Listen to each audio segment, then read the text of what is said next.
Alright, greetings to anyone that gets around to watching this, when I'm offline and shit.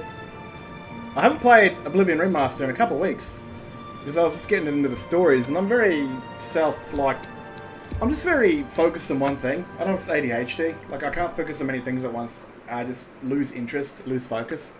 So I thought, while I'm filming that, I thought I'd just jump in, play some Oblivion Remastered. Especially, it always makes me want to, wait for Oblivion. Here's Cecilia. My real pleasure, quick. really. Cecilia. There are mods that make you follow me. It's going to be fun exploring your story much later on when Oblivion comes out. Now, I'm doing Fighters Guild shit at the moment. I need to go to Anvil because chick wants me to find some ghost.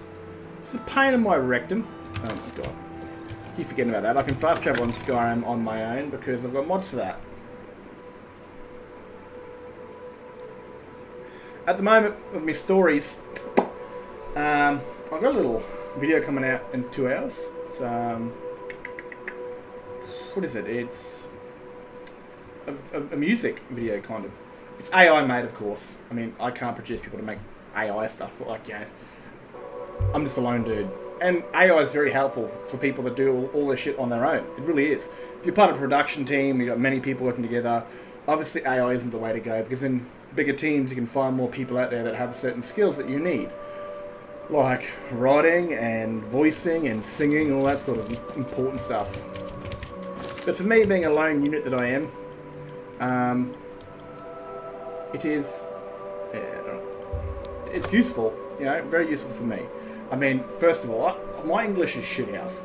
It's been definitely, when I left school, I look back at my Facebook post, and I look at the way I spelt things, and it was fucking disgusting. I want to go back in the time to square give myself a right cross to the face. But that's how disgusting it is for me. Man. This game's so beautiful. Oh. Isn't there a guy painting over here somewhere? I mean... right over there somewhere is Somerset Isles, I think. And I can't wait to come back here in Oblivion, but also Beyond Skyrim, man. Like, imagine what Beyond Skyrim's going to be like. This would have been one of the staging areas of a naval battle, most likely. Because, again, I think in this general direction is the Somerset Isles. Right, and they would have had their fleet come here to attack Anvil. They would have attacked Skingrad and all, and kvetched through the Valinor border.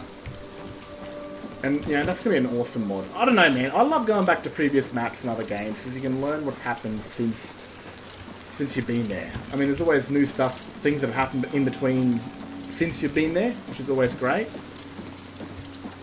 And then there's, obviously... that's the funnest thing to explore about a map you've been to, is the places you've obviously been to beforehand. But also discovering else what's happened. It's going to be the ghost ship. This is a travesty. Yep. A complete and utter travesty. The crystal ball is just sitting there in the hold, but I'll be damned if I'm going back on board. And nobody will help me. Nobody. That's what I need to do? Alright. Of course you... oh, they may get... I'm only here for the ghost, my dear, but I will get your thingy bob. Hey, give me your key. Right.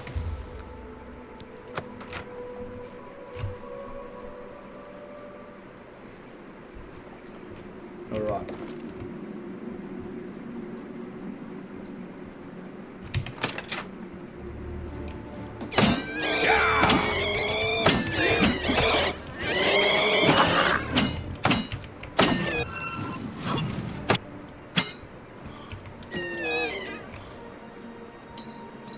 A bit suspect what was going on here. This guy was humping his bed. That's what I want.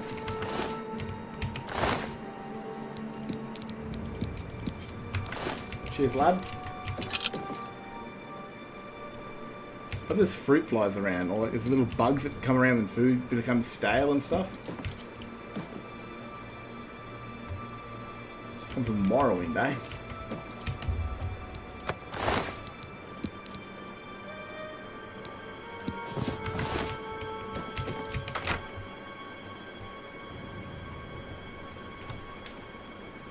Alrighty.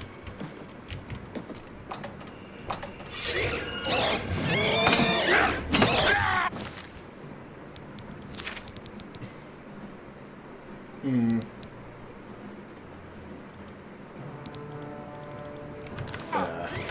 Gotta hate that. Pain in my ass.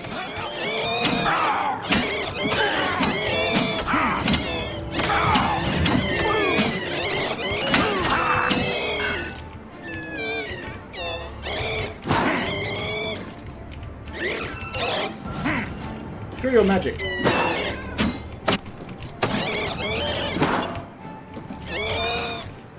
I'm getting beaten by Ghost, man. It's been way too long since I played this, and I deserve everything of it. I need Talos' blessing. Okay. Where in the shit is the blessing of Talos? Is what I want to know. It looks like that. I already got it.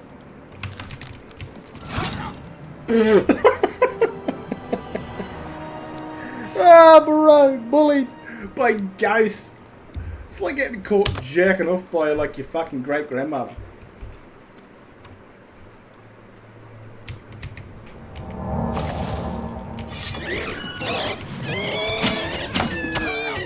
Block the break.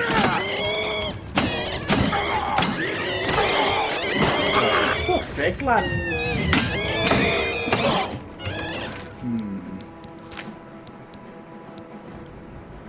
I don't think. Wait. I got the blade of woo. Oh, that's right. That dude annoyed me about it. Let's see if it's anything. Oh, I really guess not. My god, bro. That was disgusting.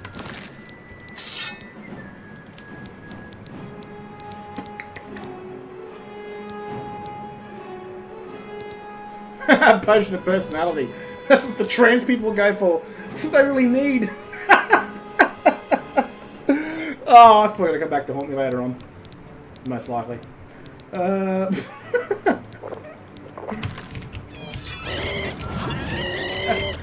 are you such a dog for, mate?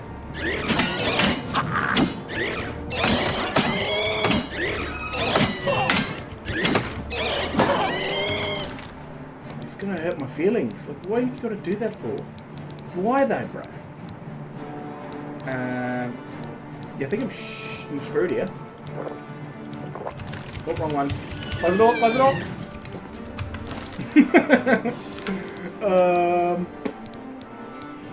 Where you at, up?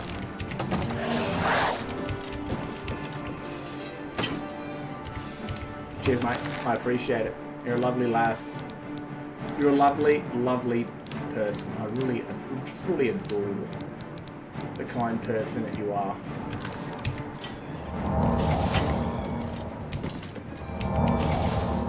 Hey, what a legend. You are my hero.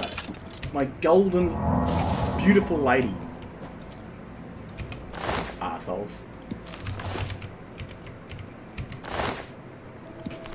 How many do I need for this bloody job? If I'm in the wrong place, I'll crack to shits.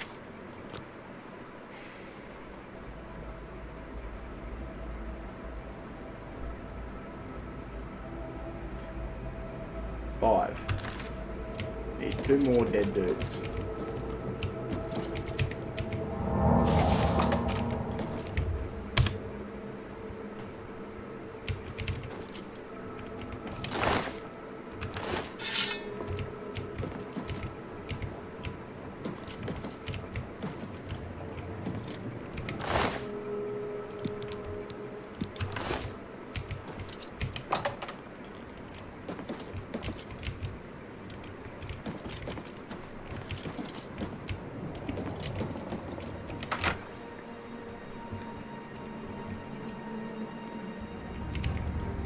He's got it, and that's just rude. Right, I don't fudge. These guys are like bullying the crap out of me, eh? And like nothing that I have is going to be good.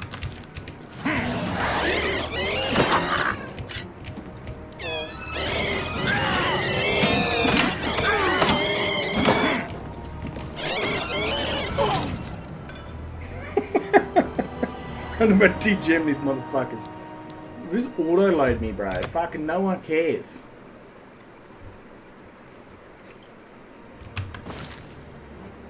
Magic. That won't work.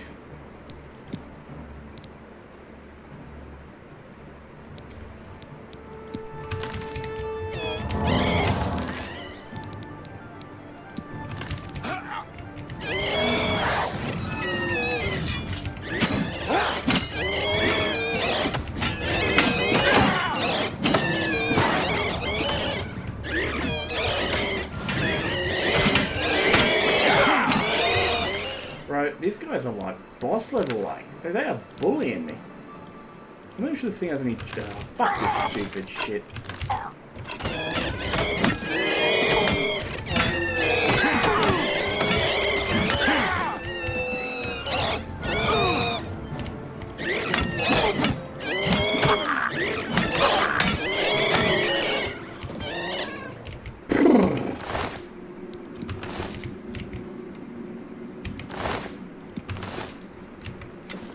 Have I got enough shit yet? Because I'm getting bullied.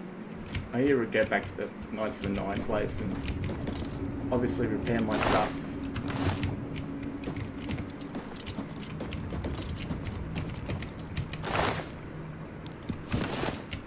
Right, that's what I needed. How many of these stupid things do I have?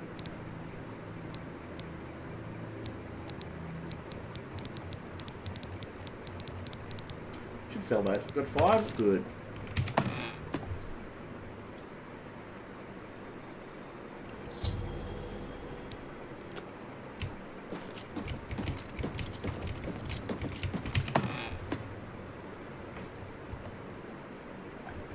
Then to Shaden Hall, whatever it's called.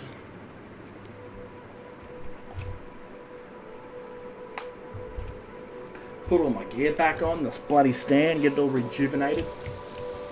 You did it! You actually made it back with... It's the captain's in...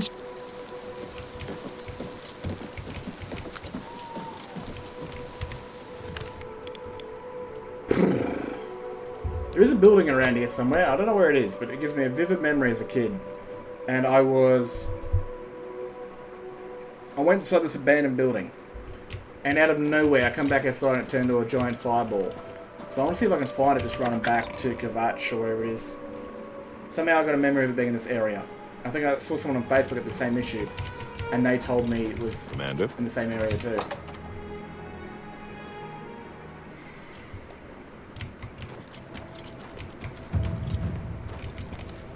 Honestly, I really hope Oblivion actually like doesn't make this 3 different cells. So you just walk down a long set of stairs.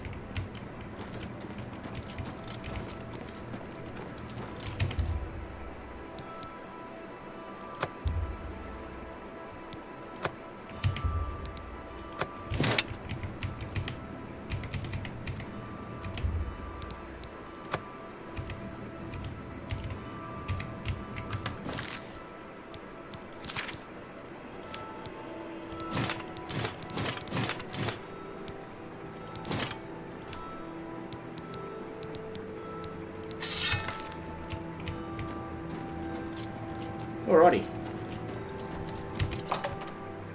I've got the stuff I need for the Fighters Guild. I will make them my active quest, hopefully. Look correctly how to do all this shit. Journal? No, that's not working. Quest. That's what I want.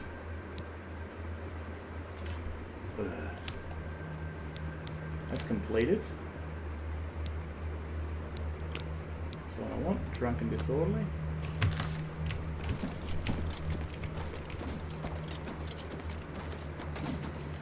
Blessing of the 8, eh? Ooh. Well, that's going to come in handy in the Beyond Skyrim thing. Can't wait to come back here too and during that, eh? Like, Beyond Skyrim, this place is going to be desolate. And no doubt burnt down. I wonder how they handle that, eh? Can you, like, you enter the basement and check how ruined it is and, like, find bloodstains all over the place? Because in the Knights of the Nine quest in Beyond Skyrim, obviously it's going to be a bit different compared to what we expect with Oblivion. Like, you're like, oh, we're doing that same quest again? No, because Knights of the Nine is an illegal organisation, won't have a public place like this. They'll be very secretive like the Blades. They kind of replace the Blades in a way, they become very secretive.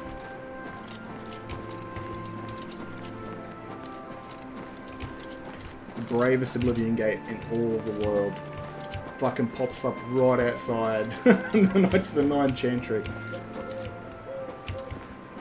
I wonder if Sky Oblivion will actually add this chantry here, but leave it like completely abandoned and useless. Am I running in the wrong direction? Am I going in development? Am I? Bloody hell, I am.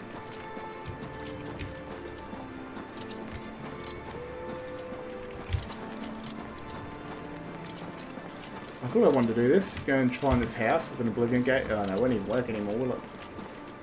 Because I'm not even sure if it opens. If there's an Oblivion gate, it'd be around this area somewhere.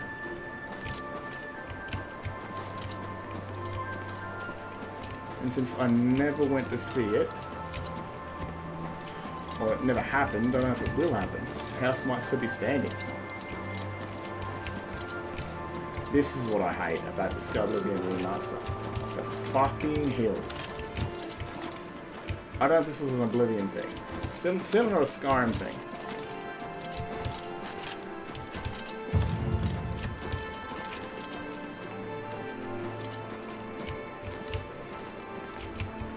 Hearing weird voices.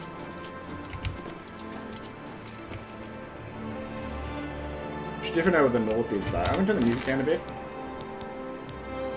If I find out what the hell that is.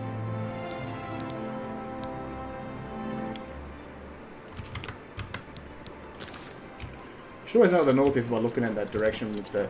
Honestly, I love this effect. It's a bit of a Skyrim effect, but you don't need all the north every single night with these Auron skies up there. You just don't need them. Some nights seeing it be beautiful. I think Sky Oblivion's doing that too. When you go to Bruma and you look towards Skyrim, you'll see sometimes the Auron in the skies.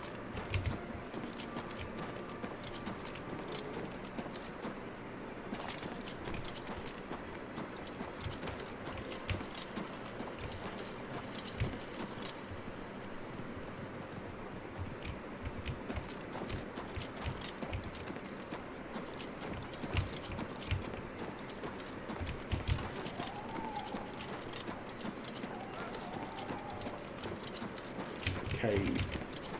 You want a cave?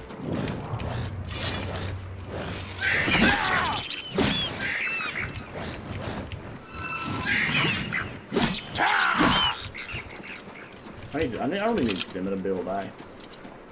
My stamina is crap.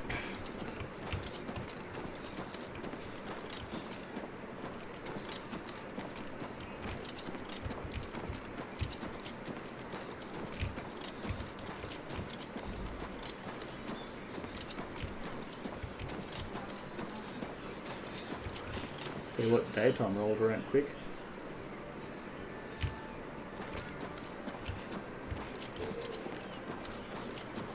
North. Go north.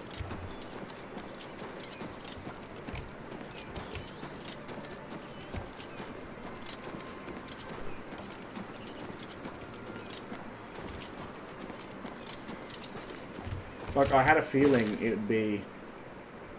Could be around here somewhere, actually. Getting close to the Kura River. I'm still heavily deep into the woods. Have they made the console commands work yet, where like you can actually like TFC? No. One thing I don't like about the remaster is that most of the console commands don't actually work. They say they work, but they don't. That was my love for jumping onto Fallout 3, just to use console commands and mod, dude. That was the best thing ever. You couldn't sell me console modding. Like, you could not have me ever want to touch a Bethesda game ever again on the consoles. And that's not any disrespect to the console users. It's just... yuck, man. I can't go back. I've never played Skyrim on the console.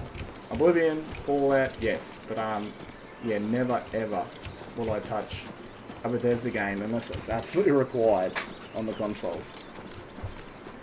Because let's be honest, they're fun games to play, but like every other game, they do wear themselves out. And modding keeps them alive. No, I can't find this place. I'm supposed to head back south. I don't understand game developers, I really don't. Like, imagine like a Battlefield game, right? Or Star Wars Battlefront, or Battlefield, you know.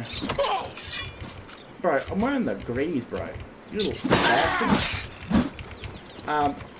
Just imagine like those games, right? But you gave people that accept the modding tools, like obviously Bethesda don't give us the full creation tools. They give us a watered down version enough to make our own mods. But just imagine if DICE gave up like a certain version of the Frostbite engine. People could create their own assets, their own maps. They're limited to a certain thing. It's like create your own maps, create your own battlegrounds, you know, create your own your game types and all this sort of crap. And I mean, the community will keep your game alive 100%. Skyrim is a fucking fine example of that. Yeah, like, I think Skyrim is the only single-player game out there which is still alive to the very day that it came out. You know, like Minecraft, obviously they did the exact same thing, but Minecraft is an online game. It's all got an online side to it. But Skyrim does not. And it's still alive 14 years on. Sure, we moved from the original game to a special edition and an anniversary edition, all that crap. That sounds like a belly.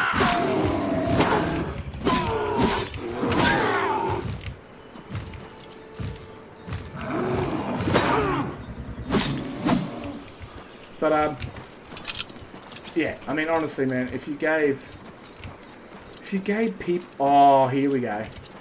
No, that's an inn. Oh, that disappoints me. That disappoints me greatly. I really thought that would be the place. I think that was the place I walked into and that bloody dude came and saw me. What the fuck now? A rat?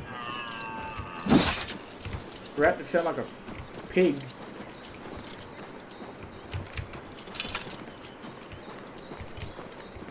Certainly does not look like what I had envisioned, because again it is an inn.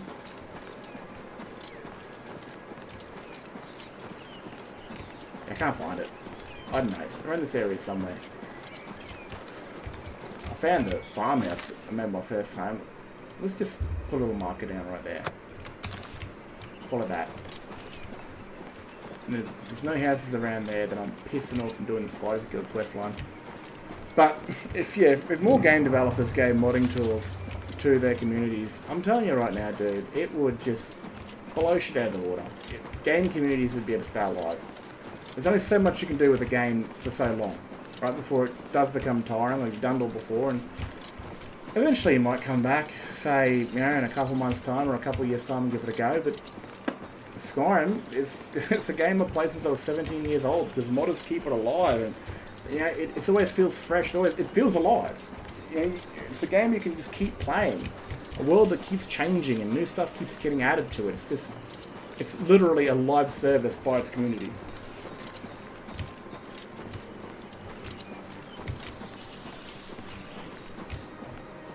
Starfield might have that potential, but I don't think it's got a big enough modding scene for it to really push people into it. I mean, you have to be really a sci-fi dude, I think, to really enjoy Starfield.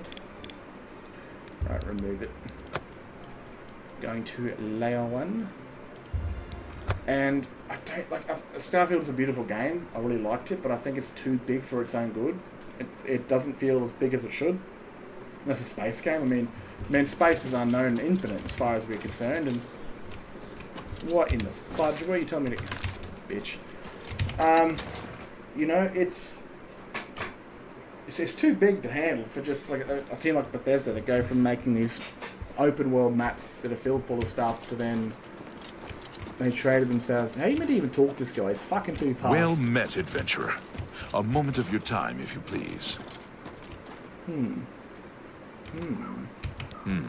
Perhaps you'll be able to assist me. I'm after some skooma dealers. Nope. Suit yourself.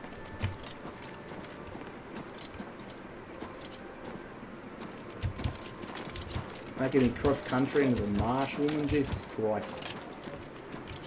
Here you go. Okay, give us the guild, you bastard. Have you found me ectoplasm? Yes. Well, you've got the ectoplasm. Seems you Fighters Guild types can do a job when you put your mind to it. Tell your men I'll pay them for minotaur horns and ogre teeth. The Fighters Guild will be my sole supplier. I look forward to doing more business. Good. You too.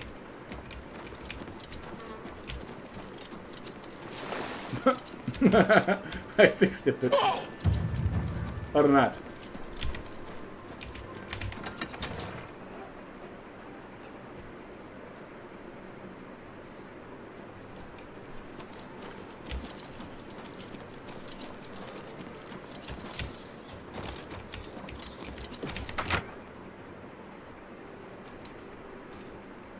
You know what I can't wait for? An Elder Scrolls game set in Tamriel. I mean, I might be dead. I've before told that you happens, what we need. But I'd love that. Find ingredients from... Go hurt something. Hey, it's you. Looks like you found work.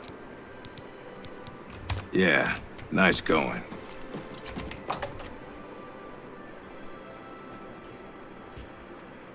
Like, you've got Elder Scrolls Online for sure. Yeah, absolutely. But, I don't know. Honestly, if we do, like, I don't know, Cyrodiil's a really big place, and obviously we've got Skyrim, then you've got Hammerfell, and above that you've got High Rock. And Morrowind here, and Black Marsh down here, but honestly, if they ever do, like, in Valenwood and elsewhere, you'd have to do it in one bloody place, because, honestly, I think this section of Cyrodiil here is the size of these two places. Like, dude, it's not, like, these places are very tiny compared to every other realm. Alright, where are we going? Where am I going?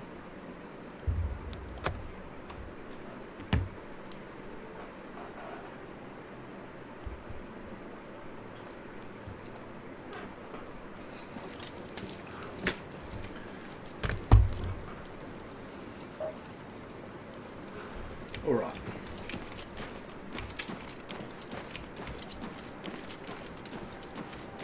This was the most boringest quest I've ever faced. Greetings, It made me Imperial stop brother. playing the game for 2 weeks to go find ghosts from I that. feel I can truly share with you, without fear. No, thank you. I mean, people like that give me the ick. I love your openness, but a little too open for my liking. Oh my fucking god, I gotta wait for it. Can't just kick the door in and be like, wake up, motherfucker.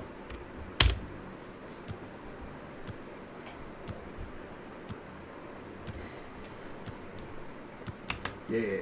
Alright. Oh my god. I don't need to cancel this shit.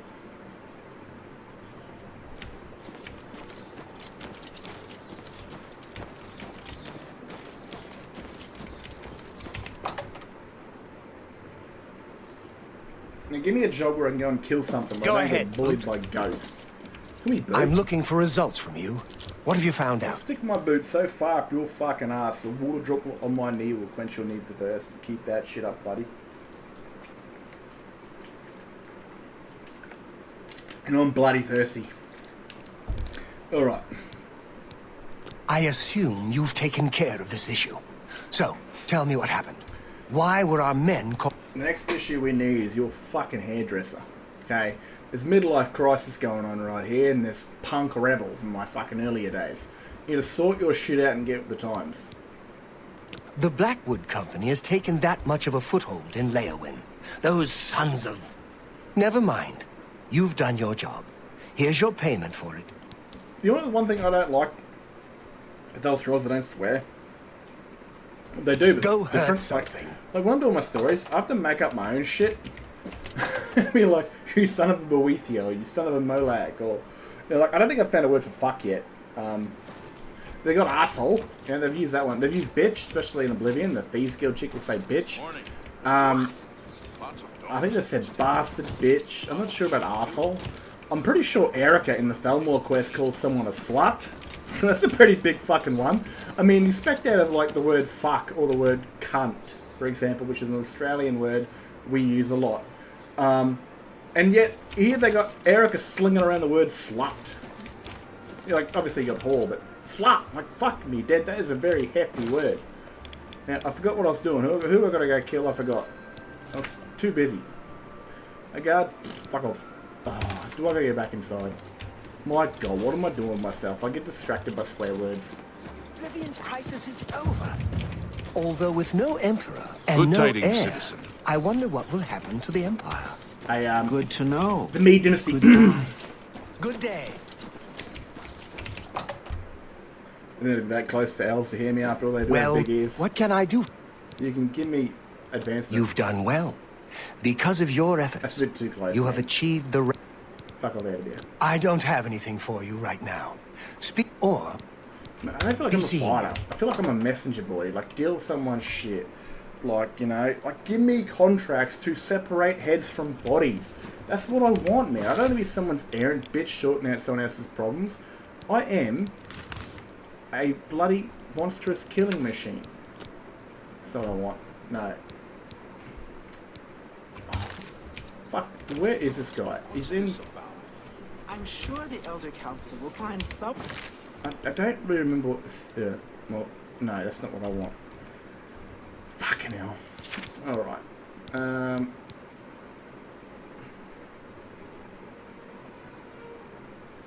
The guard told me about a strange notes that Imperial City tells. Well, bro, I don't know what this is. It seems interesting, but I've already dealt with that. way to hold the Empire. What map? I know it's a weird bridge map. Is it Shadenhall? I think it's Shadenhall. Yes, because I remember from Elder Scrolls Online, funny enough, this city's actually ruined. It's the weird bridges that go over the pontoons. Wouldn't this be the perfect place for rice farming in Leyawind though? Like, I don't know, man. It seems like the perfect place for rice farming.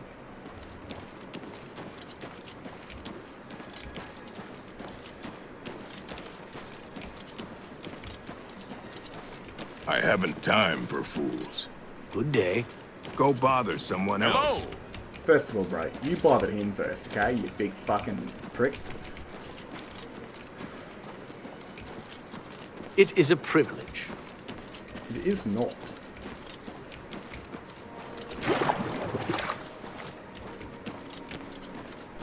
Am I in the right place here? I don't know if I'm in the right place here.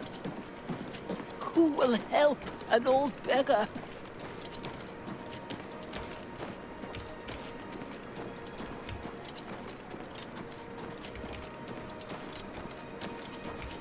Bro, I'm already bored.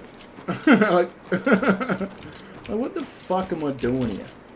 Good to see you. No, it's not. Shut up.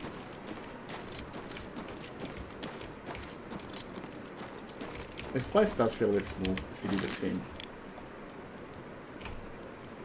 It might have been Leyawind. Let's go. Yeah, I think it was Leyawind. No, I was just fucking there, wasn't it? Bloody hell. Fuck me dead.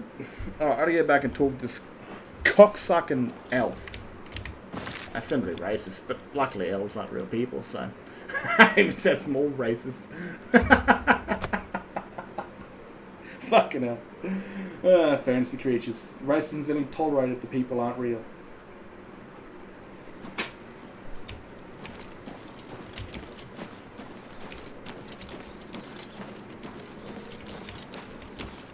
Fighters Guild. Fucking prick. Where are you? Shut your mouth. What can I do? I'm sorry. I don't have anything for you right now. Speak with Azan or Grokash. Get some more seas. Or... farewell. I don't know where the orc is, but I certainly know where the other one is. Fucking hell. Skyrim, you don't... Like, when I came back to playing Skyrim up the Starfield, I kept double jumping, expecting for like a boost. Now I'm trying to fast travel from within buildings to do it all the time in Skyrim. Honestly, it's a very useful feature. Having to go outside the fast travel is a pain in the ass. It's unnecessary. Oh, fudge me, it's fucking night time again. Set time scale. 2:7. Let's see how that works. Oh, there we go. Bit more realistic than it becoming day and night in the space of 2 seconds.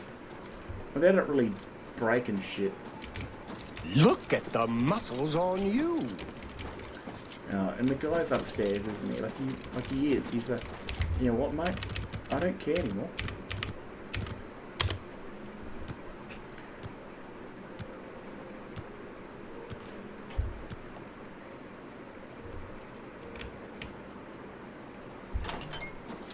Greetings. Look, What a job, bro. good to see you working hard. I've got some more thieves for you to deal with in Anvil.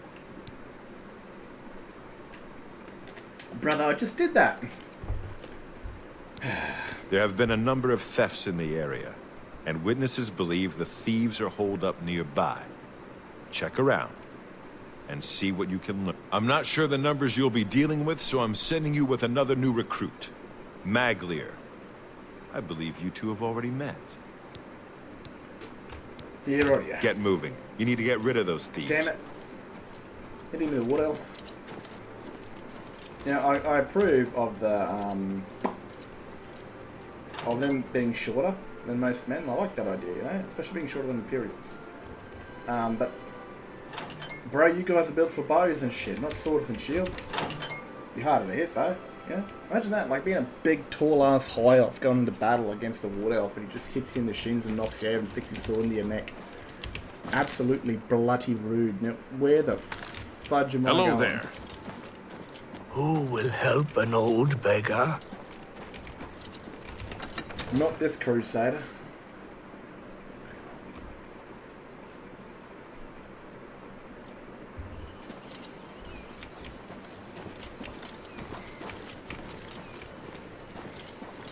For fucking what, bro? Nah, no way. Yeah, about to say.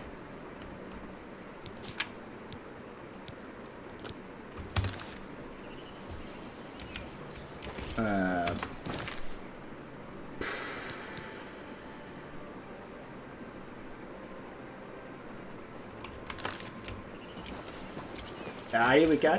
Maik knows much, tells some. Maik knows many things others do not. Marika, this one has great information for you. I'm not listening to you. It's because I don't like you. Go bother someone else. He's very honest. I like that. He's very, very honest. Look, what seems to be... Give me the bloody thieves, mate. Can't say I know anything myself, but I heard that Newheim the Portly... Farewell. Right, good. That's all I needed. I value Mazark's, fuck whatever his name is, Mike. Honesty's... I value his honesty. Very Australian. Unpolitical, zero fucks given, and then he runs off really fast. I don't think that's really Australian, to be honest with you. I simply think we just walk and turn around and don't give a shit anymore. See, I kind of like that. Only asking for a single coin. Yeah, they're not animated. I mean, people gave HDD physics to titties, asses, then they made physical, movable genitals, and then weapons, shields, and all that stuff on your belt. Why have they not yet made HDT or, you know, physics on bloody flags or anything like that? That'd be cool, you know? A mod where the flag doesn't animate, where it moves. What is it? Hell, what can Newheim the Portly do for you? Nords and your blue silver eyes. Aye, I know about those scum. Rotten bastards robbed me blind, they did. Stole a family heirloom. Bunch of Bosmer, if you can believe it. No offense to your friend, of course. Last I heard, they were holed up in Hirota Cave, not too far from here. That's actually the first time I've heard a human call the elves by their actual names, because normally humans are very racist. They're like a bunch of bloody wood elves or a bunch of tree hugging elves or something like that. That's the way humans are in Elder Scrolls games. You call them a Bosmer. You know, and I make sure that in my story, when I have my human characters talking about elves, I'll call them wood elves or they'll call them a racist name. And the elf characters will call them by their official names like Bosmer or Altmer or anything like that. But yeah, this is actually a dude that called them by their actual names. You'll find it north of Anvil. Good luck. Farewell. Have I been here before? Oh, I've been around.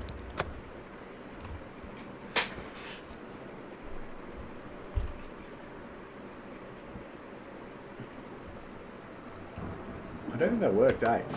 What is the time? Ugh. Unless it's just shit rainy weather. I've got to have a time here. Where the hell's the time? There it is.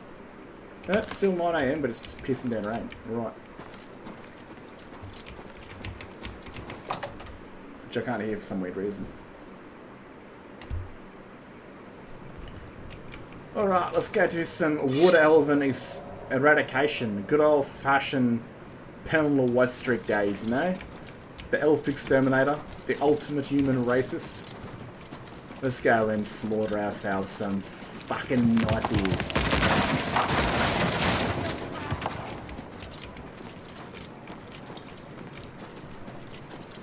Bro, oh my god, don't run up and get yourself killed straight away, you dickhead.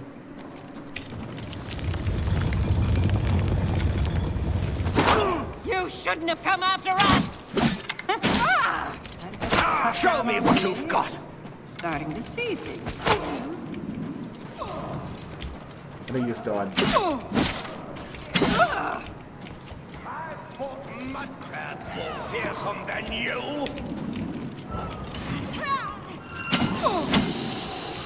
Am I supposed to be impressed? Yeah, boy. What have I got now? Your power attacks now apply weakness to normal weapons. Bro, don't get die on me, okay, you unit. Your presence here will I've not got be mud crabs tolerated! more fearsome than you.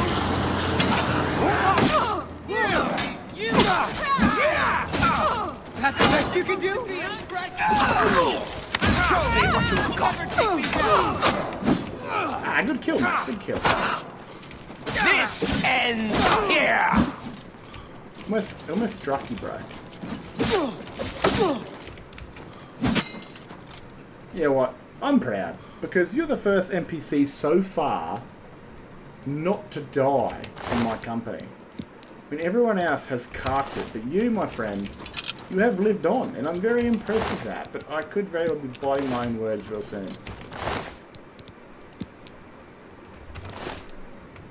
Let's find out, shall we?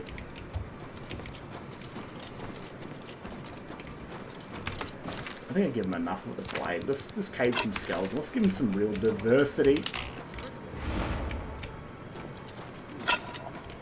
Don't hit that idiot. See you. Farewell. Hello. Presence here will not be tolerated. Warming up.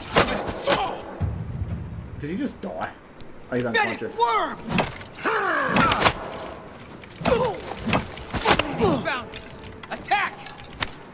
Show me what you've got. You traitor to your own race. Hold up. That is racist, right? But also, I am in fact, you better be talking to him, in fact an Imperial, okay? The mightiest of all the races known to the Elder Scrolls. Now, where is your last pig-eared, dirty... There you are. That's what you get. Oros, brah. Oros.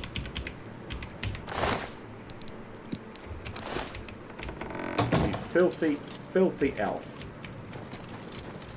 Give me all the stolen shit.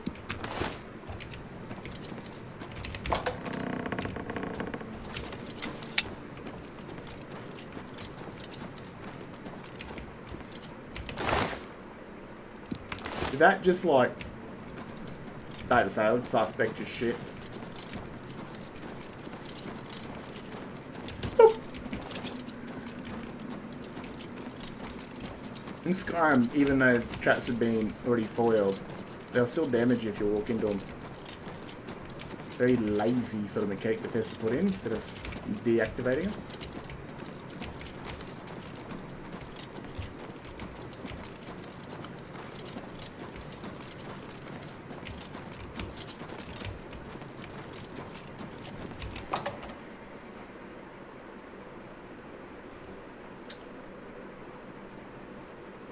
Yeah, those that are watching, and don't be shy to talk. I mean, that's the reason I do this live shit.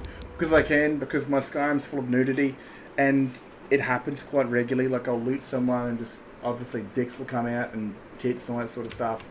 Or NPCs will walk outside of their homes, and for some reason have the full site there, and I can't do that on YouTube or Twitch or anything like that. So this, I'm free for this, because I don't have the nude mod that actually came out for it. Hello there. Hello there. Hello. Oh my god. What do you be up in your house for, you prick?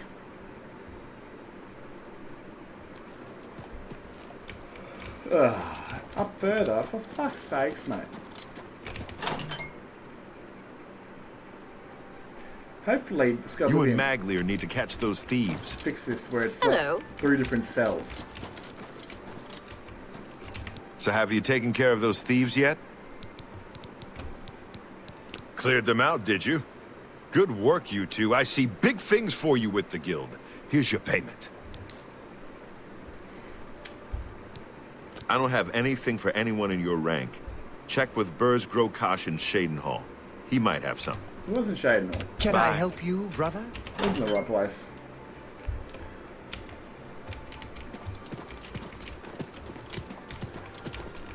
See, if I go to the Dark Brotherhood quest line, I then lose my rest of my armor, so I might as well just start a new character.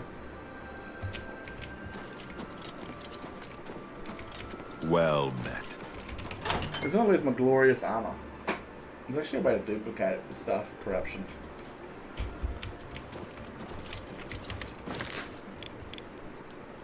Shadenhall.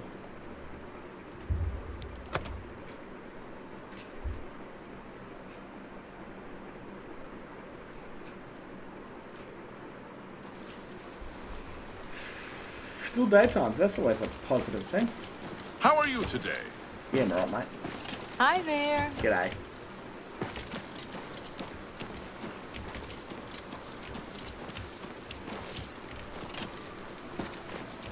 Now I'm looking for the Fighters Guild, okay? Oh, that looks yummy.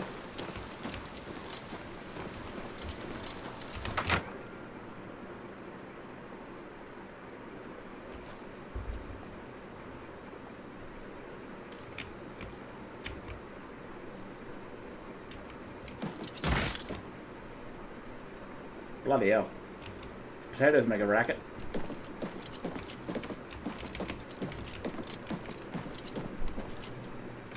I've got another contract for you, meat. I assume you won't embarrass yourself. Don't you call me meat. You look like some poor bastard with foreskin genital warts. Alright. It's from Vienna Amelian at the Water's Edge settlement.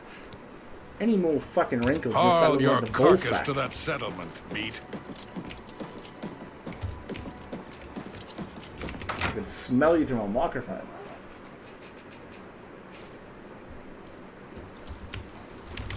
Now where in the holy of all fucks am I going? Alright, this is an active quest. Well, I've been there before, thank goodness.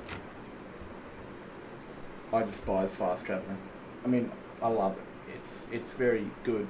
Especially in Oblivion, all the cities you could fast travel them straight away, which was a god tier, man.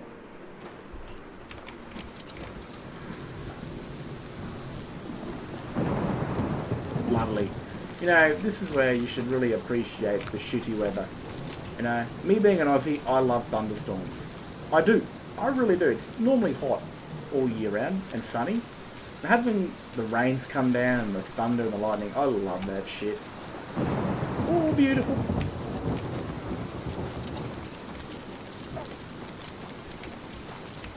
Open wide, I'm coming inside with my grenades. Oh, there you are. Can you help me? Fuck me dead, that hairstyle, mate. You were Rango or you were an albino? I don't know if you're a ginger, or you're a blonde, or you're albino. It's you glow in the sun. Hello. You must be from the Bond. Fighters Guild. I'm glad you're here. I need your help to repay a debt. I remember this quest line. This is the armor. I am Vienna Amelian. I'm afraid so. My father had a bit of an issue with gambling. I'm afraid he built up a rather large debt. Now that he's gone, the debt is mine. What an asshole. Oh, a great deal. Over 1,000 septums. My father was quite a gambler.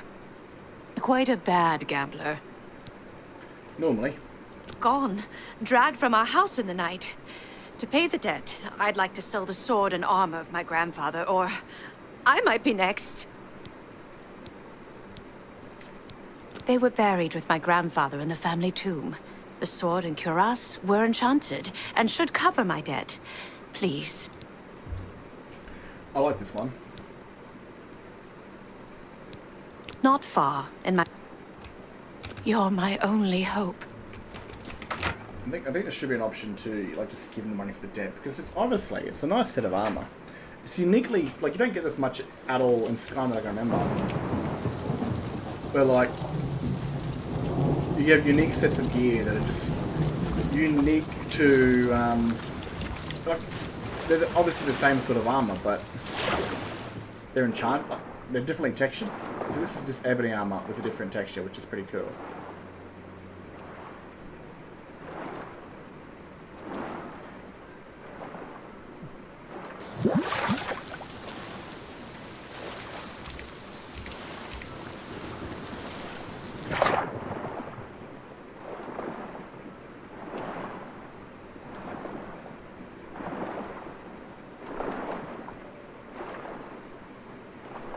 Too, this guy can hold his breath for a long time.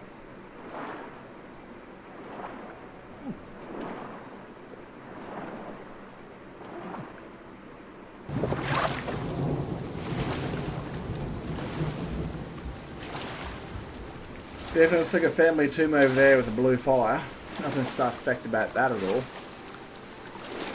Probably already been here before, not my luck. No.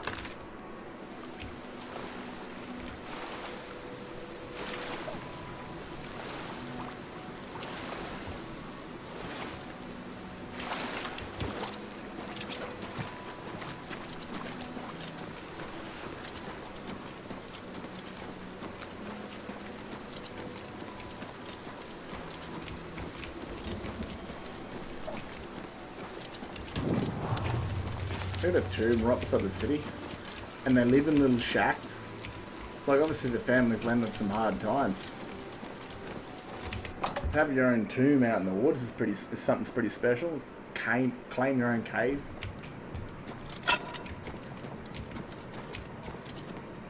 Fight a bunch of dead things now.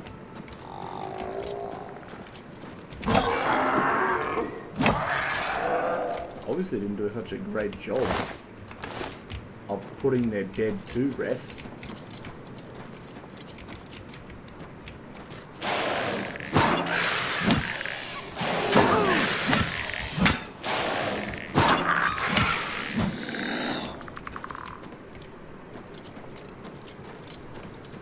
don't remember where all the gear is. And I do not want to Google search. You dirty dog.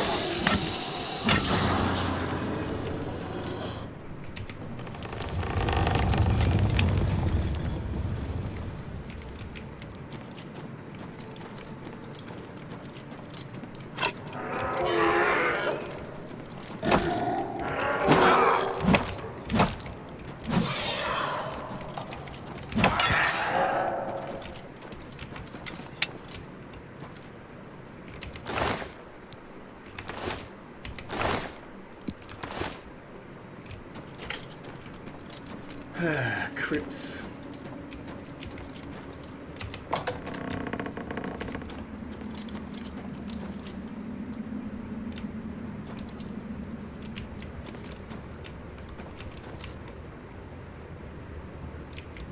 There's a shield.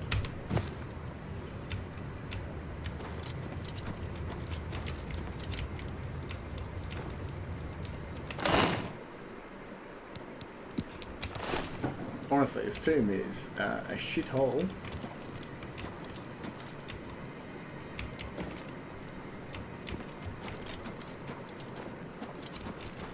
Meant to like safeguard your dead, like not have them all over the goddamn place. Bro, I was scratching his bloody head and you had to go do that. What did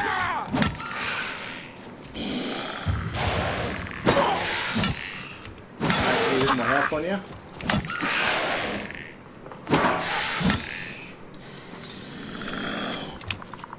Job well done, I say. Is someone shooting bows at me? They are.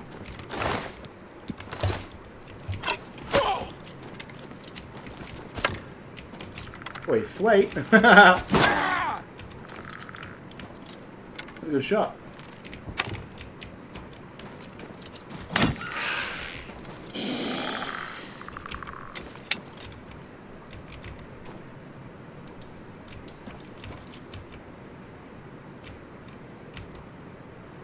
I love their Alessian statutes here, eh? I really do.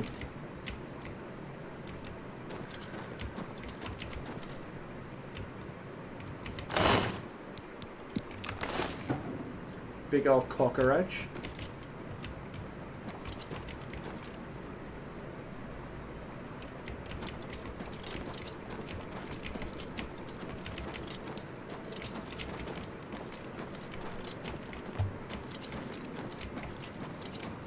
Here's the British people team.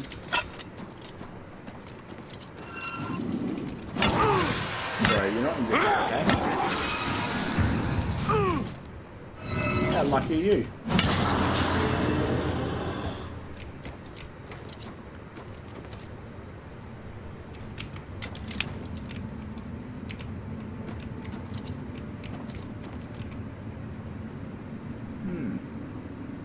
So that kind of looks silver in a way, right? A silver sword. Come back here later on and find all the pieces, because I've only got the shield.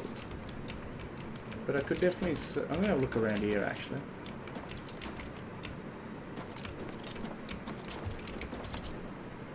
So lying around the place. I could retire the good old Crusaders gear for this, I think. If anyone's watching, let me know. Because I don't think I ever did this. Like, when I had the opportunity to.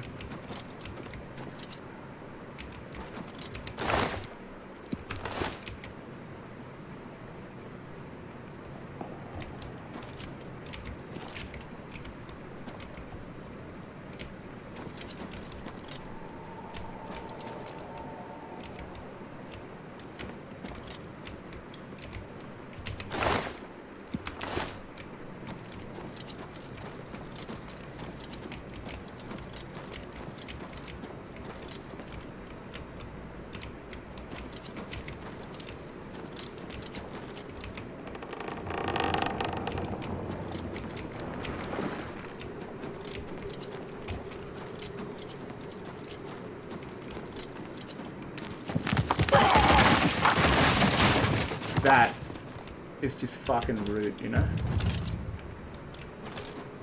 It's fucking rude.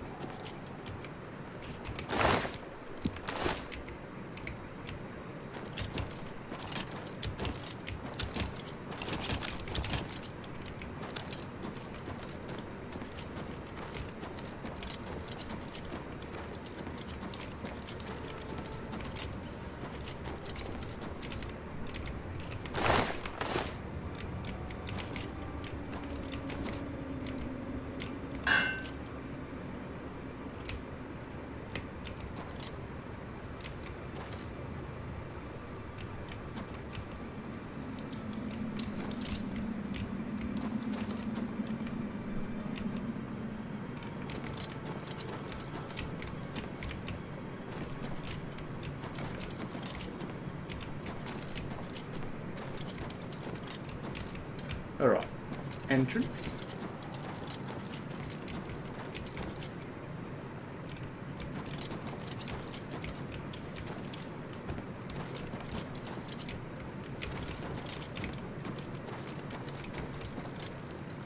Should take that torch. There's one on me actually. A couple.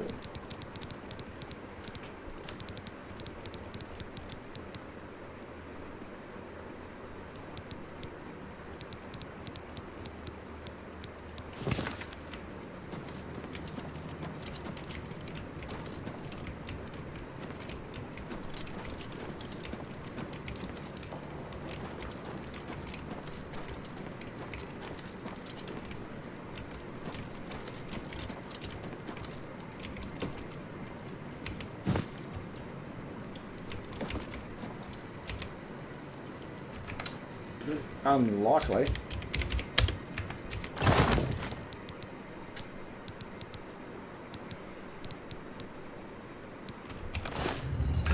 This guy must have been a bloody legend if he's got dwarven gear.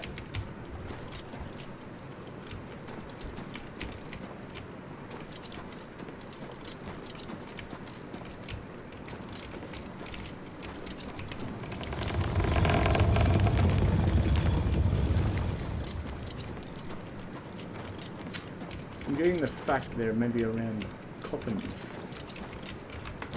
What have we got so far?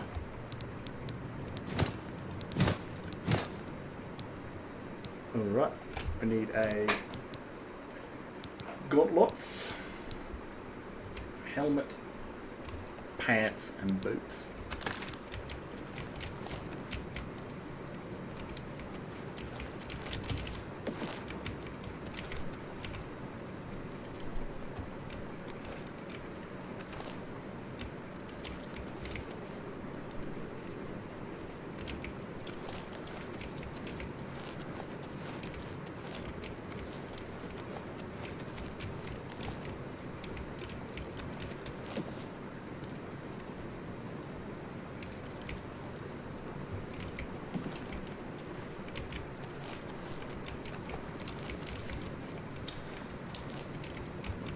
Not yet.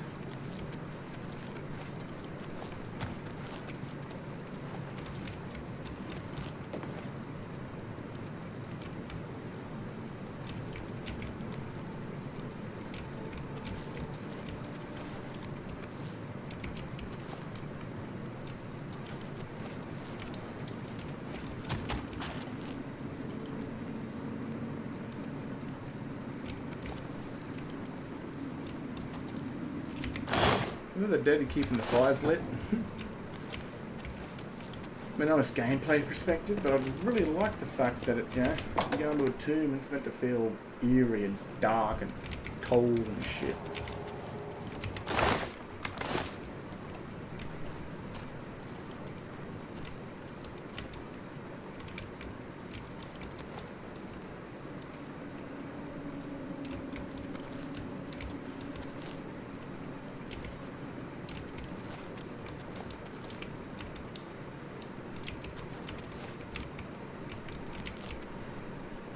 How long it takes me before I get bored shitless.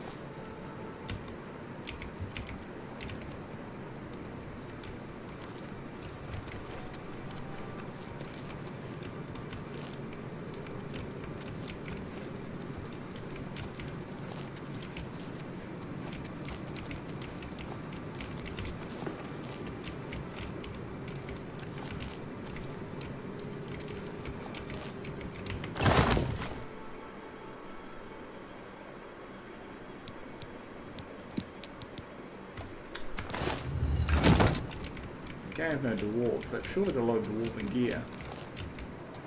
Here we go. The greaves. So all we need now is the helmet and the gauntlets. It's like I'm too slack to go find all this shit. Oh, great.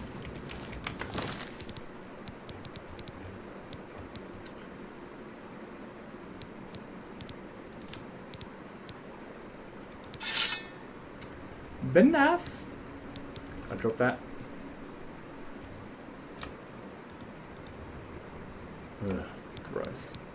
Oh, it weighs nothing.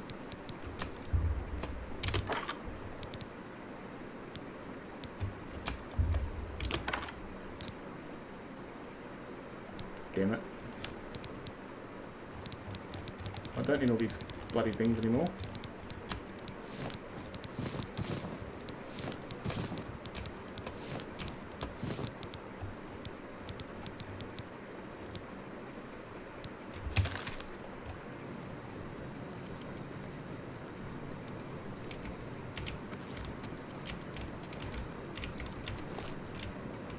So missed 2.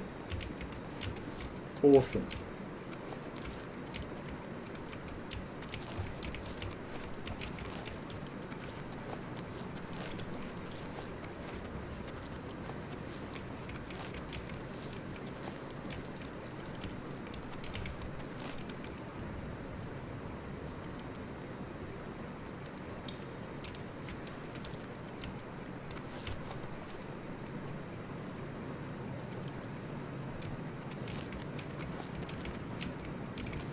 Some Tomb Raider shit.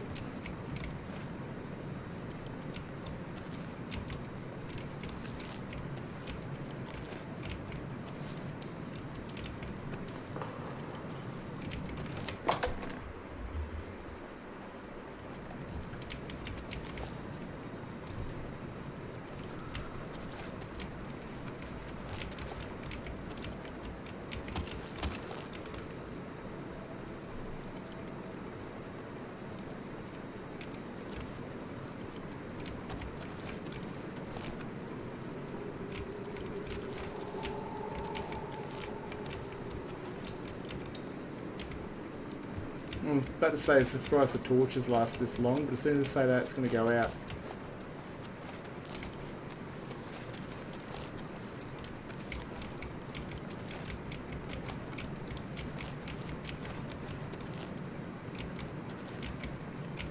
Feels like I just find a piece here, to be honest with you.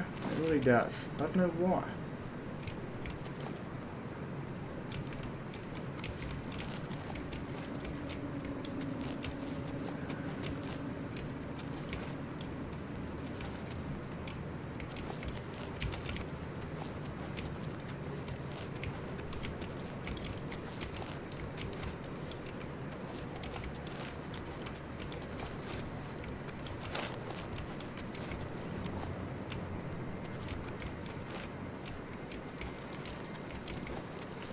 I've never watched the floor of a tomb this much in my entire life. It's weird.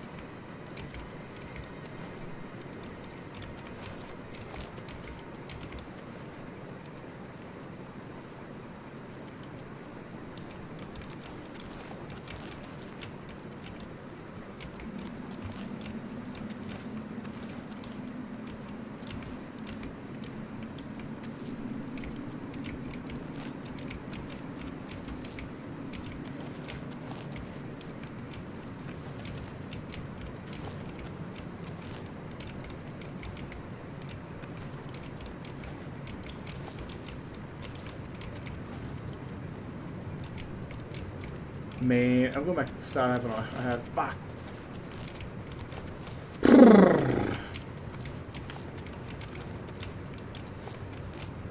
Where the fuck are you? Where are you, great big bastard? Do you think Alm would be somewhat easy to find?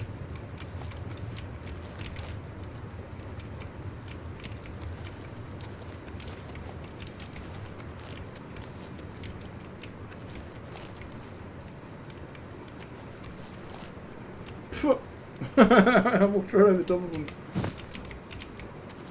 Ah, shit. Magic?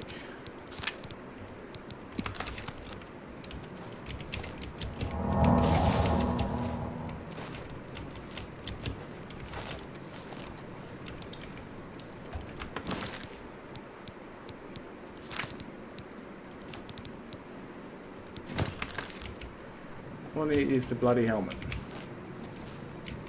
I'm really hoping. I doubt it.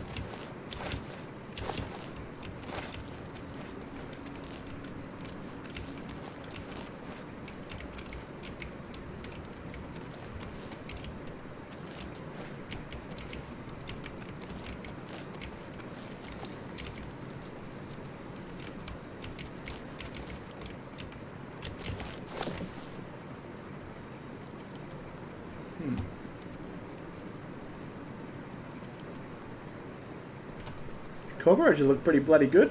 I'll say that much.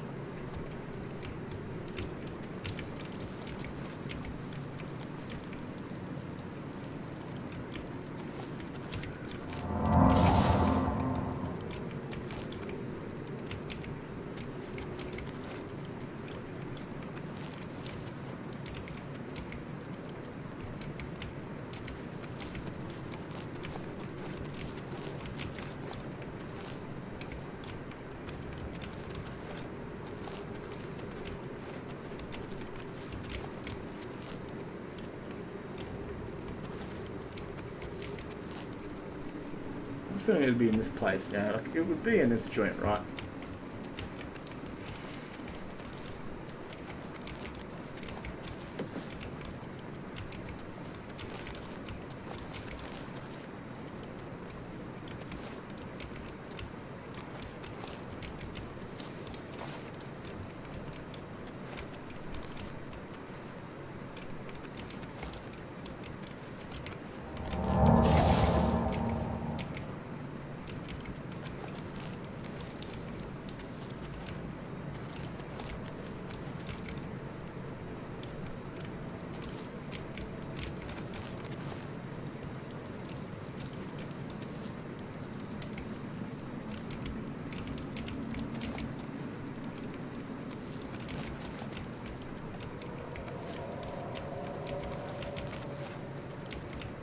God, if you heard that in the tomb, you'd need new undies.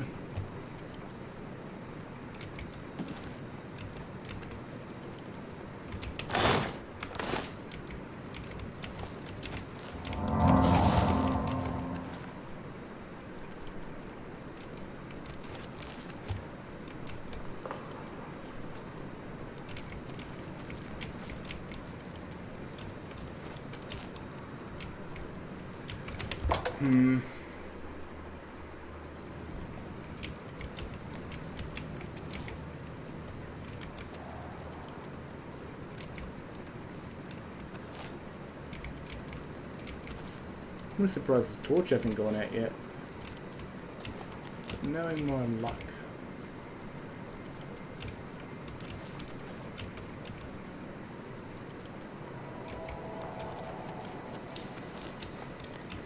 Huh? How did they end up in here?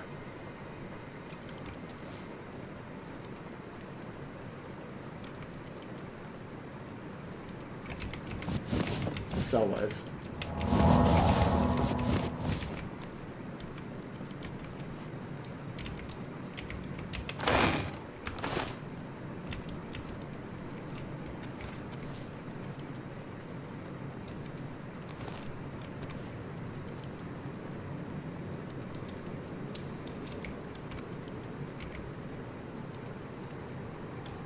It's gonna be such an obvious place to I'll completely miss the fucking thing.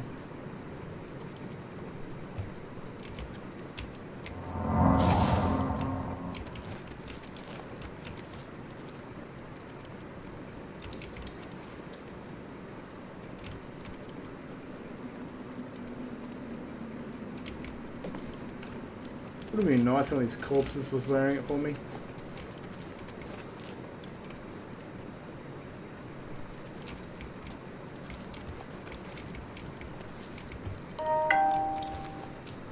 I really thought I muted my phone, my bad.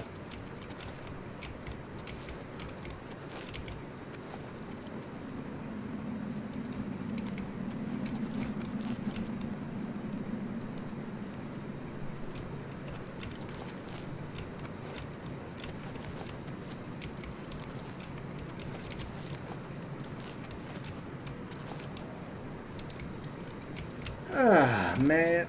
I'm gonna Google search this real quick because I'm fucking tired of looking for this shit.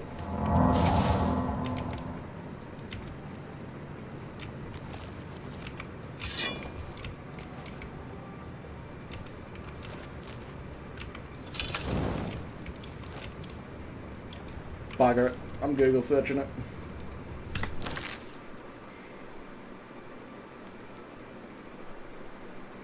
Stupid name, it's like a Breton's name. But it was a Breton actually, before family became imperial.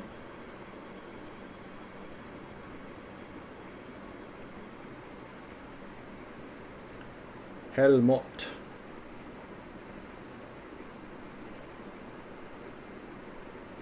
Wait, you telling me it's not a dead dude?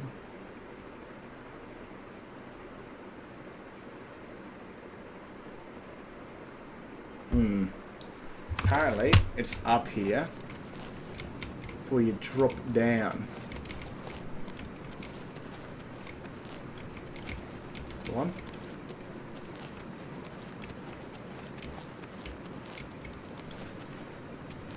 Wait the fuck up.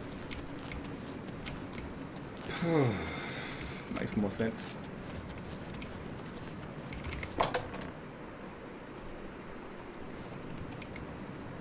Alright, behind some of these wispy fucking things it says.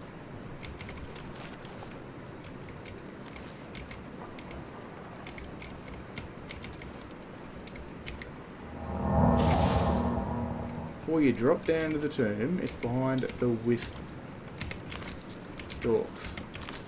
Ah, yeah, there we are. Son of a bitch.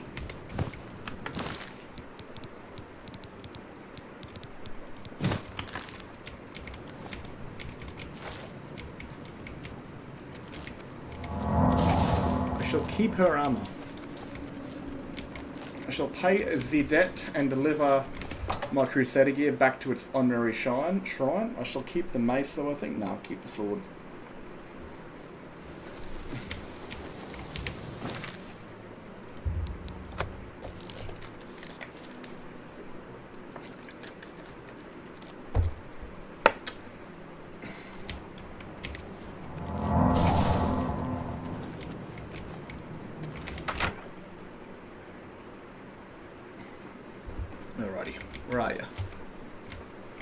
Hello again.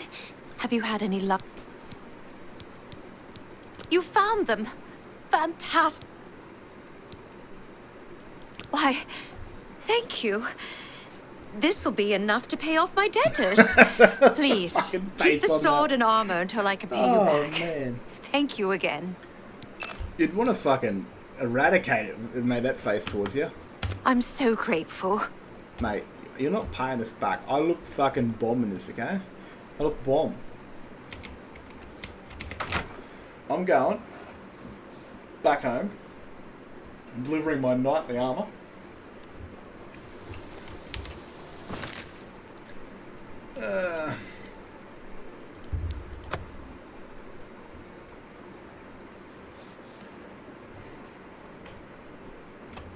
Should get my shit re-enchanted though.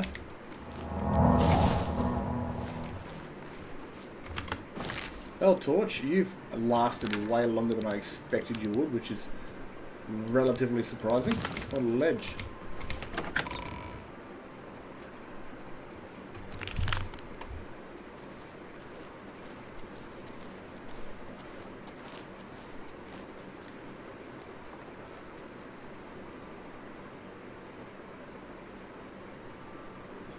I just found out, right, which is pretty fucking wild. Blessings of the Sir Nine Knight, upon you, I my would speak friend. with Shit, I get Hail, Sir Knight. fucking Commander? shut You up. seem more serious. I just found out that people can actually mod custom assets on the PS4 mods, because I just saw a dude. It's not official, but they've still been able to have mods, custom mods on the PS, which is kind of cool. Let's look at that custom follower up. I forgot her name, but she's like a holy knight, trying to like, this is an imperial or something. I'll take that, and I'll take that.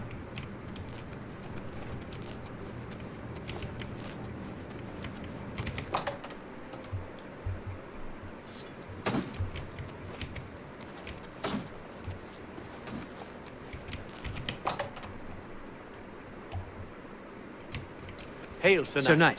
I would speak Greetings, with Sir you. Knight. Hail, Lord Crusader. Very well, but please be quick. My duty. No search. Don't need you. Don't need you. I'll keep you. Should just sell all that shit. We I'm should too travel. lazy.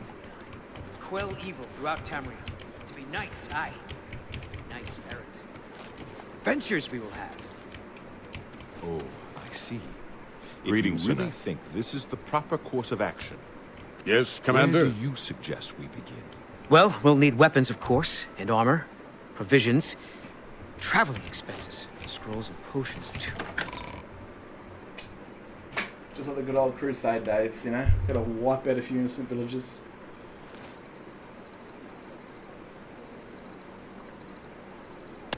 Oh, g'day, g'day. Oh, I can't, I don't know.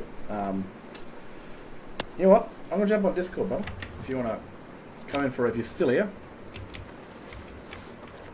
If you are still here, let me know, because that way I'll jump on Discord. Trying to sort out this YouTube shit. Now where am I going? I forgot. There we go.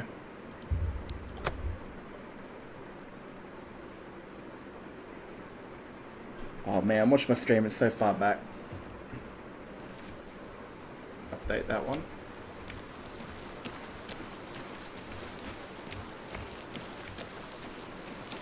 I don't know you, and I don't care to know you. You're lucky you're a guard. Because you'd get the Nazim treatment, my friend.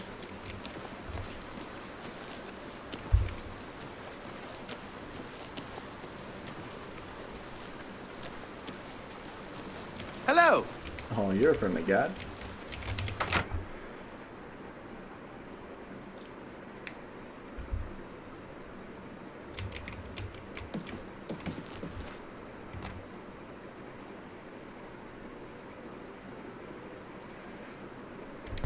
Oh, fuck, what button do I press?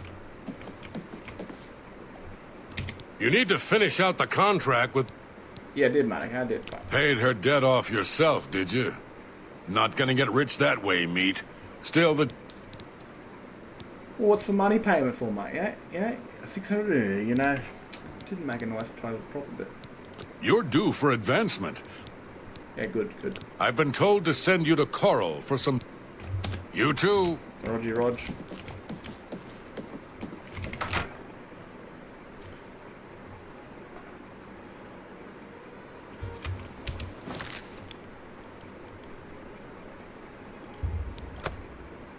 You know what I liked about Oblivion is that you didn't become the guild master or everything. I mean, it kind of works for my Skyrim stories, and that's kind of the reason why I made, like, you know, the Harbinger of Tonarok and Minerva the Archmage and Aurelius the Listener and who else? Topher the Thieves Guild boss. But I don't know, man. I don't know if it really work. I guess you could still fix it. Like, Walk with virtue, just friend. being the guild leader of everyone just seems so stupid. A pleasure to speak with you. Duties. I've got another job for you. Slightly off the record. You'll be going on a mission with Varanus Daunton. Yes, the Guildmaster's son. God damn it. He's gonna die, man.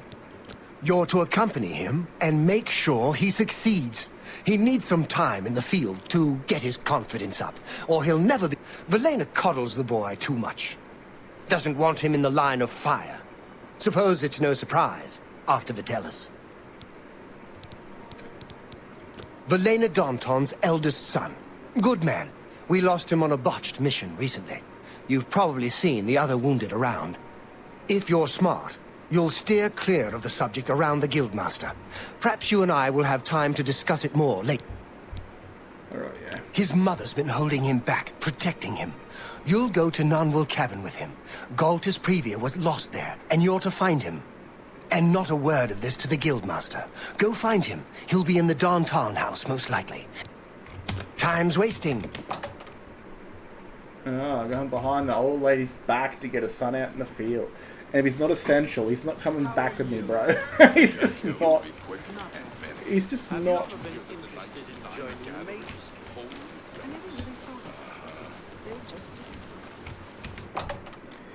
He's bloody dead.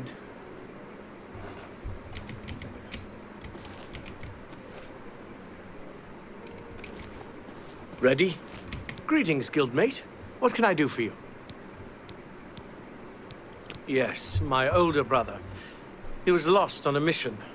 Vitellis died valiantly, as we all knew he would. He was the best of us. I'm sure our mother is very proud of him. I don't know, man.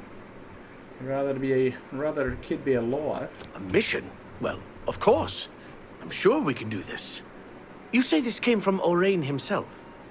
Well... But she's the Guildmaster. Certainly she'd...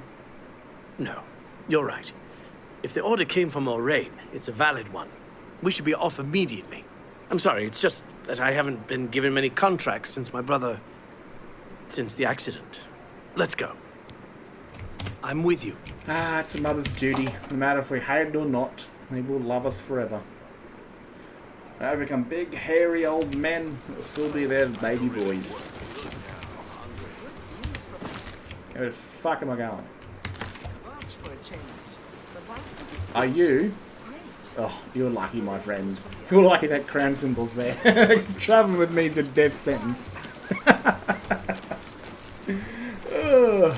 Every single person I've had's died. And the last bloke, he was lucky he was essential too. I'm surprised he was, actually. Because if he would have died, I expected they would have gave you some shit about it. Kind of weird that he was made essential.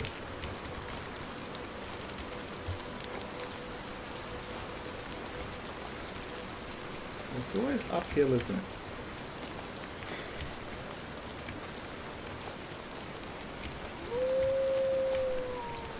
For fuck's sake. I'm going to do these bastards again.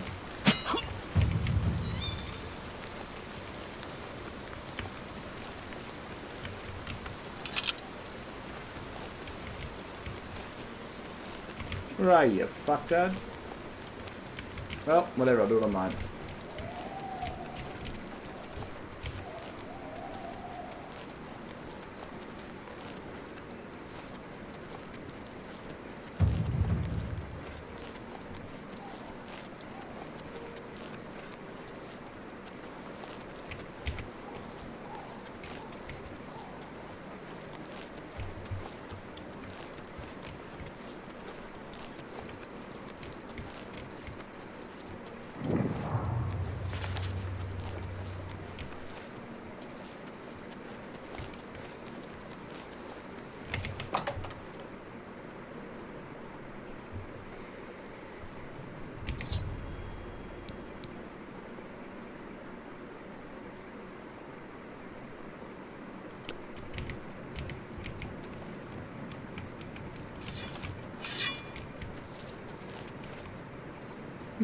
Flying cockroaches. Where did they go?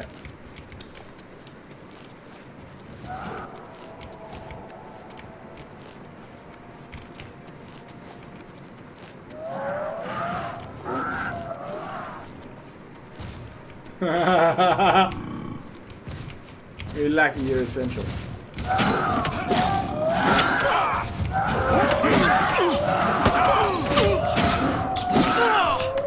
I'm gonna need some validity up here, mate. No wonder you got your shit pushed in, because I'm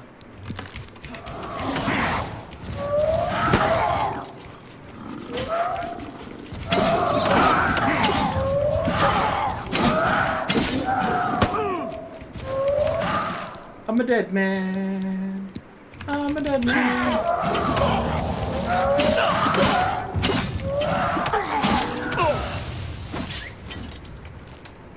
Well, holy shit, eh?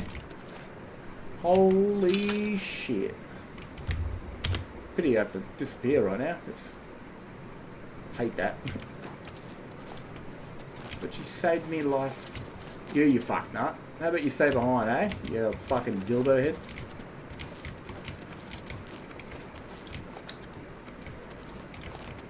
The man we're looking for is 100% fucked.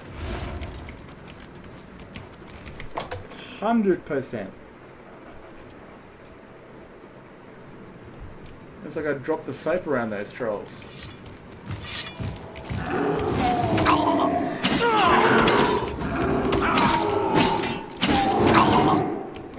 What's the matter? Getting tired? Yeah, a little bit. It is, you know, 12 o'clock where I am. Say good job, eh?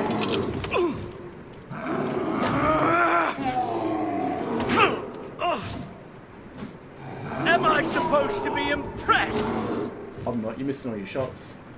Dark!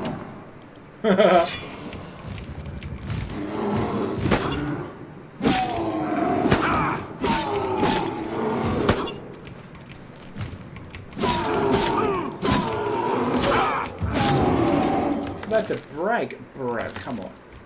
Dead set. Maybe I should just, like, give this back to the bloody... sell it, because it breaks so quick. It's my first mission, it's already broken.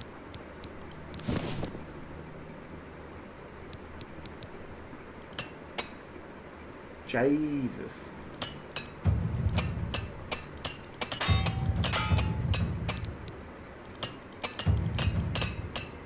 How many repair tools do I have? Holy crap.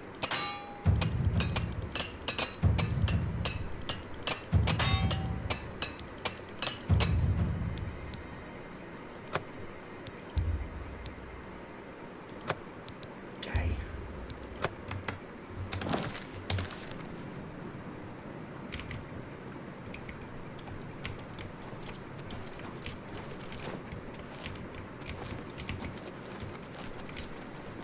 Look at this guy fight him all the time now. That's one fast moving troll, holy shit. Right, 100%. 100%.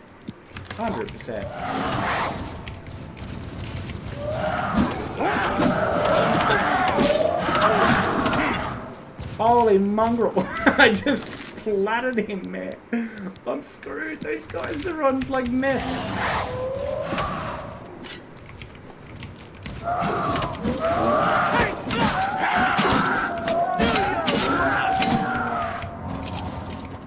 You're a legend. I love you guys. You guys just... I'm never going to rebuild me health, you know? I'm just not.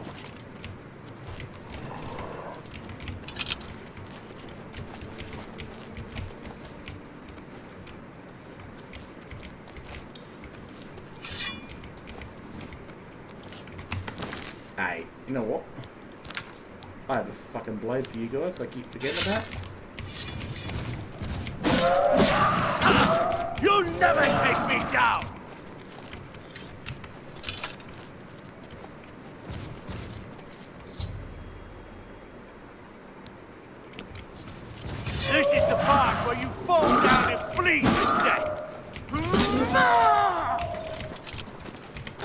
like fire.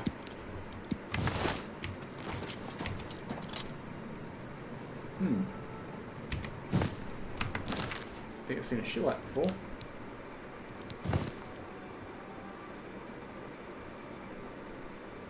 A Fighters Guild shield called Bragan Shield that isn't Bragan.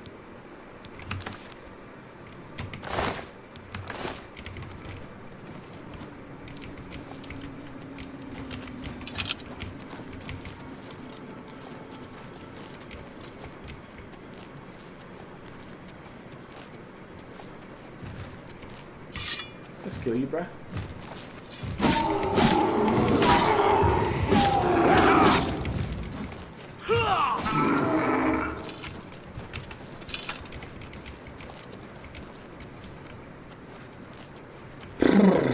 Fucking hell.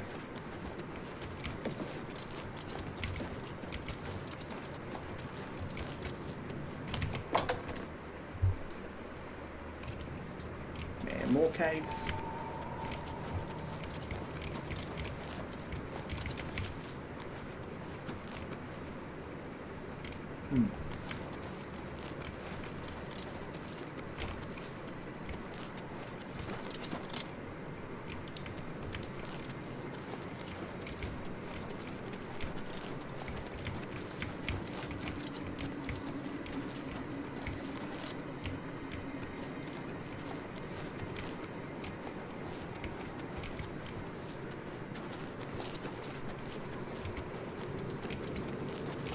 The bully spot.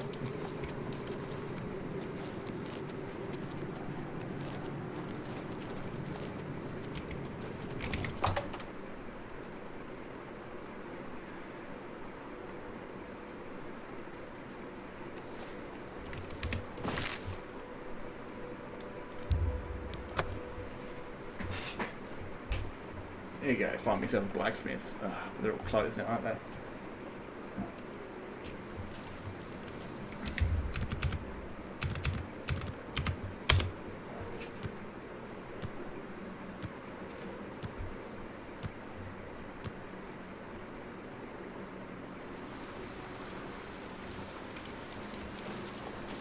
That's the inn for children.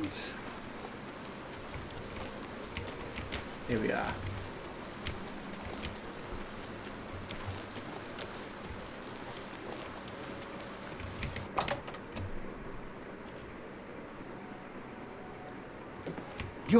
We're all in your debt for closing that. If I can't fix it, it ain't broke. Oh my god, no.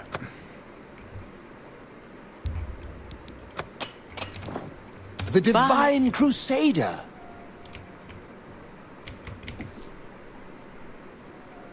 One of you guys are married.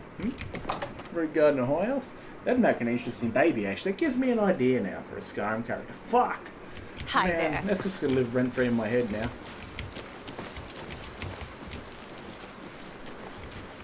We've got like 2 Nords, I think, that are like that already. We've got Mara, the Knight of Mara, which I shouldn't have done that. I should have done that was a chapter. But I think that's for the Dragonborn to do. It's a regretful part of the chapter. Hello there. Do you ever do any shopping at Northern Good? You're back. And then What have you found out about Aura. Galtus Pravia's disappearance? He's fucking dead, mate. Dead? Damn. What got him? A bunch of shit. Could be that. But you said the corpse was intact. Nothing had dined on the gem hunter. Something doesn't sit right with me about this. Let me see that. Interesting. The symbols on it are familiar to me. I'll be looking into this. Gay. That's all. For now. Good job, though. You got Varanus home safe, and I think it'll do him good. I'll pay him for the contract. And this for you. I haven't needed anything there in a while. Sell that shit. I'm sure I will soon, though. You again. I'm going to need you to find Maglir again. The little fetcher.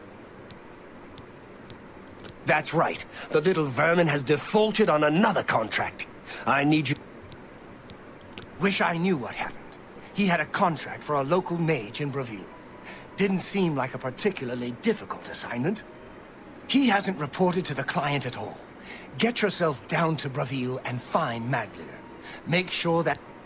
Stop Holy staring. dead. Have you heard any word? I don't remember that. It's a long time ago. A long time ago.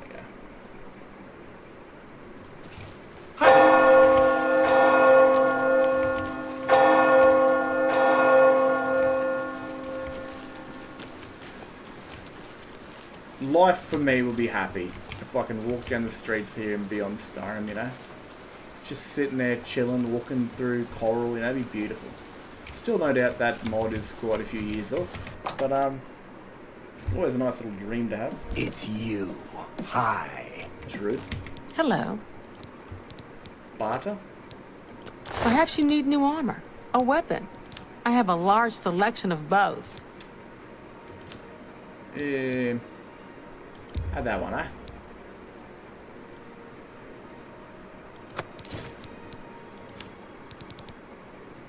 Thank you for your patronage. Farewell. Yeah, no worries, love. No worries.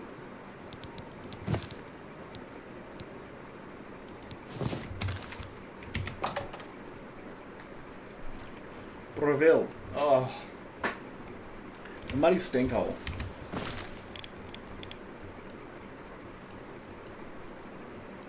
Where's that shithole? Right there. Ugh, fucking hell.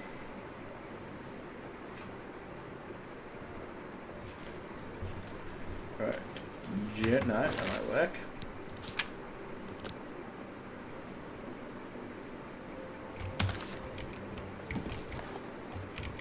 I can eat for a day. Thank you.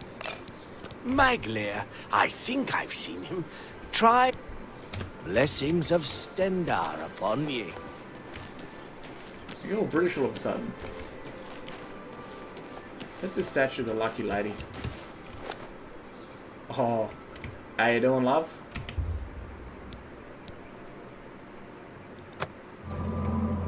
It's always the nicest people in the world that hold the darkest secrets.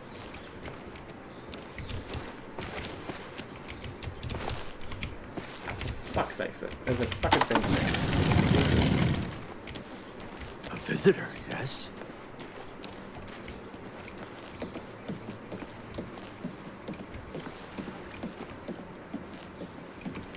Aren't they changing this place? Pretty sure they are.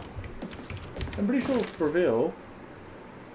I don't exactly remember. It could be. I think it's later when they're actually changing. They're making this two halves. So like, there's a city in this part. There's a city in this part, and this big old like bridge. Both, I think Oblivion and Beyond Skyrim are doing that.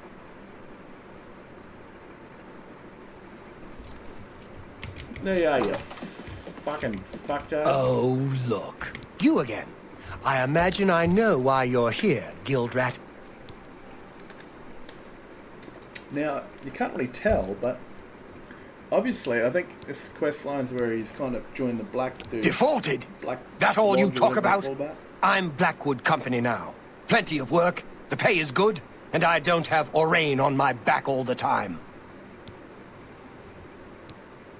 Oh? I know you're the one who ratted me out to Orain about that other contract. Go back to Orain. Give him my regards. We're done talking. Got nothing. At least the Oblivion Gate outside the city is gone. Although, news from the rest of the Empire is still just as bad as... Take care. Oh, you bloody prick.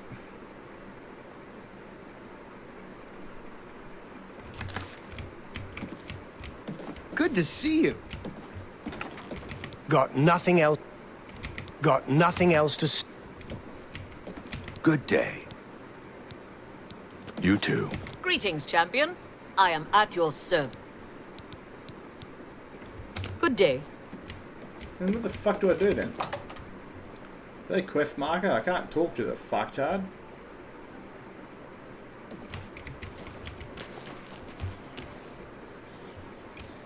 A coin for an old beggar.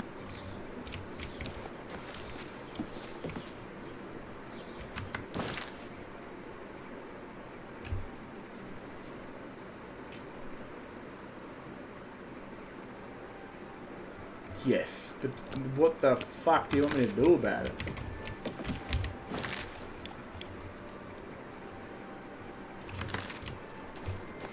One more. Thank you. Blessings of Mystara upon ye. Good day. Bye.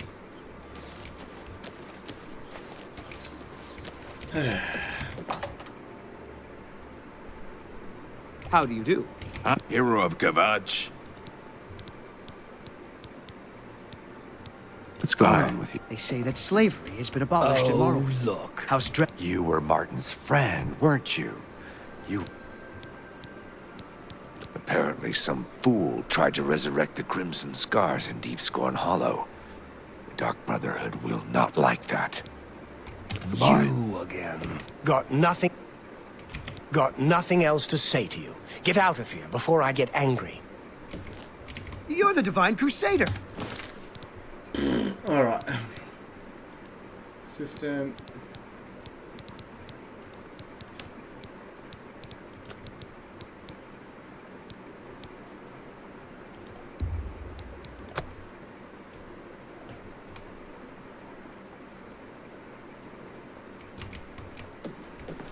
You again. I... defaulted. Oh? Why can't I kill him? It's not fucking fun. Anyway, I'm gonna get back to these fucktards and tell them. This is stupid, man. Honestly, I forgot how boring this questline was. This is making the Companion's questline seem like a bunch of fun. Because the last thing I want to do is run across country all the fucking time. But oh, this guy said no, this guy didn't like this. G'day, you funky dude. Oh, I want to spend my time in the Fighters Guild actually fighting instead of being a fucking Uber driver. Have pity on an old war veteran. Data worship has become increasingly prevalent in the Somerset Isle. What the fuck? There we are. It seems Somerset Isle is...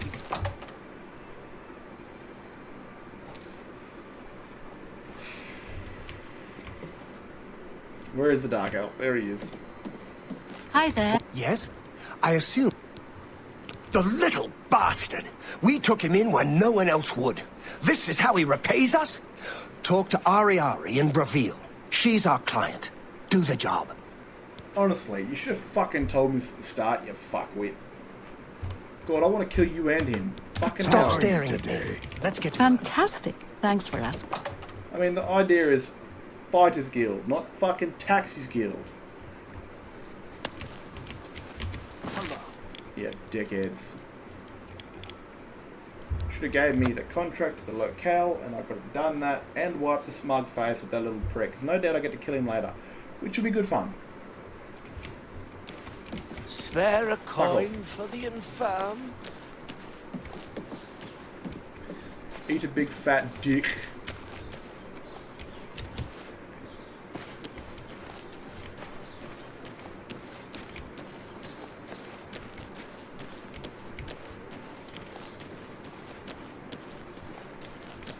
Oh, I'm getting a fucking strange, weird feeling walking into this place.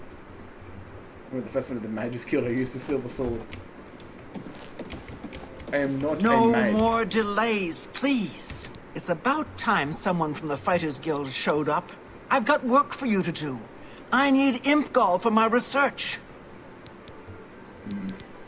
I need imp gall for my studies. 10 portions of it, in fact.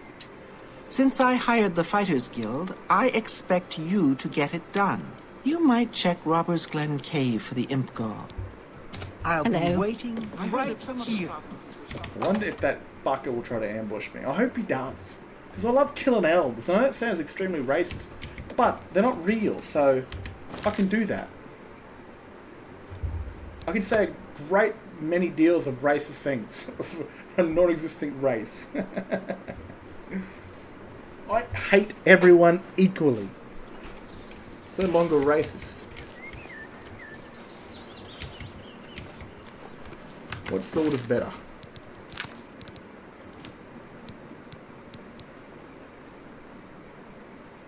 Yeah, that.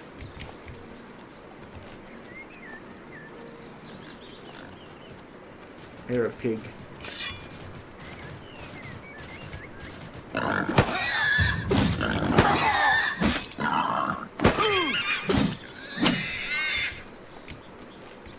Bit of blood in the blade, I like that, I like that.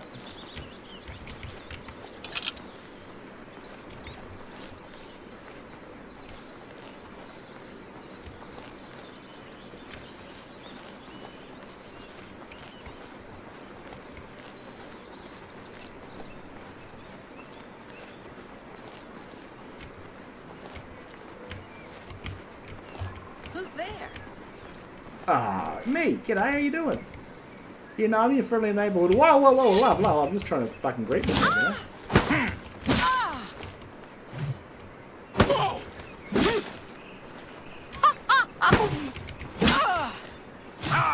Why won't you die? Pretty sure that's a skyline. No gold, what a bitch.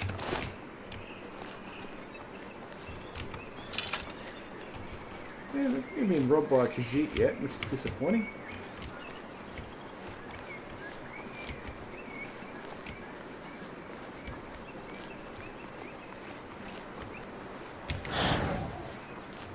Right.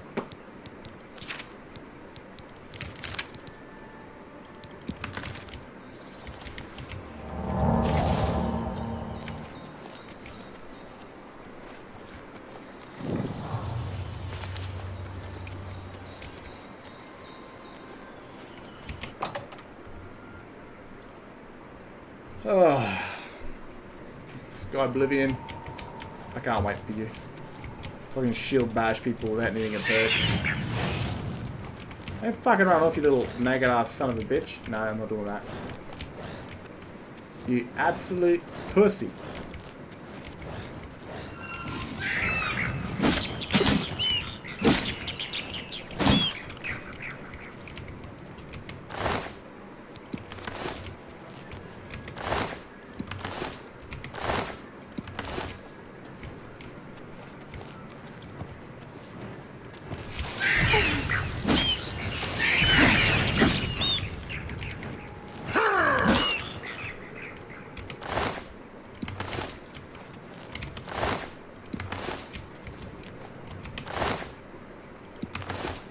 How much of shit does she want?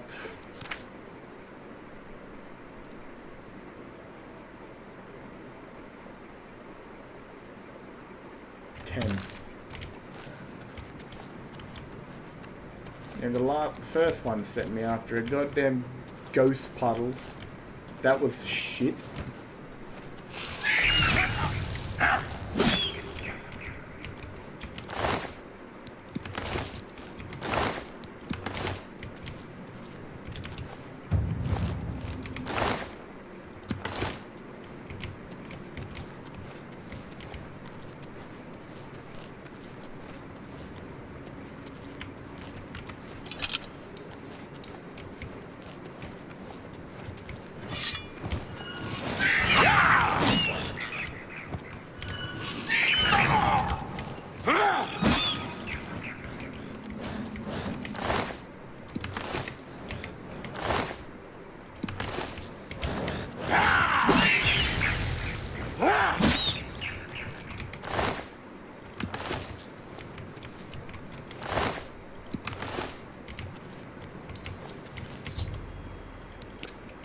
Good.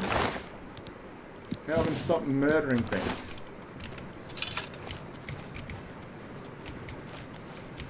Oh, apparently not. A bloody troll, eh? Urspra.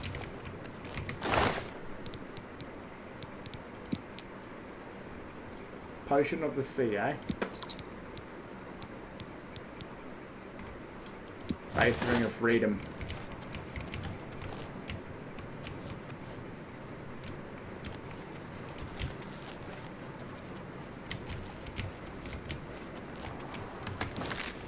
Alright, time to follow Clairvoyance again because I'm an idiot.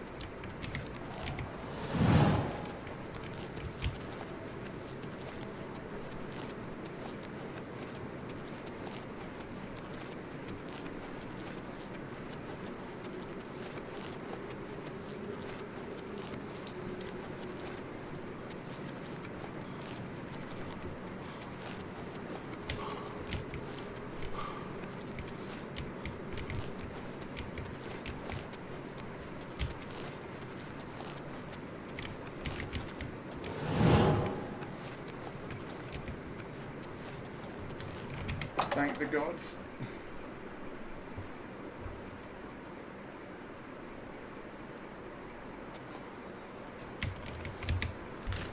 Well, as long as you kill that little fucking ladder, I'm happy.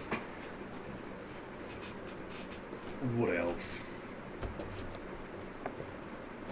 Bunch of Well met. tree-hugging motherfuckers.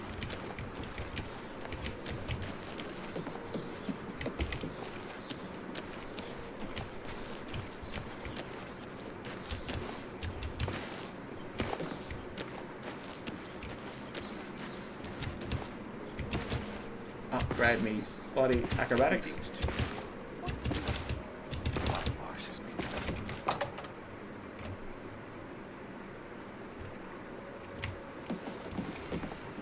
Come on, none of that shitty, okay? Far out.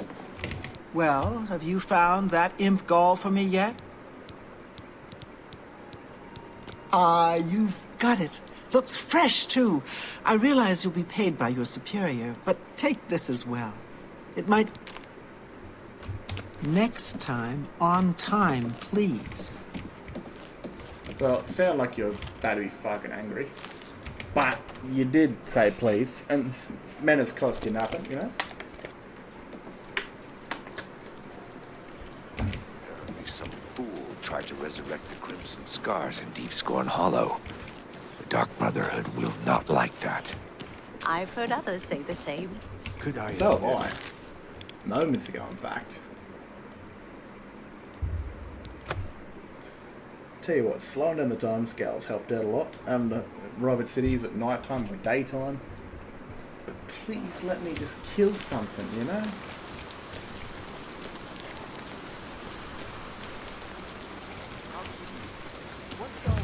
Take the fuck up. Where am I going?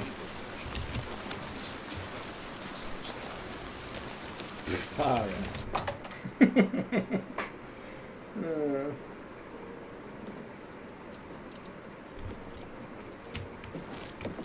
Come here, you prick. What is it? I can't believe we lost another to that bunch. Well done taking care of the contract, though. We can't afford to lose any of them these days. Here's your payment for completion of the contract. I think it's time for us to They weren't always a threat. Small-scale mercenary band. Until Riza Kar took over. Then came the fat Imperial contracts. After a mission in Blackmarsh, they set up shop in Leowin. More ruthless than ever. It needs investigating. First, though, you need advancement. Your service to the Guild has not gone unnoticed. Henceforth, I've got something for you, but we're not going to talk about it here. I want you to meet me at my house after sundown. We'll talk more then. You bring out any funny toys, Later. my friend. You are getting the Crusader's sword where you want to put those toys.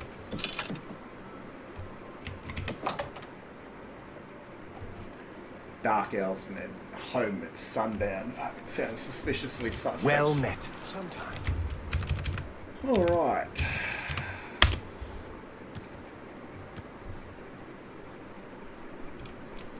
Well, it's not sundown yet. That's 6 o'clock. Hello? Apparently not either.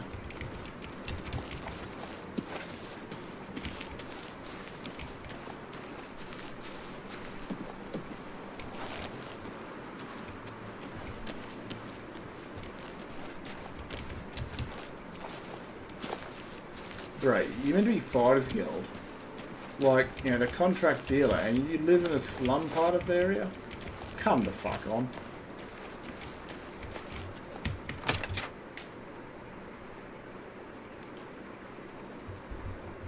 Let's talk. Good. You're here. We've got duties to attend to. We'll talk later. Meet me at my house after dark. I've been looking into them. Heard some disturbing things. We know they're a danger to us, and we know they're good at what they do.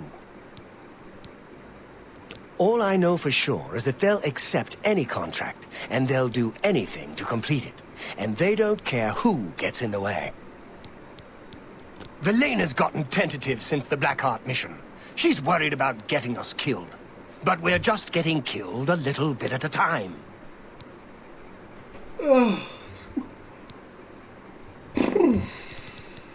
That mission was the start of it. That was when Vitellis was killed. We were contracted by a wizard, Argoth, to recover an artifact from Blackheart. I went in there with 20 men. I left with 5. Vitellis wasn't one of them. He died covering our retreat. I snooped around. Apparently, they completed that contract for us. I went in there with 20 good men. I can't believe that bunch finished the job. There's more. Argoth, he's dead. The artifact gone. Sounds like a setup. Maybe they made a deal with Blackheart. I don't know. But I'll find out. Now we find out what really happened. And we let it be known. I want to show the people who the Blackwood Company really are. I can't order you to do this with me. It's dangerous, and Velena isn't going to know about it. We leave as soon as you're ready. We need to find out what happened. Let's go. You got 2 doors? Fucking hell, bro. You're a goddamn Forest Guild member, you shouldn't be living in the slums. But you are an elf, so I can see why. Alright. Fuck are we going?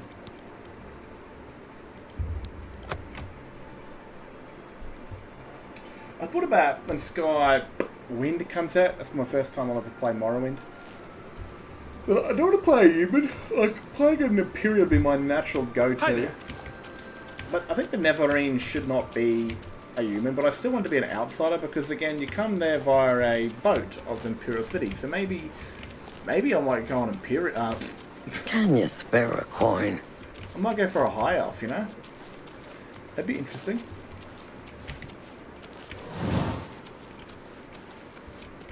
High elf that was captured in the Imperial City and sent to Morrowind. So he's still an elf, but he's a foreign elf.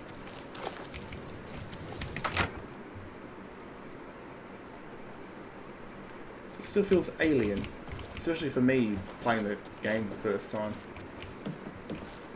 We need to check out Arpenia. Come on, I'll follow you.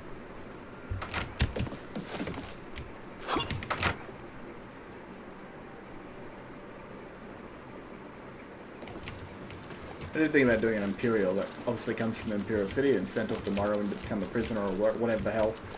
But, I don't know. It doesn't feel right being the reincarnation of the Neverine as a simple Imperial.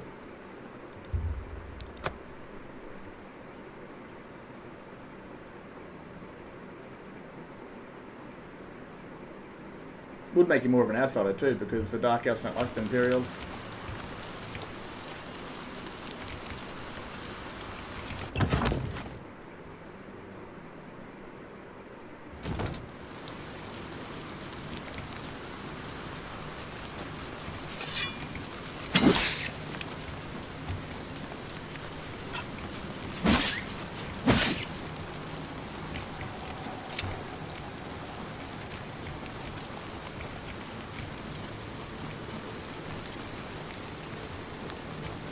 Still raining, apparently.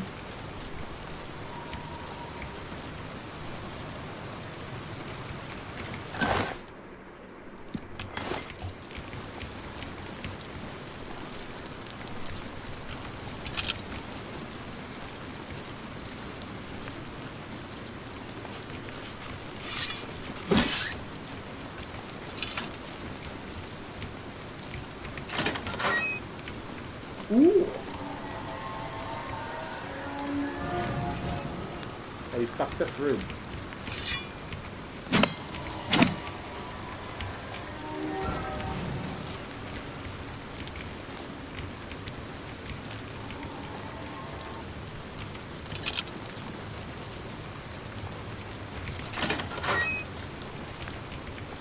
I don't remember seeing a red one.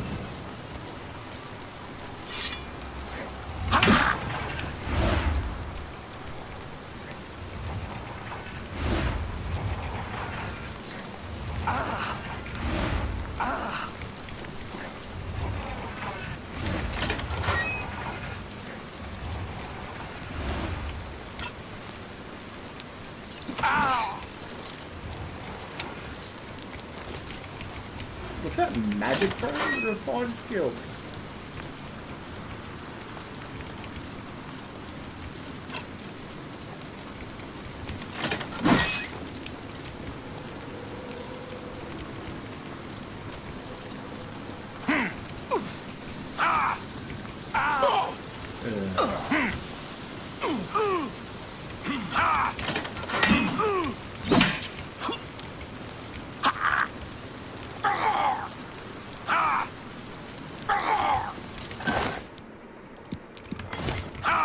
That wasn't worth it.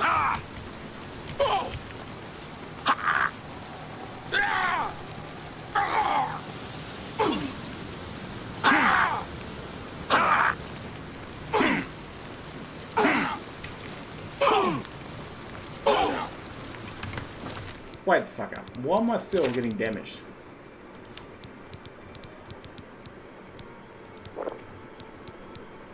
Just in case.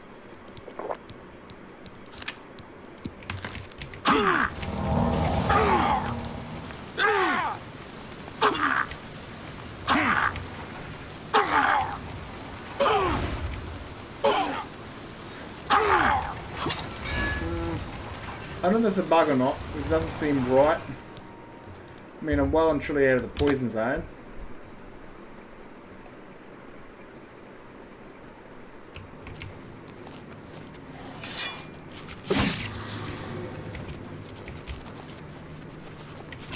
Yeah, nah, fuck that. Dude, no way.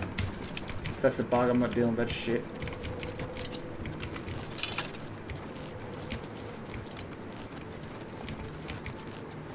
I was well and truly out of the poison zone when that fucking killed me.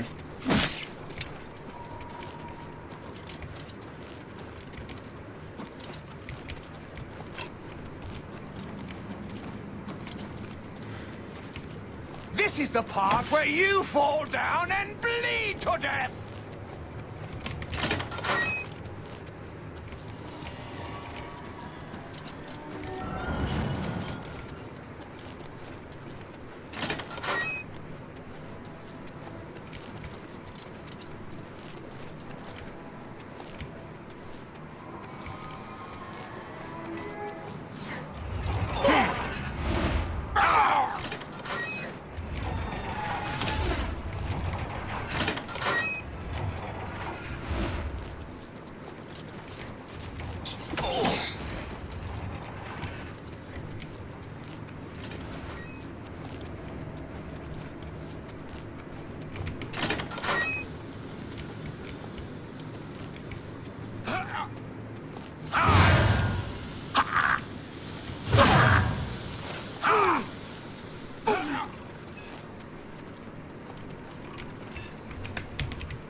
Get fucked. Oh man. Steam.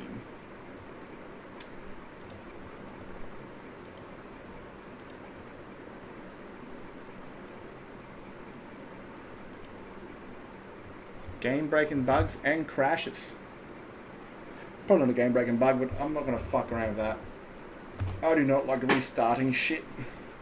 Especially this.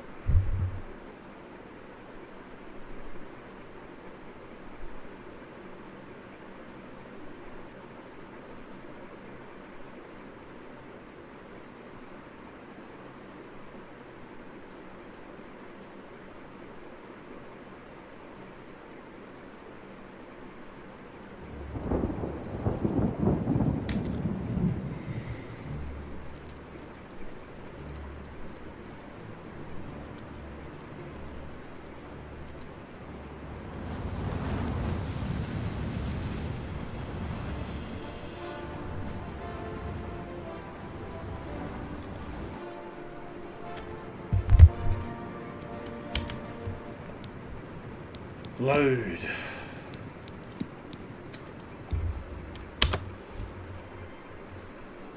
Son of a bitch.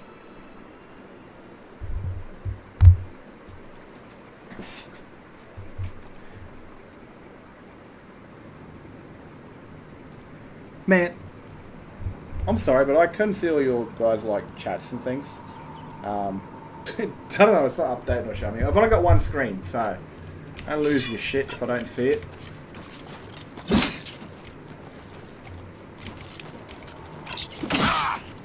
I'm getting bloody...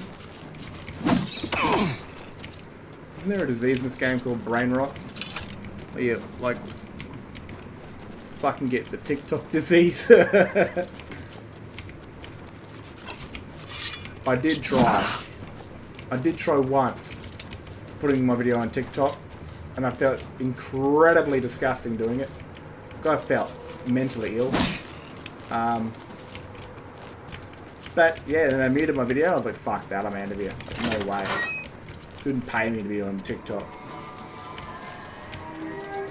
Duck and weave.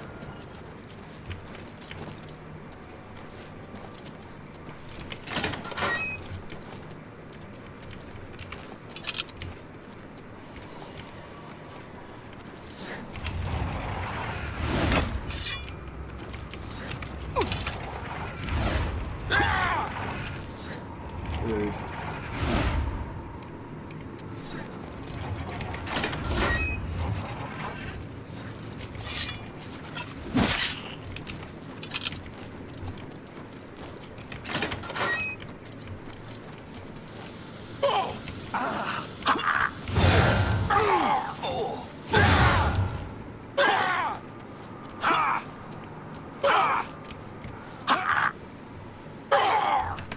Not still getting me. Fuck that. You don't crash. Oh, I did too. Alright, so we're getting an issue with that. So I'm not going to touch this entire fucking place. Is bug fucked.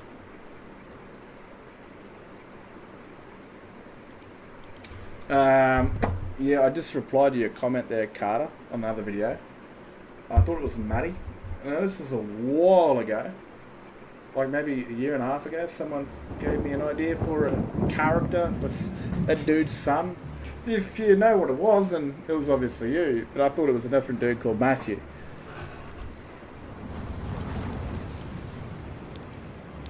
Load. For fuck's sakes.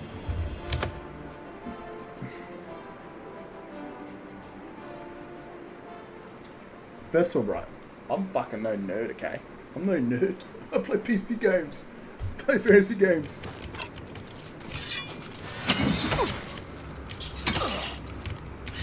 You can deal with it, fuckers. But since I don't know if this is bugged or not, I am on 100% cheatong. Mate, you disgust me with your elven magic. Fighters Guild, you know? It's like when I run in there and play the Mages Guild with Silver Sword and 2 spells.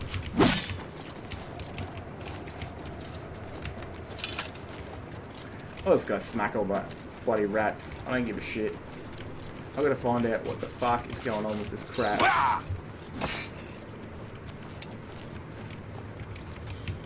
Oh, well, if you can give me like his basic backstory, you know, the one that was created for him. I changed it a little bit, obviously. But if you can tell me what his original backstory was, mate, then it all is. Okay?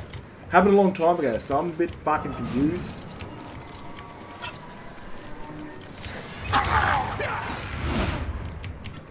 It's like a lost pet, mate. And where's the spot on him, you know? To prove that he's yours. Now, you sons of bitches, poisonous motherfuckers.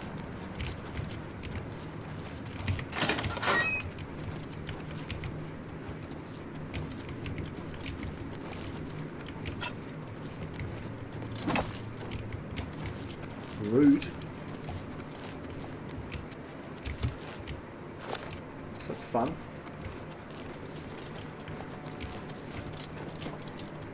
If I touch this and it crashes now, I'm gonna lose me shit.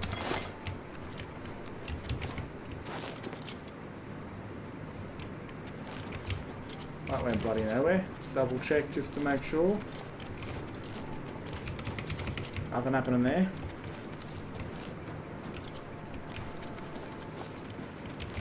Oh no, man, sounds like you're dodging the question, bro. Sounds like you're dodging the question. Now you claim is yours, you have to now put it to the fucking test.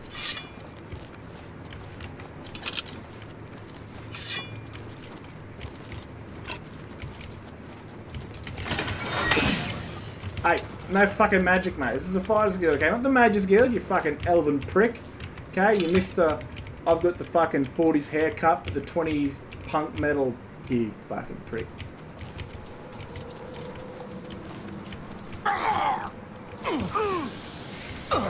Oh, yeah. Oh, it smells so good.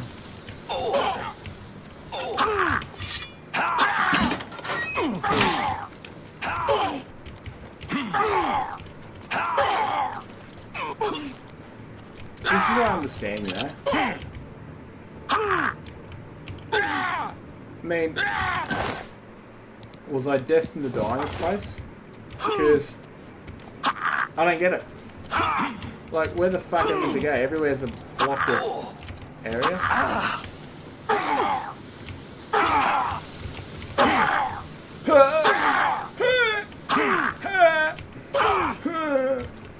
Fucking hell. I don't get it. I don't get it.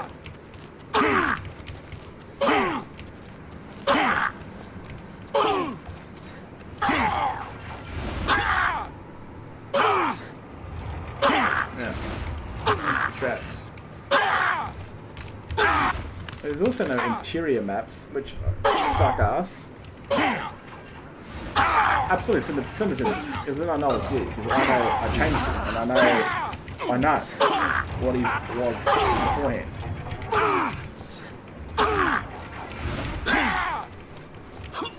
Involved a certain individual that's around Windhelm. That's rather a not a very nice fella.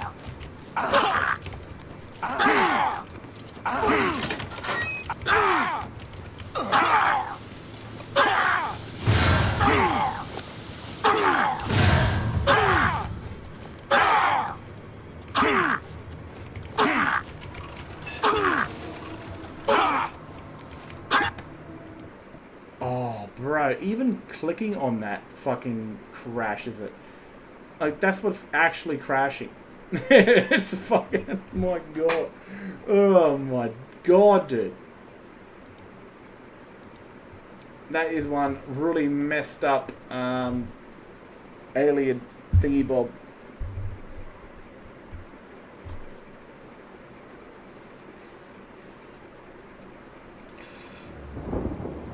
Oh. Because, I mean, honestly,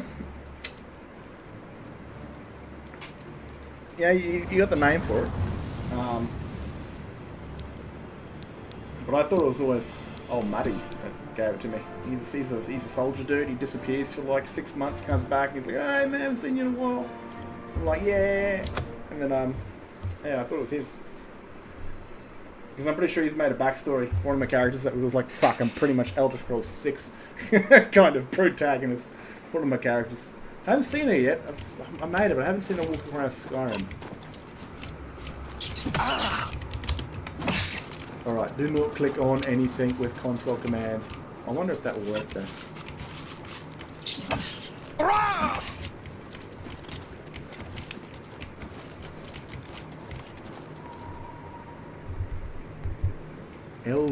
Elven bastards in your magic.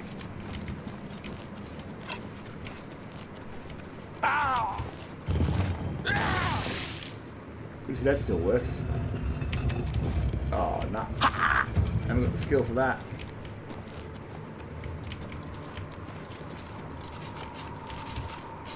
What's the matter? Getting tired? But mate, you're fighting a rat, okay? Or a skeever, but for some reason they call them... I wonder if I have...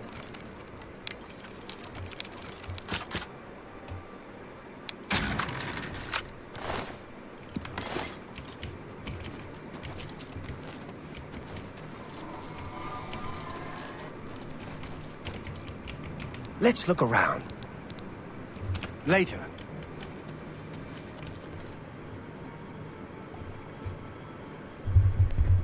Yeah, good luck flying the video. I'll bloody hell.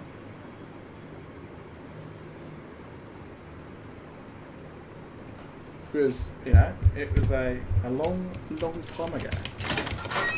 And then I built him and he sat there for like a year doing nothing. Hey, fuck you, dude. Oh, fuck you. Oh, good job, no one.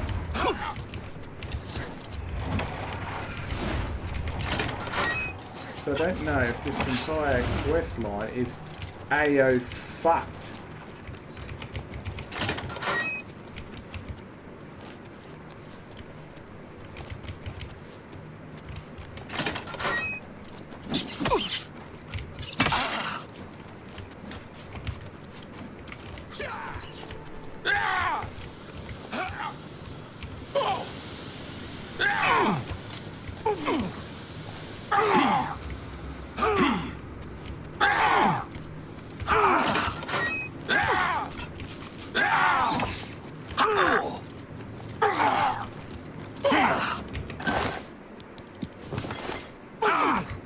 I feel like I'm gonna have to like Google search this quest line because honestly, I don't know what the fuck is going on. The entire ruin becomes a poisonous vestige, no matter what you do, where you go. I don't know if that's natural or not.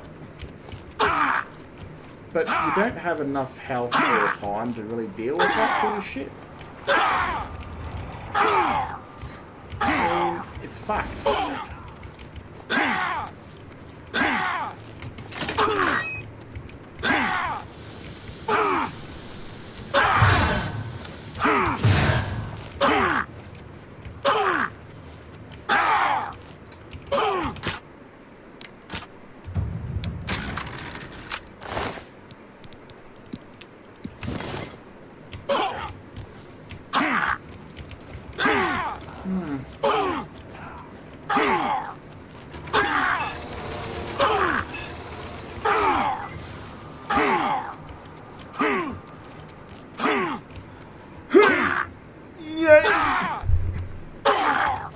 I'm gonna fuck pause it for a second.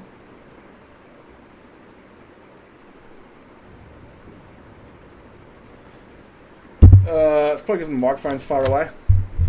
That could be a good reason. And with all this shit going on right now, it's gonna be hard to hear me because these guys won't shut the fuck up.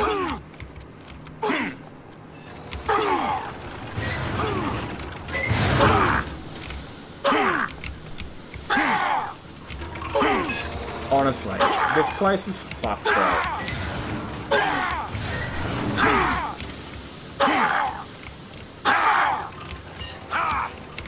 I generally think this is like the worst quest I've actually done. I'm actually going to Google search. I can be fucked right now. What is the quest called?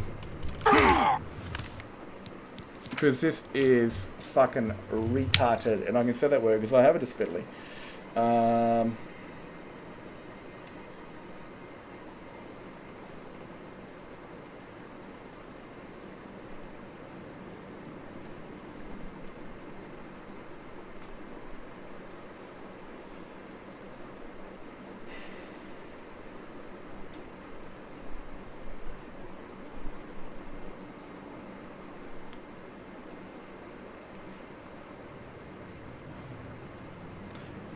That doesn't seem like a very reasonable quest because obviously you're going to get poisoned 24/7 and you can't keep your health up long enough.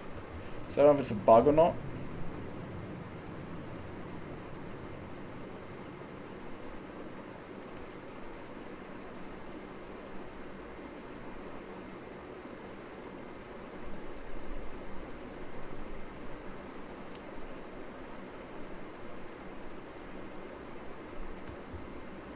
And I really do not like the tomb raiding thing. At all. I despise Tomb Raider.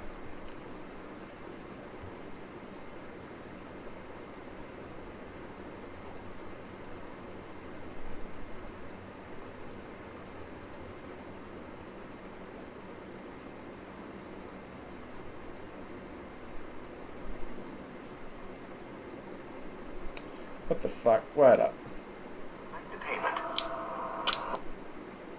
Blackheart isn't.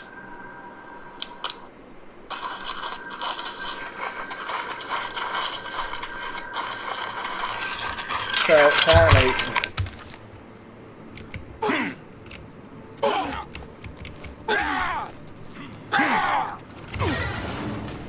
Click on this idiot.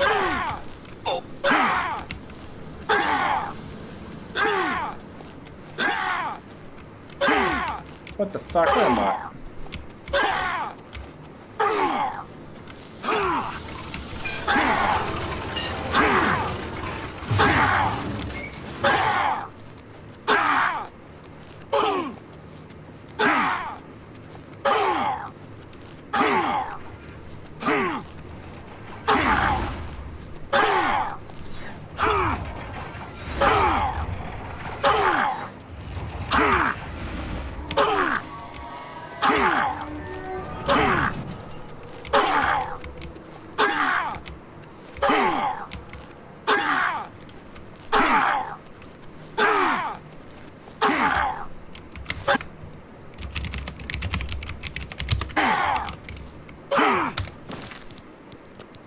Well, apparently the video showed me that you just got to simply land on the trap and almost die, and then he will have a conversation with you.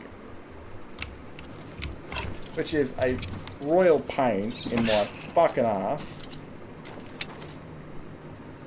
Alright.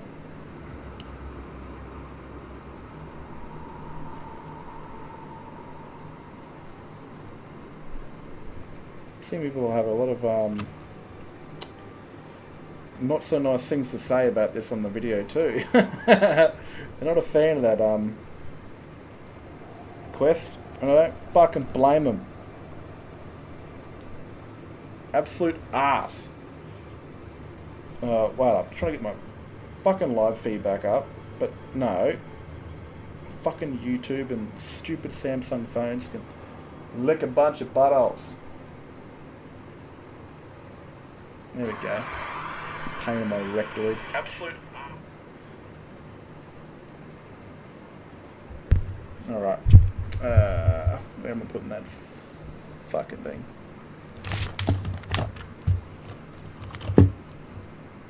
Alright. Let's try this.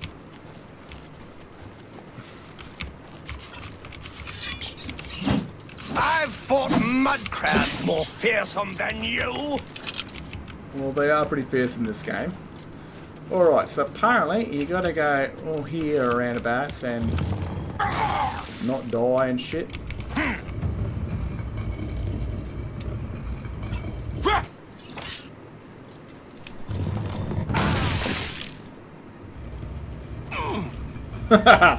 Nothing. I knew it. Azani Blackheart isn't here, alive or dead. I could fucking slap your fucking cheeks right off. Mate, I'm dead set. You're making me hate owls even more. The bastards. There was no battle. Azani must have made a deal with the Blackwood Company. My guess is that they paid him off. They get the weapon for Argov, collect the payment, and tell Azani where the mage is. Easy for Blackheart.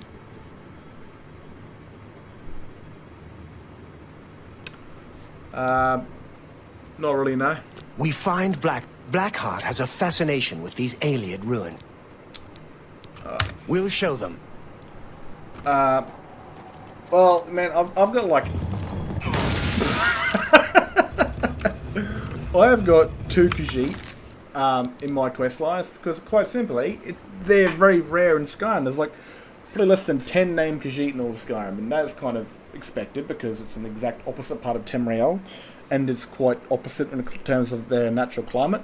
And I don't imagine really a Minotaur is going to wander into, you know, Skyrim. And honestly, like, I use the voice packs from in the game, and end of the day, I mean, things are definitely... I would love to redo this quest when Oblivion comes out, this entire story, or even... especially, like, beyond... Like, I made this the idea of Beyond Skyrim, so the major core of things would happen in Skyrim, and then spin-offs in, like, other provinces. Like, I've got some wild ideas. Even for the Night of the Nine, like, I've got Rognik, what's his name? Rognik Night Oath or some shit, and he's going to be... He's the Night of the Nine character in that, right? But I really plan on, like, doing, like, a prequel, like, you know, years before the Dragon's Return, where the Holy Crusader has been remade, the Knights of the Nine questline from Beyond Skyrim, and he comes to Skyrim to help the Dragonborn and meets Rognik after rebirthing the Order again. And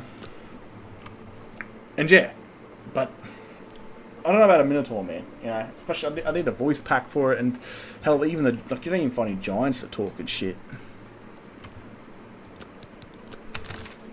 It kind of would be, you know. There's probably a few mods that add them.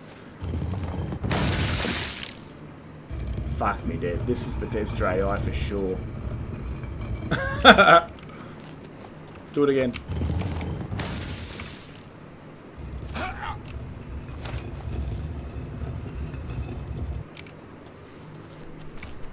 Oh, great. This is just what we need. And he's stuck in a fucking ground.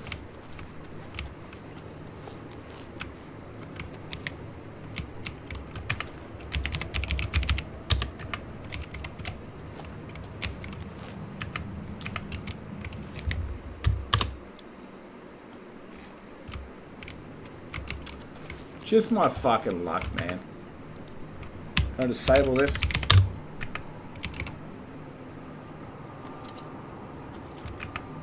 Come on, you idiot.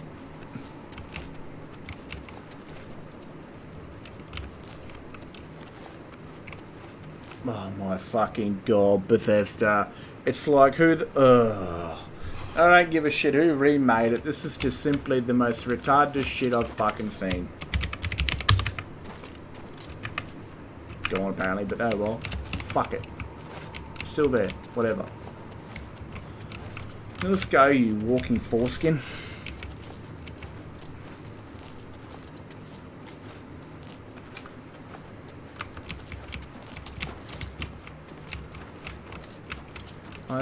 Minotaur that I think I've ever really used for Sky was just like a female follower one. It's like a half-breed. Walked around in bikini armor. I mean, I've got a snow elf. I always thought about an alien. Oh, actually, I have an alien princess. I mean, like a Dwemer, but I thought that'd be a bit overkill, you know. Like, I've already got Daedra following, then I've got a friggin' this and that. Like, I think I might be crossing the line if I got too many fantasy creatures coming in. I feel like I've already crossed the line with the Daedra. Where is this knob sucker taking me?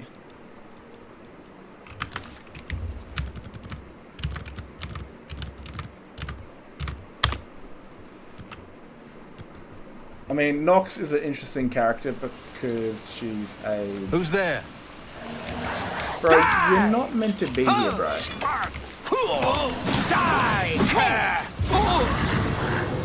Okay, you're meant to be gone.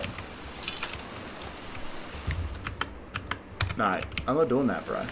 100% get fucked. I'm not doing that. I will go to the strange door.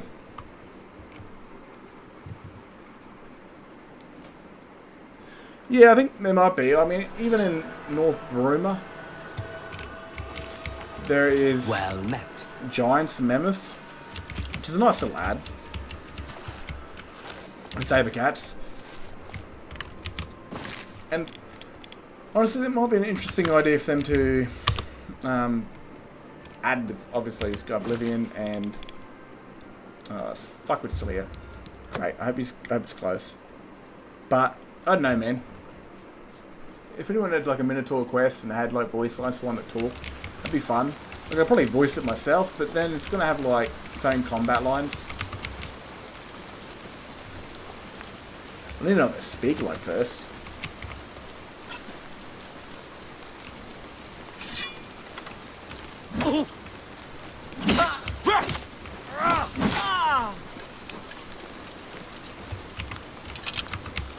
I've got a problem, man, where I've got too many characters. Like, I've got Nox, who's the Dremora from the Oblivion Crisis, that fought Skyrim, and then decided to... Daedra are very straightforward creatures. I mean, they are created to serve, to do what they're told. Oh. And... Hello. For what the fuck? And for Nox to, like, you know, go out on her own and do her own thing. To be impressed? Is rare on its own, because like I said, they're like hardwired like computers to follow orders.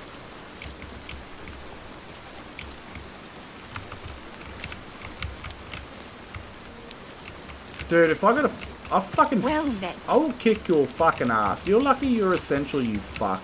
Because if I got to follow you all the way, Bro, what in the fuck? Yeah, dude, this is gay. I really don't like the Fighters Guild. This is the shittiest guild in all of Oblivion. I'm meant to be killing people. Taking fucking heads off.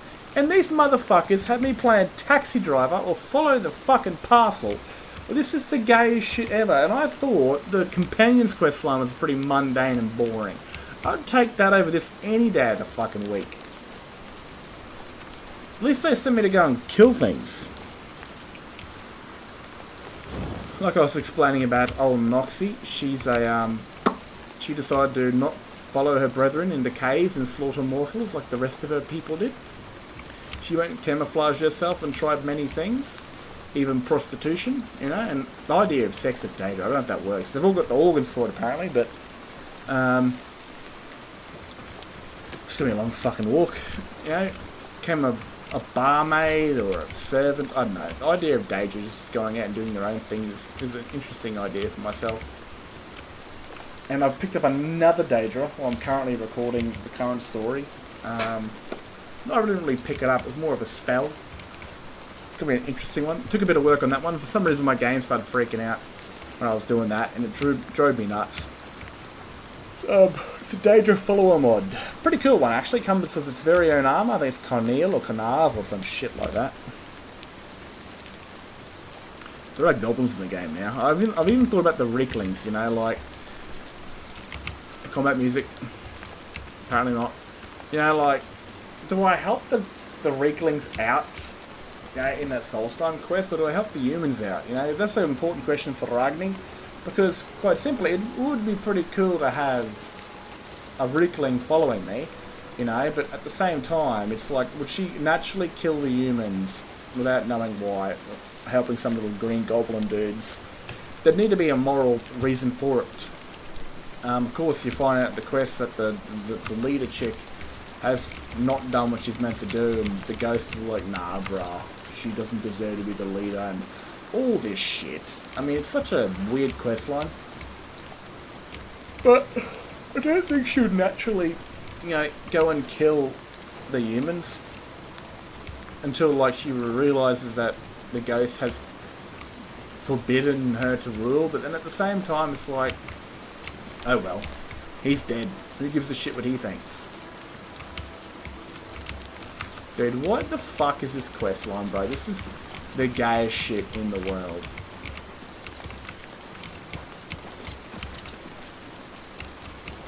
Honestly, all I've had to do for the fucking Fighters Guild in this entire thing is find 5 ghost puddles, go and kill imps, deliver this message, oh, come back and tell us this person's a fuckwit. That's all I've done. It's so boring. Honestly, I'm a warrior sort of class character, but this is the worst fucking questline in all of Oblivion. The most boring. Making me walk to fucking follow this wanker. I mean, I wish I could kill him. I hope he dies. I actually hope he dies.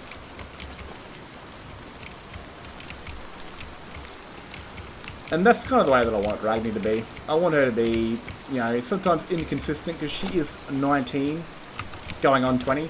And at the end of the day, you know, she's going to be young and dumb. It doesn't matter what kind of position she's in for, you know, saving the world. She's still going to be a product of her age. You know, there's going to be moments where she really shines through and really shows her maturity. And then there's going to be points in time where it's just like, I'm 19. But 19-year-olds, I'd say, like, let's put it to a realistic setting. 19-year-olds in that sort of world weren't on their phones, weren't Instagram models or OnlyFans fucking porn stars. You know, so they had a lot more brains about them, and by the time you were 19 in that day and age, you were classically an adult. You're an adult by the time you were 15. But at the same time, she is still new to the world, but again, heavy is the crown. Heavy is the head that wears the crown, and she's had to do a lot. You'll never take me down. Yeah.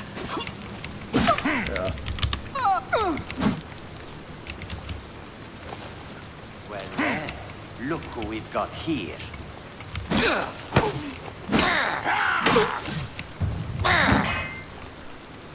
But yeah, I kind of want to mix in between, you know, her responsibility as the chosen hero, but also show that she's very human. You know, that she will make mistakes, that she is also her age. And there's times where the dragon will come out where she'll be the boss. And the first time I did that was with General Tullius, when she was cranky and tired.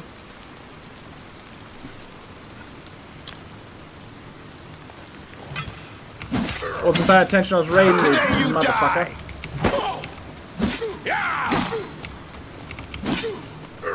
But, yeah, I think it makes it more human. I mean, end of the day, everyone knows what the fucking Skyrim's questline is. Dragonborn kills Elduin and all that crap. I mean, the idea of the story is the journeys of the Dragonborn, so it's making the story a lot more personal, making the characters a lot more people than destined heroes like every other thing. Obviously it was made for a game story, but I wanted it to feel a lot more human, a lot more personal, and again, she's the divine hero, but she will make mistakes, and at times when she needs to, the dragon will come out and she will put the foot down. And the first times with General Tullius, and she'll be doing it quite soon with her companion that does something a little silly they maybe shouldn't have done. Hello, who's there? My name's David. That's who's here. And I'm here to steal your bitch.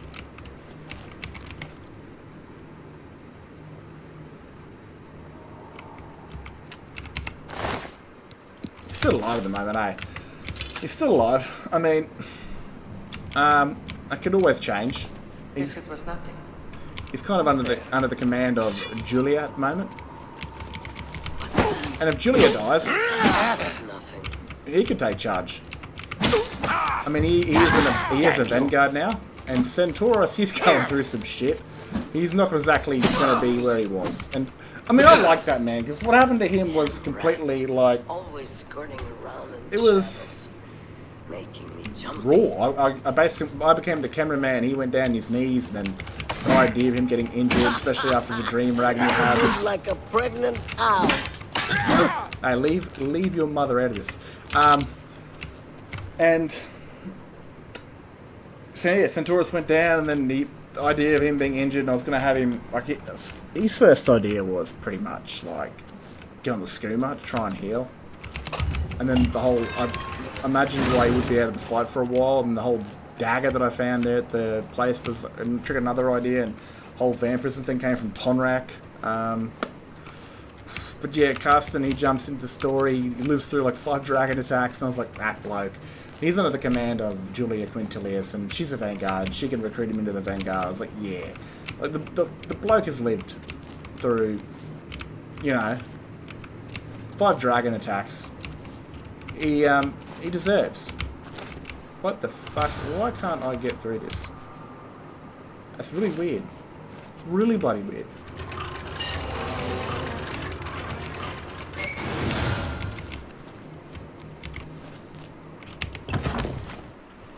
So now he's a bloody vanguard. I don't know, man. I don't know. I mean, the Nightingale, I've got a lot of weird sort of relationships in my thing. I like that, spice it a bit. You know, she is bisexual, but like 80% over prefers the ladies because she hasn't been treated nicely by blokes, and I've shown that. You know, there's only 2 that have actually like worked out well for her. Every other male has just fucking used or abused her.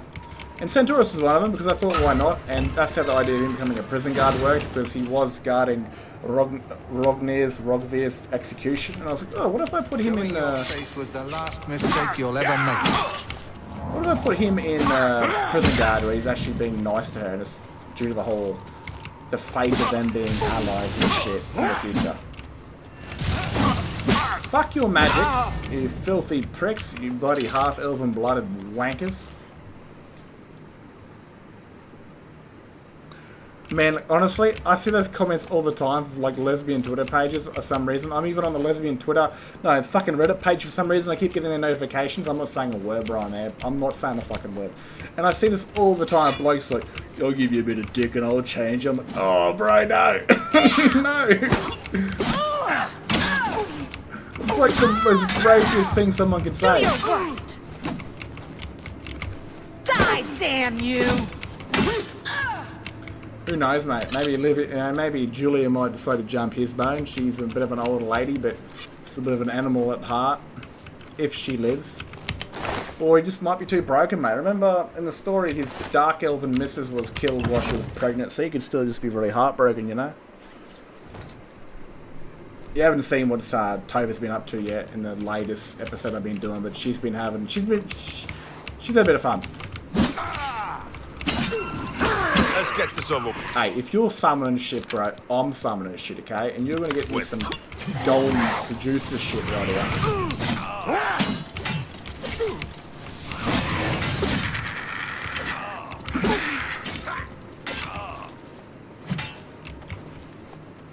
What's the matter? Tired? Yeah, you're an absolute babe, man. I love you.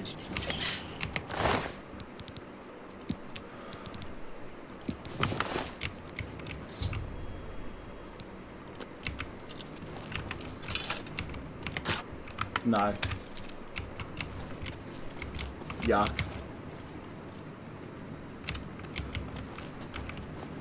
I think, you know, ideas come to very far into the future what Toph will be doing.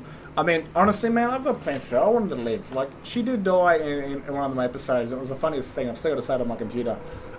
She killed a dude and he fell on a trap and it wiped her out. And it was so fitting because maybe, you know, maybe Nocturnal's been keeping track of her conversations of wanting to become a vampire and escape her debt to, you know, the Lady of Darkness or whatever. And might decide to take all her luck away from her in that one very fateful moment, and boop, there comes the trap, just smacking her right in the face. That was fucking hilarious. I cracked up that one. I mean, I kind of broke my own rule, like natural death, there you go, story over, but it just didn't feel right, her to cark it that way. Should have done it though, should have done it, but we lost out in so much cool story because she is voted my most beautiful character, apparently. You know, and I make Ragni to be quite young and youthful and beautiful. And actually, if you go and check out right now my channel, right? If you go and check it out right now, there is a music video. It's AI done, but I've already used enough AI to like be hated for the rest of my life. But it's actually got a version of Ragni in it that people might actually like to see.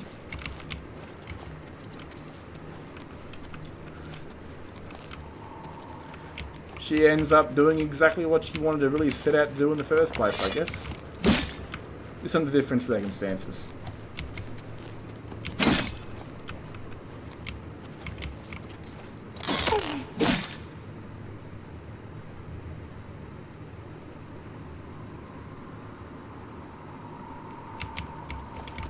It's sounding like it's... give me a bit more of a story, you know? It might actually be your dude. What happened to her, I wonder, you know? And how the fuck did we get out of this place?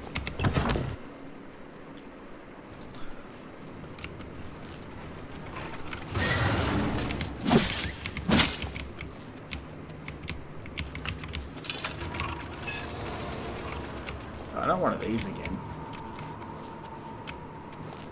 Fudging hell. You know, but what happened to the wife, you know? How did she mysteriously cark it? Where the fuck? Man, I hate this place.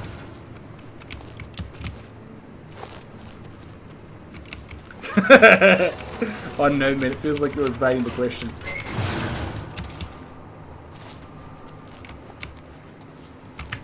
I mean, I wish for TLC. I wish that could fucking work.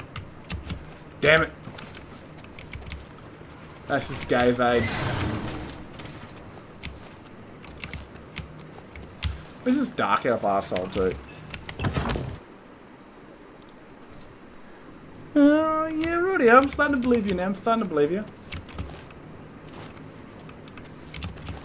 I'm too slack to go bearing through that shit. Like, fuck that. Yeah? Ah, you son of a bitch.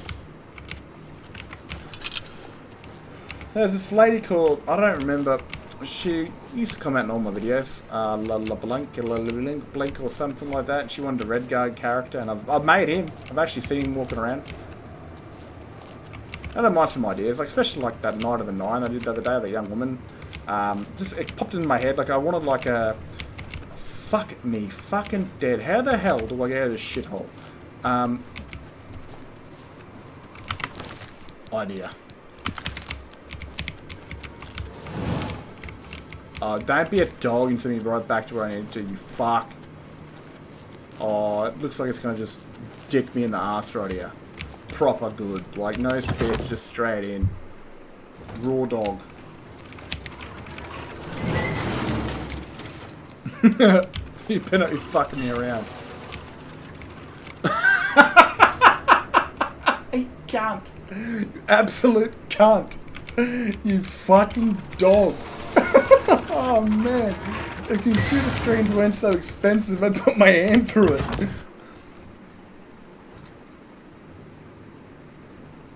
Ah, yep, right, I believe you. It was a wench sort of thing, I do believe that now. I didn't remember all of it, you know, and when I eventually got around to making him. And then I thought I'd just go for something a bit more simpler, you know, that he's kind of the whole racial diversity thing, that he was a Nord that fell in love with Dark Elf, and maybe Galmar, because both Galmar and Ulfric are old and they don't have children, and I say that with quotation marks in my story now, especially with a certain character. You know, Galmar doesn't have any children, like what, like honestly man, it just looks like Galmar and, you know, Ulfric are bum buddies. And I imagine if they're racist, they're not going to be quite pleasant towards people that have the same sex that really like each other.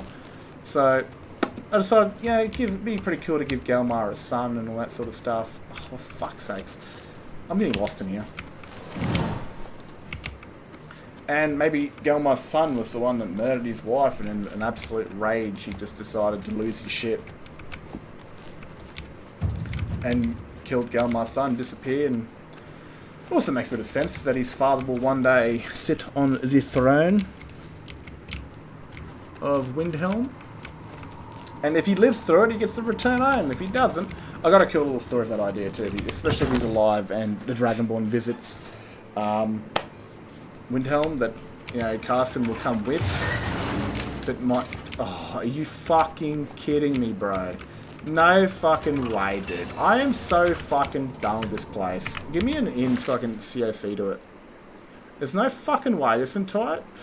I'm really starting to dislike Oblivion now. This was my favourite game, but I'm really starting to fucking dislike it. COC Priority... it's going to be DLC something, isn't it? How the fuck do I teleport out of here?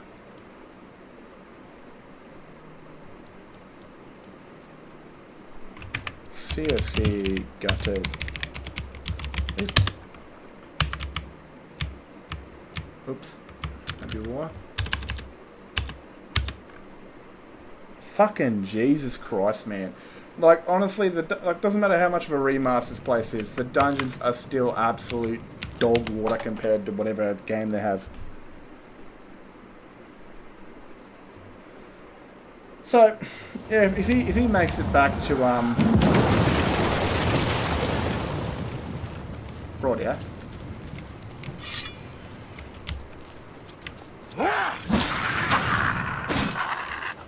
If he makes it back to Windhelm alive, he'll be able to go there with the Dragonborn and see his father again. There'll be some sort of confrontation where the Dragonborn has to release the dragon and put the foot down and be like, you know, remind a certain individual that might not very much like him, who's got a big ass hammer, who sort of serves as the right hand of Ulfric. I mean, sometimes you don't always need characters in their backstory. And again, a lot of that happens with Bethesda games, where people are mentioned but are never seen. And I've done quite a bit of that myself, but I sometimes like to really explore the character, like Morana Bearclaw, you know, like Sigurd's mother. I like to go in there and add that story and kind of give the backs a bit more life. But again, with Galmar's son gone, and we're going to see him, and then it'll be, I don't know, it'll be interesting to, again, like I said, it's the journey of the characters. It's seeing how the world evolves around them and how the world changes around them and all that sort of shit. Giving more life to characters. especially like Gelmar and, like I said, Ulfric. They're very boring in the terms of that they were both Imperials that grew dissatisfied with the Empire or some shit.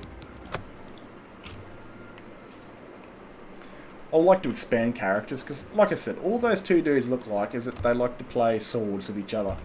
And, like I said, I don't imagine that a group of racists, obviously there's obviously plenty of races out there that like bumming the same sort of people. Come here, you fucked up. Oh, you... I want to kill you, bro. Let me fucking murder you. Yeah, I don't know. It's like, I don't really think you could be... Azani Blackheart is dead. Yeah. And our brothers avenged. Yeah, you fuck. Dead, finally. Good work. You've got it. Good. Now get out of here. Be seeing you. Fuck you, dude. In your ass, you absolute dog-licking, ass-munching, cum-guzzling taco for a dark elf. Well met. Oh, man, I thought that was a little circle symbol right there. I was about to fucking delete you, bro. I was going to Alt F4 you for sure.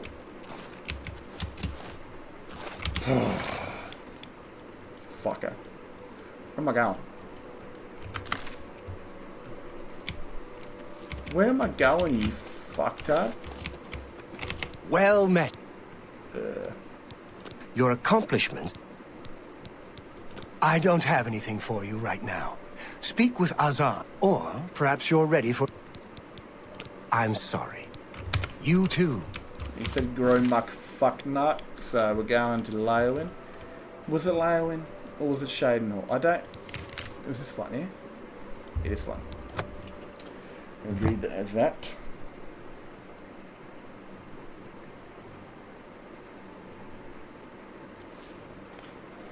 Yeah, I remember reading an article, and I searched up this, and someone made a child version of Ulfric, you know, like, not a child version of him, made like a child of him as a little girl.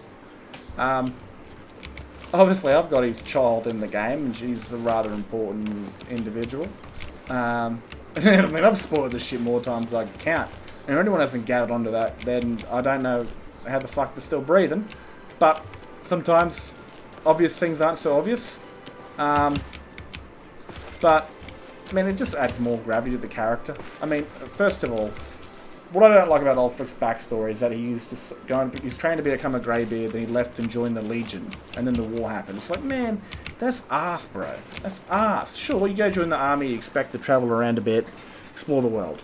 But honestly, who sends their only son and their only sort of heir to become... That's the way these things work. They're pretty much kings, the elves, right? So there's their child, their oldest child takes position and becomes the replacement for them when they die. Your second child, yeah, you could definitely send them off to do something else, like a lifelong version of a monk, like, you know, like whatever. But it just doesn't make sense that, you know, the Jarl of Windhelm would send his only heir to become a greybeard, which is a lifelong commitment, and it just didn't sit well with me, so I added him an older brother that was obviously there, and then he went and joined, you know, fought for the Empire in the war and was killed by the elves, which obviously tells Ulfric that he's now got a spot to become the replacement for his brother, but also to avenge his brother from the elves killing him. So it gives him more reason to join the war, because now it's his turn, that his brother's gone, it's now his position to take the place of his, you know, father, and to avenge his brother from being murdered by the elves. So it just made a lot more sense. There you are, you prick. Come here. Can I help you, brother? What can I do for you, meat? Need something to do? That's not very fucking nice, you know. Call me meat and brother. I mean, I've already mentioned you look like a fucking foreskin and a testicle that's got HIVs. I've got something for you. Could be tough. There are some escaped fugitives for you to find, meat. Honestly, though, he's meant to be 50, but they made him look like 30.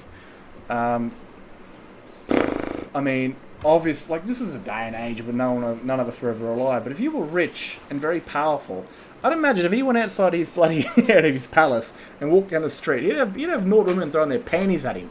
Like, it'd be like, you know, at that position and that power, women would come to him. You know, that's just be the thing. And honestly, man, like, Skyrim is very childlike in sort of its lore and its gravity, where it's like it's nothing seriously dark. The darkest thing I think I've ever seen in Skyrim is when Eric calls this wench a fucking whore or a slut. Like, he calls her, that's like the deepest Skyrim ever gets. There's no mention of brothels or anything, but if you look inside the lore or the books do get quite deep. Like Potama Septim, the Wolf Queen, how she was sold off as a 13-year-old, 12-year-old girl, and she had like 12 miscarriages because she was a teenage girl getting fucked by like a 60-year-old dude, like full-on pedophile shit, and none of that's in Skyrim.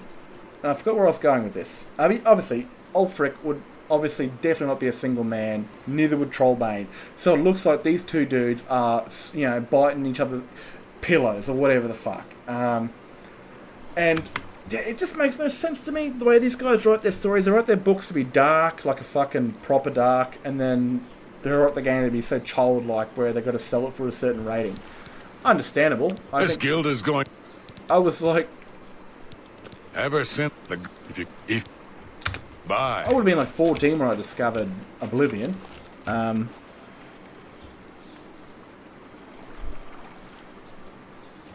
Well, you're talking about marriages during important civil war. I mean, that's what happened to Potama, for example.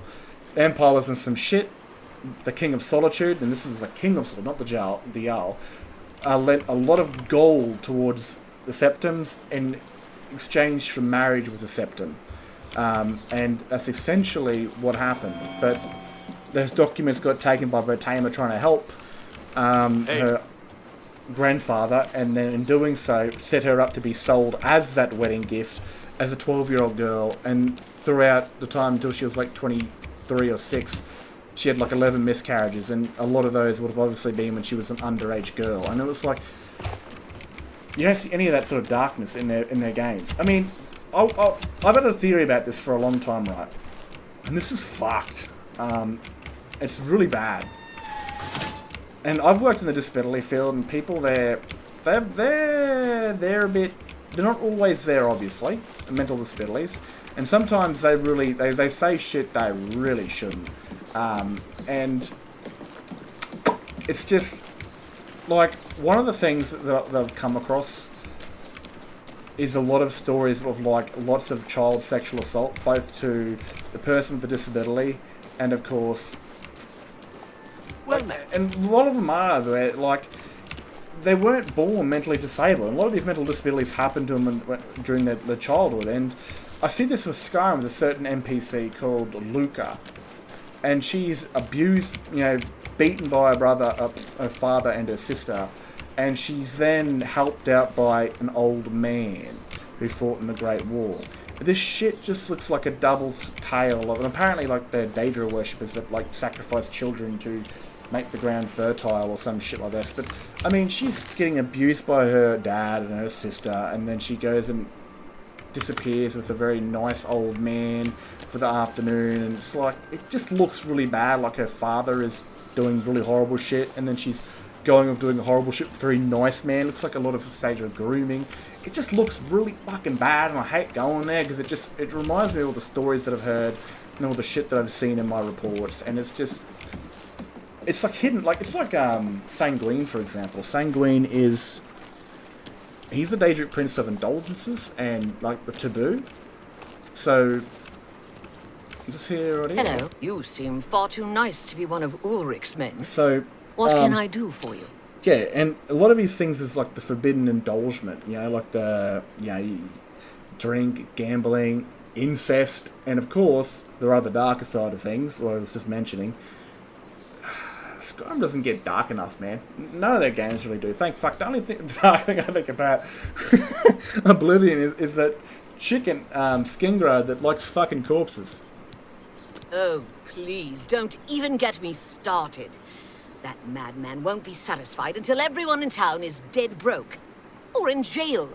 What in Oblivion is Ulrich doing with all that money? Take my good friend Aldous Othrin, for example. Have you ever... Fucking Jesus Christ.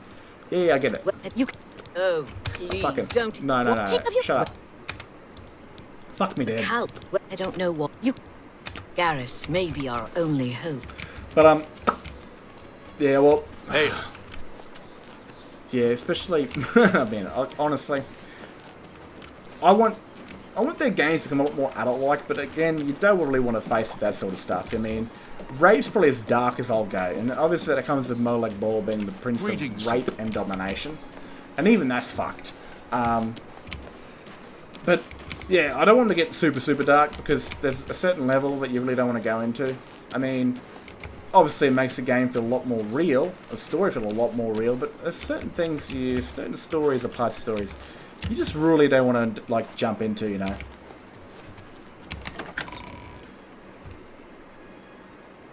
Like there's Daughters of Cold Harbor, right? And I don't know, man. It's kind of weird. It's like a sacrificial rape. Like they know what's going to happen to them. Do they know what's going to happen to them? But it happens anyway. Is it?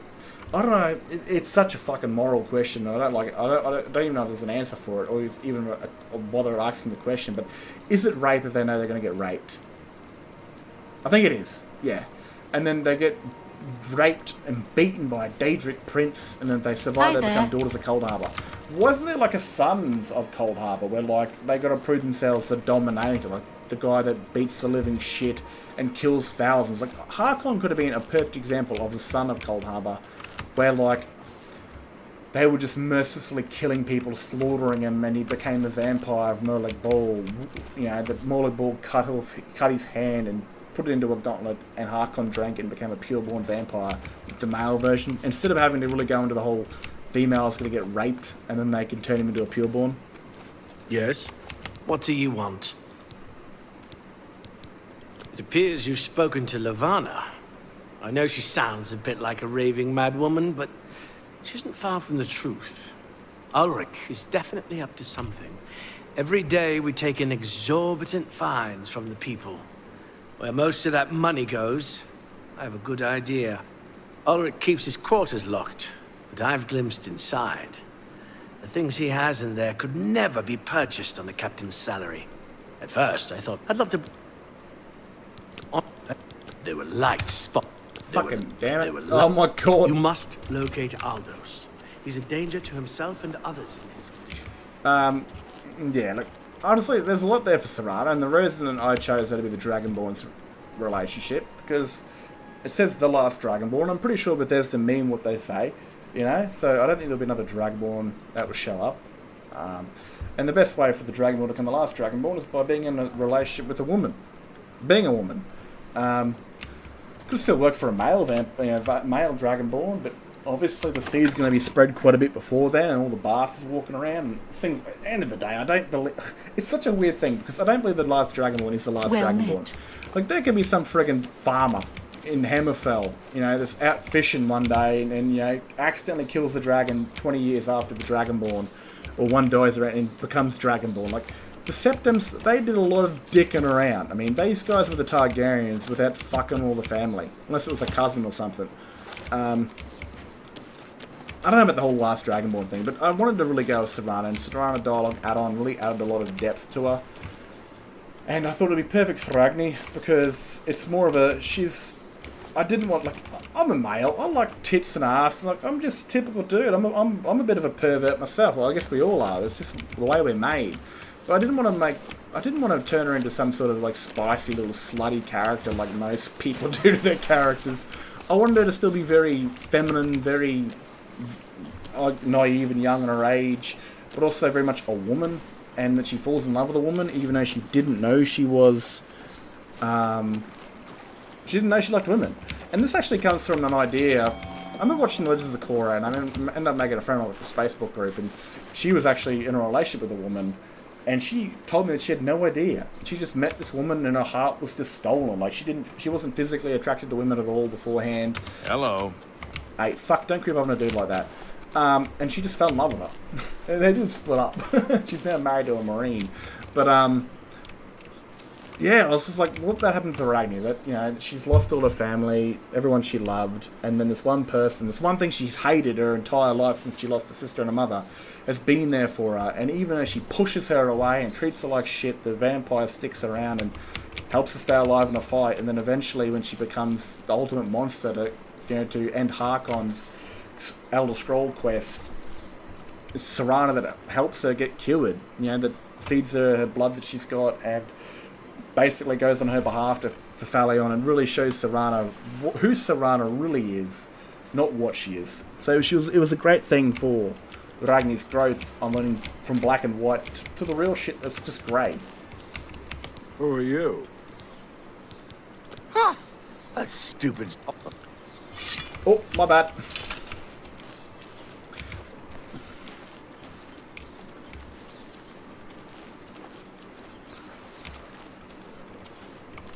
And yeah, like I said, Serana was a great thing because, like I said, she's young and she's naive. Her mother and her sister were killed by vampires. She's had a hate for him since she was 10 years old, and then she's got one sticking around her. It's very human in a way, and she hates that because these things are monsters in her eyes. And then this one's talking to her and joking around with her and having a laugh and just being human. She hates that because she hates the idea of them being humans that are in her head. And then she eventually helps her out and helps save her from becoming a monster. Stand clear. This is my house. Get out of the way.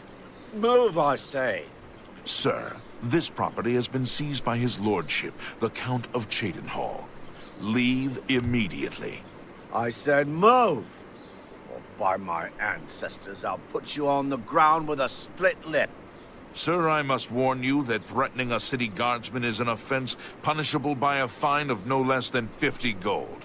Pay, or be jailed. You swit. How dare you? Ulrich be damned. He can take his fine and stuff it up his backside. You've been warned. You're now under arrest. Please, come with me. I'll go nowhere with you, Thatcher. Nowhere! Stand clear. Oh! Well, fuck, eh? Holy shit. Yeah, back to story. Serana is obviously, like, yeah, I designed her to basically be the choice for Ragni. And I didn't want Ragni to be at all any sort of hint of gay whatsoever, because she wasn't. It's not about physical attraction for her, it's about family. And there's one thing she that hated that she grew to like and grew to care about, saved her life from becoming a vampire and was willing to help her and all this sort of stuff. And it really taught her that life isn't black or white, that it's quite grey. And it's helped her out with many things in the future, with meeting a Thelmor, or next Thelmor, and even a dragon. And it's opened her eyes up to a lot of things, especially with recruiting people into her organisation, where she doesn't care about what you've done, it's about what you do. And that was learnt from Serana. You know, you could be an ex-bandit that's raped and pillaged, and, you know, you've decided you want to help, and she'll go, yeah, rightio. Okay. And even when she heard what's like, honestly, man, Serana's made it to be this good character. That's, you know, this victim of her father's tyranny from being, you know, being fed to Molag Bal to be raped and this and that. But they don't really explore that time in between, because maybe there was a reason her mother locked her up. And I decided to go into that she, you know, that to get out, to do things, she followed her father's orders and examples and did some horrible things, and then realised she was becoming a monster, or maybe her mother opened her eyes and locked her away because she was going to start maybe that's the war between Harkon and Valericus, because, you know, she saw what her daughter become, and she's definitely no fucking saint, that's for sure. But no matter how twisted her mother is, her mother still loves her somehow. Where'd you go, fuck ya? Too many dark elves, man. I'm a racist. What's wrong? What's wrong? You just walked past it, fuck ya. I don't know where the Count found him. Oh no. They killed him? I can't believe this. Ever since his wife passed at the hands of the bandits, his life has been miserable. I'd grown to become fond of him. I wanted to take him into my house, but I was afraid. And now look what's become of him. There are no more options left. Ulrich must be dealt with, and actions speak go and lead. Ulrich will not buy his way. I always out of thought about this that, you know, like, You'll pay. being the Dragonborn. I promise you. Wouldn't you be an eligible thing for Alicent, especially if she had your child? It obviously comes out Nord since she's a Nord woman, and, you know, she becomes one of the most powerfulest people in the world because she has a Dragonborn husband and a Dragonborn kid. You know, it's quite a match made in heaven, especially for an Imperial, and it might make the Emperor a little bit less scared that a Dragonborn's popped up and might not want his throne, that he's joined the Empire and married, you know, the High Queen of Skyrim, which will also probably make you a bit more fucking worried of the position that he's now in. Especially if it's like, if he becomes the High King, or the King... What do they call those fucking things that you're not really the King, but you're married to him? I don't know. Regent, I think it is. It's always been, like, honestly, man, you know, the idea, right, for the next Elder Scrolls game, everyone's saying to me in Hammerfell and High Rock, or just Hammerfell, but I've always thought of, like, a canon ending for Skyrim, regardless of whatever you pick. You know, it doesn't really matter what you pick, but a canon ending will be that no matter if Ulfric wins, obviously Skyrim becomes independent, but we might find that Skyrim is independent in the next game, regardless of what we picked, and that's going to piss a lot of Imperial players off, like myself. But it might turn out to be that no matter what happens, it goes independent. That the Empire goes back to war, and they call for Skyrim to help. But Skyrim's like, no, bro, we just finished our war. We just basically won it back for you. We're not going to throw our lives away again. Fucking bye-bye. And maybe Balgriff's like, no, we're not joining on this war. And they kind of succeed from the Empire, because the Empire can't afford to come back and fight another rebellion there. They got to protect themselves, and Skyrim becomes independent again, but not through the sake of another war, but because the Empire can't afford to deal with it. And again, Skyrim becomes independent from its victory of Ulfric Stormcloak, with maybe Balgriff or that becoming the king of Skyrim. It can be a canon ending no matter what you do, but somehow it becomes independent after the events of Skyrim.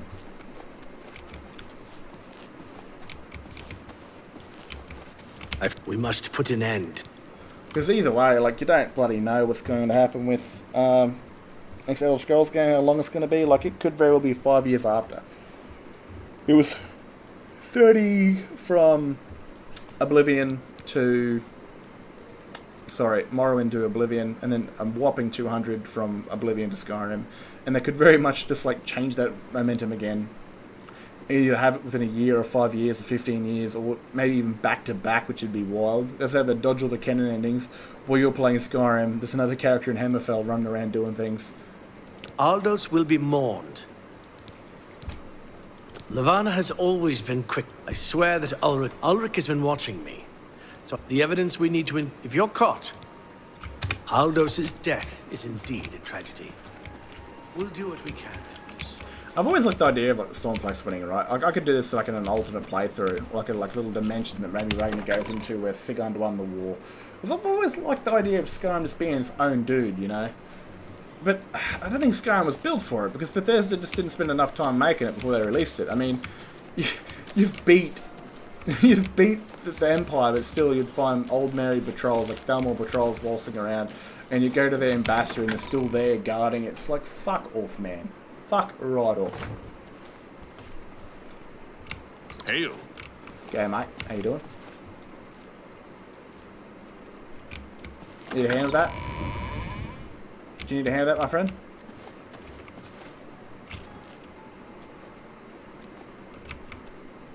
Fucking hell. Let me just get that door for you real quick, okay? It's you. Hi. Look, whatever. I'll read that real quick on my phone, which I'll probably lose battery of real soon.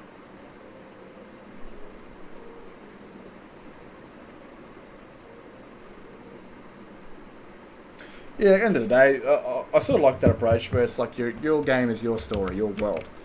Same thing what the Morrowind teams do with their game, like, you know, they're like remaking Cyrodiil and stuff like that. Skyrim rebuilt, where like there's a king of Anvil instead of the Count, and obviously with the way Oblivion works is that the Count became the Grey Fox, and so they've changed their story to where the Oblivion Crisis never happens. Obviously in time Morrowind it never has happened, so the world's gone on without the Oblivion Crisis happening. I'm not a fucking thief. Fuck ya. We've got one left. This ain't gonna... Oh, no way. Oh, you sluthole. Horrible words I know, but get fucked right in the ass.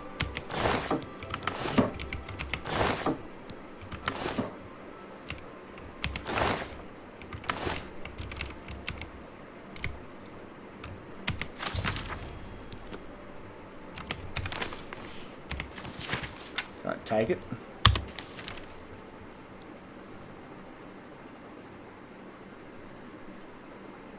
That's what Elder Scrolls. That's what I mean, man. I mean, the team at Beyond Skyrim is very worried that, you know, like, they're not worried, but they're like, they wish their stuff had become canon, but they obviously can't, and Bethesda can't go and tell them that, of course, because obviously it spoils the game.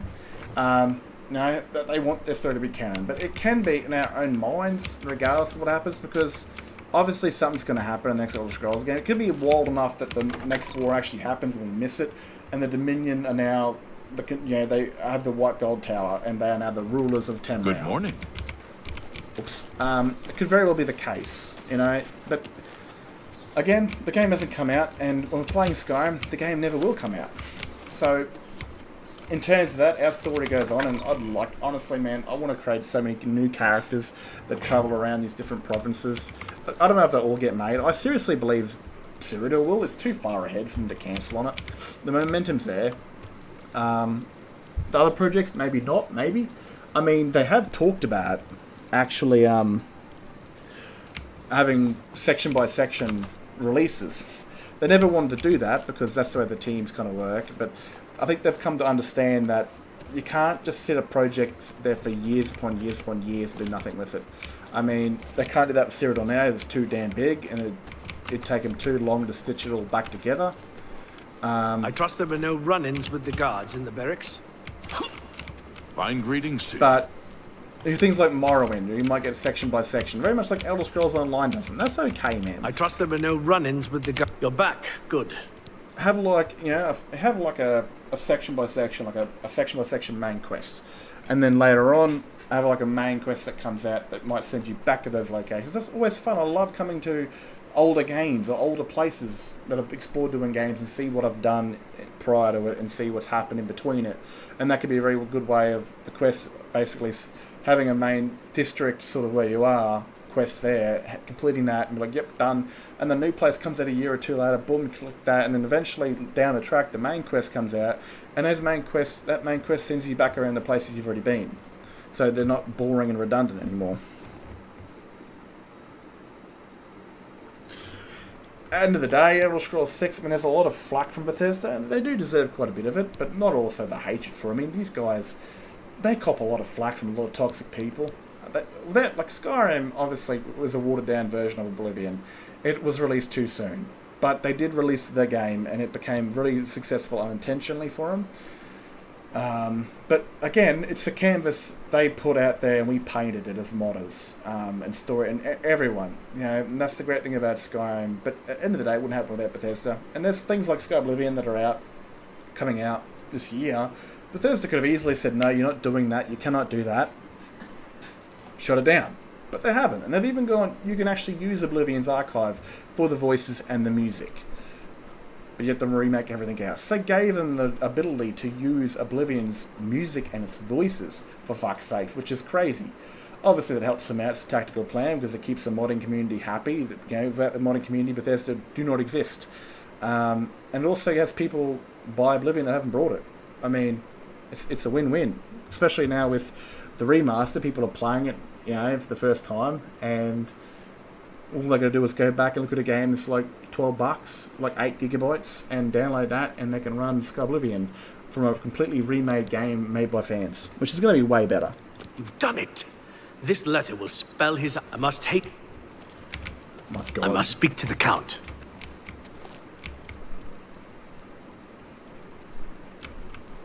A bit suspect looking there, my friend. Like I said, meet me in...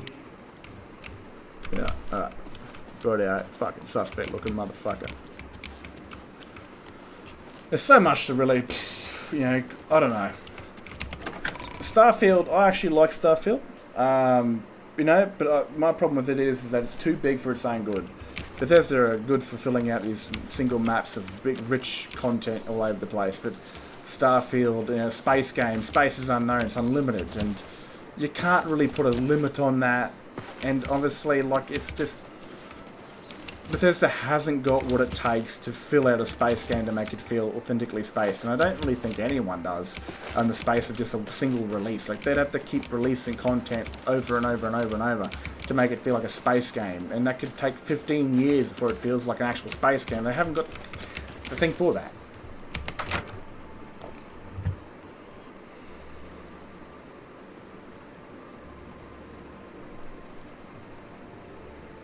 I think the only reason they fucked up Fallout 4 was they went with voice protagonist. It turned it into more of an action role-playing game than a role-playing game.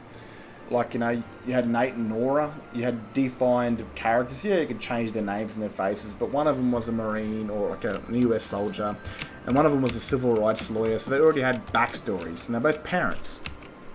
So they took away that choice of freedom of who you create at the start, letting your imagination just go wild. Which was a big, you know, and the same thing kind of a Fallout 3. I mean, you got to create who you were. Were you a boy? Were you a girl? Were you a bully? Or were you a protector? And it comes down to a martyr and all that sort of stuff. But you still had a backstory on who you were. Can I help you, brother? Who, him? Otembar, Fighters Guild. I got out while I still had the original set of legs, arms, and eyes. Fighters Guild is a perfect place for me now. Goodbye. Are you not him? What the fuck?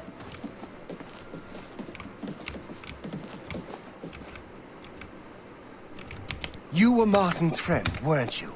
Can you be seen? Fuck off.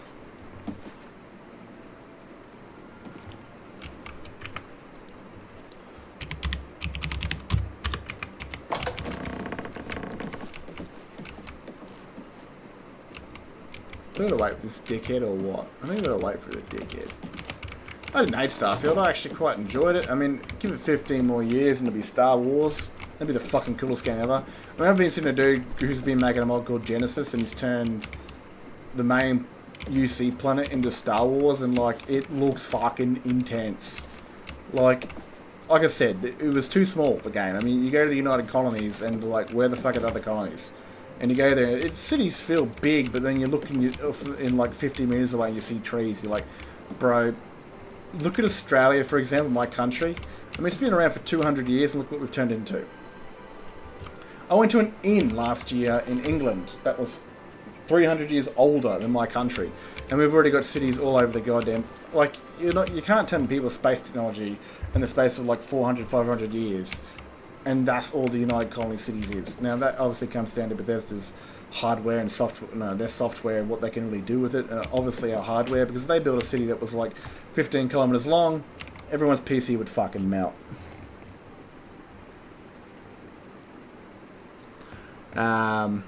Yes, Hail, Sir Knight. He is currently the Mad Dude, and that'd be a cool story for Oblivion for sure. So he's kind of got the eyes for it at the moment. He's the Mad God. That's going to be a cool story to tell when Oblivion comes out. Also, the main lover of Cecilia. And I've actually... You know what? Fuck this. I'll go and show you real quick, because I actually had to follow me around for a second. I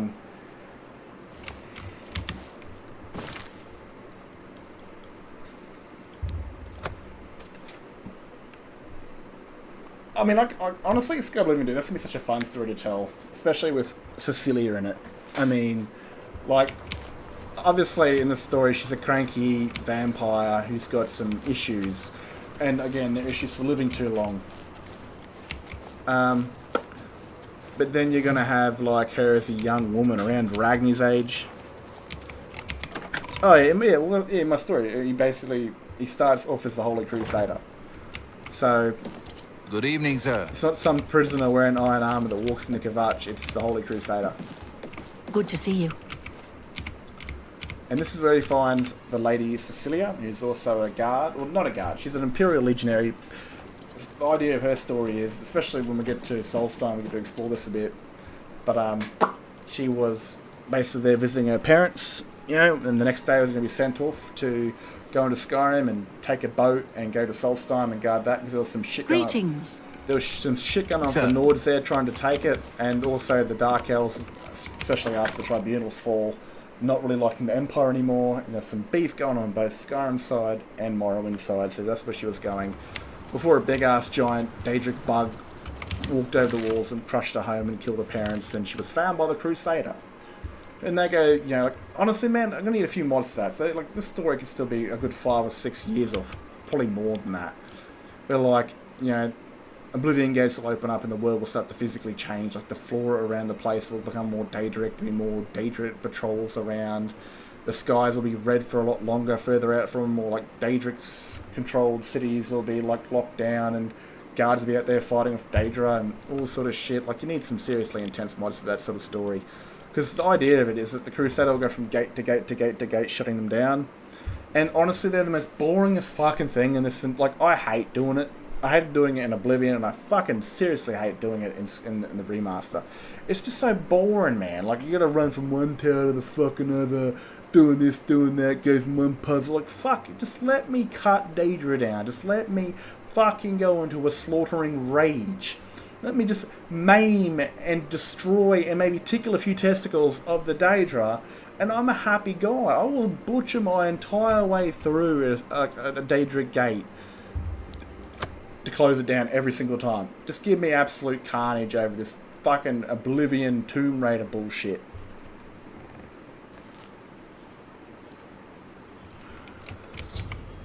Well, man, you know, I'm not defining any characters at the moment. The only one I've got is Cecilia, you know, and obviously, and the champions of the Daedra, who will eventually join. I think I mentioned a couple of them in the story so far. I mentioned with Cecilia that it was held by a male Nord, that dragon katana, the gold one. I'm not too sure. I think she's mentioned a few others. She hasn't really ever mentioned the Meridian. That's something you could do. You could create like a Meridian champion for like, was it a woman? Was it a female? What race was she? And these are things Cecilia might not exactly remember because it was 200 years ago. But might really well remember that it was a woman or a man. But was she a servant of Meridia? Yeah, or was she just a reluctant champion that ended up doing her quest? I don't even know what the quest line for Meridia is, to be honest with you. I don't even fucking remember. Some of the champions, like the Nord one, the Gold Katana, he isn't a champ. He isn't a worshipper of Boethia. He was just a reluctant component that was put there and became a champion. And then in his backstory, he returns to Skyrim and returns the blade to its rest, and he dies or some shit like that. So he's gonna live through it. Cassius, isn't there a fucking? I'm pretty sure there's a dude in Morrowind called Cassius. He's like an Imperial commander or some shit. I've come from speaking with Count Indaris, and I've news for you. After speaking to the Count, and in light of the evidence you recovered, Ulrich has been removed from his post and arrested. Many guards are coming forward with more evidence of his greed, so it's safe to say he'll be spending quite a bit of time in the city dungeons. I've been promoted to the post of Captain of the Guard, and hope to return respect to the peacekeepers of this town. The Count and I thank you for helping bring Ulrich as a token of our gratitude. As you did this at the risk of false imprisonment, or perhaps your life, we reward you this bounty of gold. On behalf of the people of Shadenhall, I thank you. Until we meet again. But I think there's an important general, Cassius something. I don't know if it's the one that gets you meeting the Dragonborn DLC. It might be, but there's another one there. I think Skywind's actually trying to get that character voiced now recently because they're wrapping up all their characters with voice acting. And a character called Cassius is one of them. Honestly, I mean, there's so many characters to go through. I mean, the Sky Oblivion story, for me, is going to be a wild one, because with what happens in Skyrim is that it happens solely in Skyrim. The dragons start popping up, and people across Tamriel hear about this and want to jump in for the sake of adventure, for the sake of killing a dragon, or wanting to help. You know, but the Oblivion crisis happens everywhere all at once, so it's those who are stuck in Cyrodiil at the time that really help out. It's a different kind of story. It's the world on fire. So people from Skyrim aren't going to venture from Skyrim into Cyrodiil to help out. They'll be too busy copping shit from their home front. And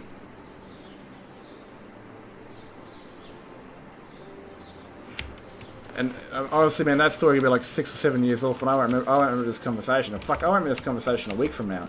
I've got a memory and an arsehole like a goldfish. I forget everything, and it's super tight. So it's like, yeah. But there's obviously a lot of characters to create for there. I mean, especially like the Daedric champions, because I want them all like following. Maybe not like, maybe even Umbra. Like, you know, you find Umbra in an Ayleid ruin, you got to kill her and take a sword. So, but maybe she might be sane when you know, she fights with the companions of the Divine Crusader, but eventually loses her shit and tries to kill the companion because Umbra takes her soul over. And Cecilia's got that, only because she doesn't really have a soul. And I even want to play it where like the Crusader starts using Umbra, but hears whispers and starts to try and eat his soul or some shit. Yeah, where the fudge am I doing now?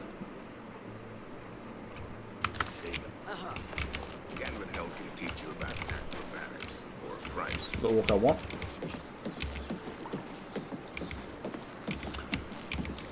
Well, I think I made Carsten as soon as the character, like as soon as I got that idea, like as soon as that idea came at me. But then he just sat there baking for a long time. You know, he just sat in the cell that I have everyone, but everyone there is naked because they haven't got any default armor. And then eventually it came to an idea when I was running out of Imperial soldiers because they're getting butchered in the war. I ran across him and was like, oh, I'll chuck him in there, but I'll keep him in the background kind of as a background soldier. So like in the footage you might see him there, but he's just a nameless dude.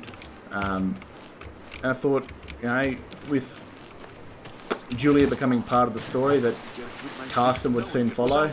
Because he wasn't under Centaurus's, you know, like command, but he was under Julia's. And she gets involved in the middle of the Civil War, I think. So I thought it'd be cool to have her own little bracketed unit that works with her.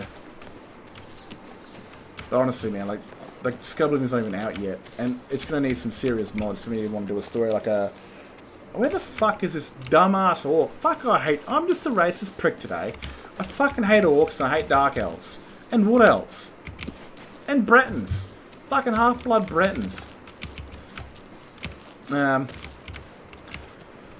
like, honestly, man, I'd need like an alternate start mod where you don't start off in the prison and maybe you come across the Mythic Dawn agents that have killed the prisoner and you take the emblem off the dead guards or the dead Mythic Dawn dudes. Or like Kvatch is still built, you know, it hasn't been blown up yet. But fuck me dead. His alarms go off when it's not even 12.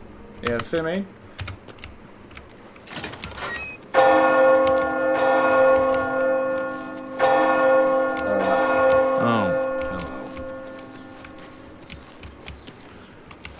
I don't know, Bortrim, you'll either be lit on fire by a fucking dragon or be killed by a stormcloak.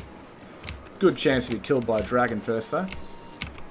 But I kind of want to really put him in Windhelm first, you know, like, you know, when the Dragon Moon goes there.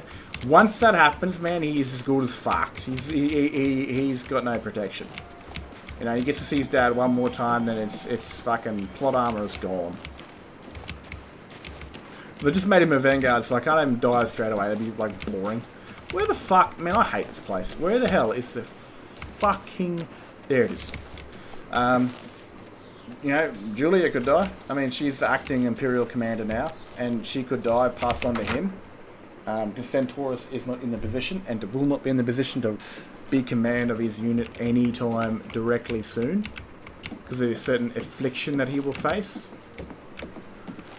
Looking for a big dumbass fucking orc. Fucking prick. Where are you, dog? You stingray motherfucker. If anyone knows where I got that from, you've been watching too much Australian YouTube. Bye.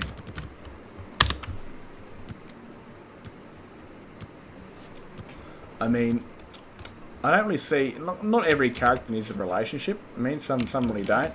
And Carsten's one of those fine examples of, you know... And it's going to be very closely based You're off... the Divine Crusader. Yeah, look at my big dick. Yeah, it's going to be very based off... There you are, you fuck. What can I do for you, meat?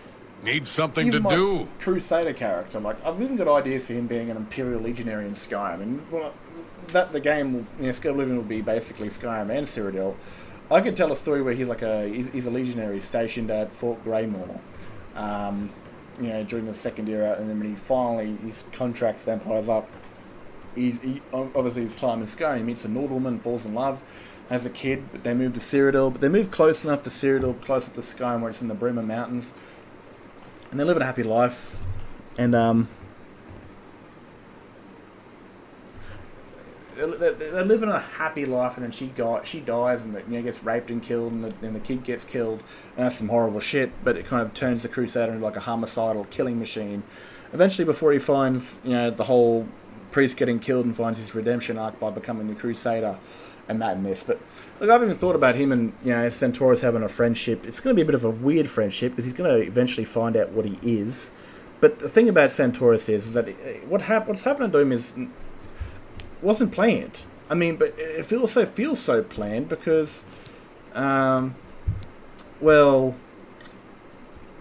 I mean, it's always a story, an honourable character. If they start off honourable, they always end up as a bad guy, some sort of way, manner. They go from being this honourable person to this rather not dishonourable, more of a monstrous person, and it kind of fits because I never had plans for him to become a vampire. These plans were simply to protect the Dragon Ball at all cost, you know, as that sort of figure, and also fall in love with a certain character as a certain powerful father. But it was never an idea, and it's awesome about this storytelling because I mean this absolutely, man. Every single time I do an episode, I have no idea where it's going to go, and I love that because it feels so much more real as a storyteller. That I'm not planning all this shit. There's obviously things I do plan, but there's things I just don't, and they just run their own course. And Centaurus becoming a vampire is one of them, and he's got to deal with some shit. It's a challenging thing for me to do as a storyteller to make it feel authentic that he's suffering and that what happens to him is a really grave thing. Like, it's not going to just boom, he's a vampire, he's back in the fight. There's going to be some shit he has to deal with, some serious shit. And while he's with the Dragon Ball and during that stage, he learns how to control himself over time and finds peace with it somewhat. But after a certain thing is done, that Dragon Ball disappears, you know, into the legend, and then the war starts again, he might lose that sort of goodness in him, and the war's return, him being a blood-sucking monster, might release a bit of his demons out the second half of the war. And I always imagined the second half of the war would be he'd hate it because he's fallen in love with the Stormcloak and he just wants the war to end, and so he shows mercy to people running away, and he still might. But I mean, in the terms of battling and fighting for what he eventually will become, it will, you know, it'll make him a beast pretty much, and that's what I'm going for, you know. And honestly, man, it worked out perfectly. It really did, because Centaurus was my Dragon Ball before that. He does become a vampire, Sarana. There's a picture of me like what I got him meditating, and that's the whole thing with Ragni. When I had her meditating, it was the whole idea of Centaurus doing it.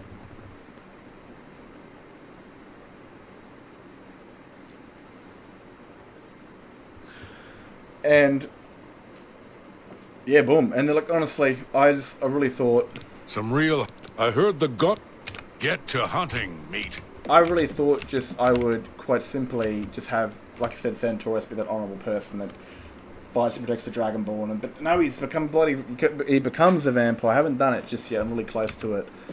And I've got to work I've got to do this current episode, and then I've got to see if I can fit that into a good enough time, and then do the Dark Brotherhood shit at the same time, and then kind of maybe work my way into Centaurus becoming a certain something. I've got a lot of shit I've got on my mind when it comes to story, and I really want to... It challenges me, of course, because at the end of the day, no story's easy, especially no writing challenge. And I don't see myself as a writer, dude. I'm not. I've never trained for it. I tell a story, and I guess you could say I've never written anything down in my life when it comes to the story. It just lives in my head rent-free. And I just let the idea go for that, and that's essentially what it is. I don't try to, like, Netflix it. What the fuck? Netflix it, and make it section by section by section, like trying to plan it through. I just let it run its course. I would not do well under, like, a production at all. I'd be like, fuck that, get fucked, see you later. But yeah, like, it came to me because the idea was, you know, Tonrak was being a bit of a lucid individual, and he dicked this lady in the bar, and she was obviously a vampire, so she had a bit of fun with him, seduced him, fed on him, and he was going to become a vampire, and he would lose his shit one day, waking up in an inn and kill a bunch of people by accident because of the bloodlust and stuff like that. But I put that up as a poll on YouTube. People didn't like it. I was like, yeah, fuck you guys, I'm doing it anyway. And then I realised, I was like, maybe they're right, but then I changed my mind again. I was like, nah, fuck, I'm doing it. And then I thought of Centaurus and his ailment, and I was like, ooh, yeah, rightio, maybe he could become a vampire because he's been made sick by some sort of Richmond disease or something like that. And I didn't know how exactly, I was just going to have it down to like dark unknown magic, and then I Remember the blade that I found there? Like Bloodthorn? Greetings to you. Ooh, Bloodthorn, yeah boy. And then I looked at it online, had some Elder Scrolls Online magic to a Richmond cult of Merleg Ball, and I was like, oh, you fucking beauty. It's like when the stars align, and it happens way too much with me in the story. It just, the stars align, I was like, that is the dagger that will fuck Centaurus, which will force his hand. Either he's claimed by Merleg Ball by a sacrificial dagger, or he's claimed by Merleg Ball by becoming a creature of Merleg Ball. And so, it's just unfortunate for him. And it could even still, the idea is pondering in my head, does it still persist? Is it just simply paywalled because he's a vampire now that it can't kill him, but will it still remain there, you know, waiting for him, you know, to die, or, you know, if he becomes mortal again, will it strike? And this, the idea for it is sitting there pretty well. I'm going to return this arm, my divine armor back on. There's so much going on, man. There's so much like character ideas and shit like that. There's a lot with Topher going on at the moment, especially Cecilia. She's warming up a bit, you know, to the crew. There's even a moment right now where she's had a conversation with someone that doesn't like her. It isn't important. She's like straight up still the same old Cecilia. She's like, bro, I don't give a fuck. But if you lay a finger on me, I will cut your head off. Yes, Lord Crusader? Cecilia is, in fact, my favourite character. Cosmetically, it's Freya, but Cecilia is my favourite character. And I didn't even know there was a city in Rome called Sicilia before fucking that. I think it was a name generator I picked a name at. Fuck. Magic.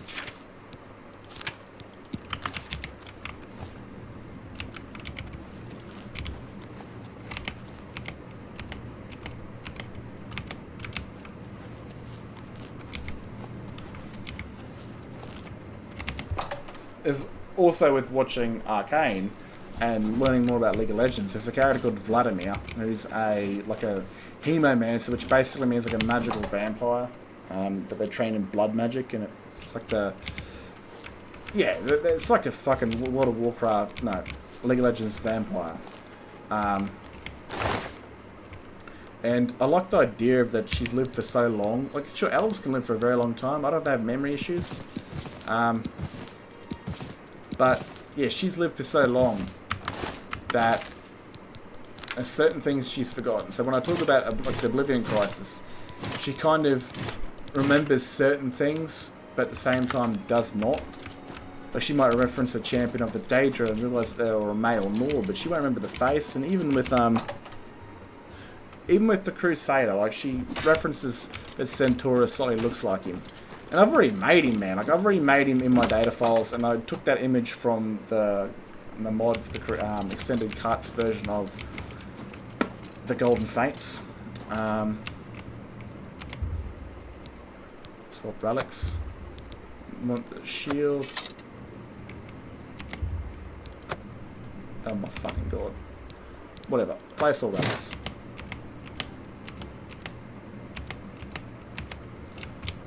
But at the end of the day, it's just because Centaurus is an Imperial. She doesn't exactly know what he looks like. It's been a very, very long time. This is some proper Mad God shit, going into battle with your underpants on.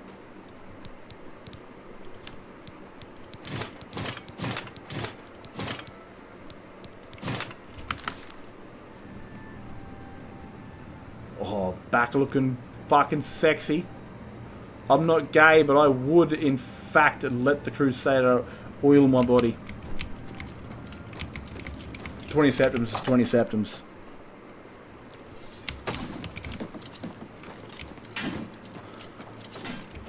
I'm getting dark, bloody tomb music in this place.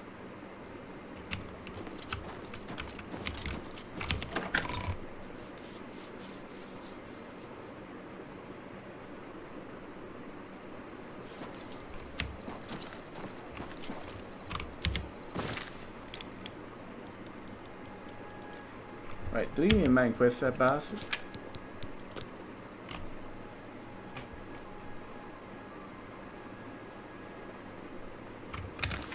Reveal.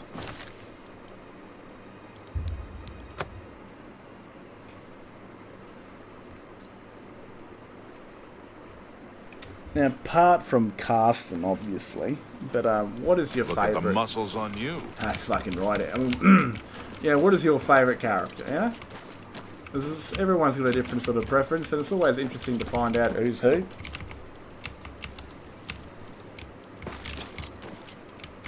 This is a suspect thing. I think I know who you are, my friend. I'm sorry, but I'm really not one for engaging in conversation. Please, leave me. Ah, yes, you're the listener. That's why you're out here talking to the lady.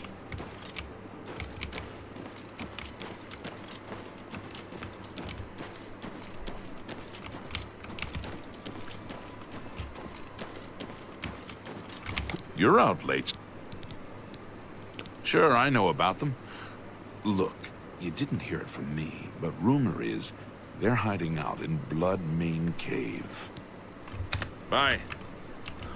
Well, fucking, why wouldn't I not hear about you, mate? You're a guard. It's kind of your fucking job, you numbskull. You dickhead. It's kind of hard to capture on polls since I'm not really like a big, large YouTuber. And I never will be. It's just not how I operate. But it's always interesting to find out whose favourite characters people are. Please, go ahead. I mean, when it started off, when Ragni started off, people really didn't like her. she's they called her like naive or a hypocrite. And yeah, for sure. That's kind of the effect that I wanted for her, because I wanted that kind of a Ahsoka Tano treatment where she like starts off and everyone hates her, but by the end of it everyone loves her. And like Ahsoka Tano is the character of Clone Wars. She started as this young, arrogant, know-it-all Jedi Padawan that thought she knew better and got humbled over time and learned a lot over time and became one of those beloved characters where she ends up in live action many years later. That's kind of the treatment I went for with Ragni. I wanted her to be sort of disliked because again, a large audience, a large group of people that watch this stuff are going to be males. And funny enough, there's quite a few ladies that have jumped along, which is awesome. But obviously the main audience for the story is going to be male, and it's kind of hard to mould with a young female character because at the end of the day, we are men and we do mould better. It doesn't have to be black, white, Asian, yellow, fucking pink, whatever. We'll mould a lot better with a male character because we see ourselves in them. But for a female character, not so much. And it's also an alien view since we don't know exactly, you know, we don't know what they're thinking. We don't know how to mould them like a male one. It's a totally different mindset.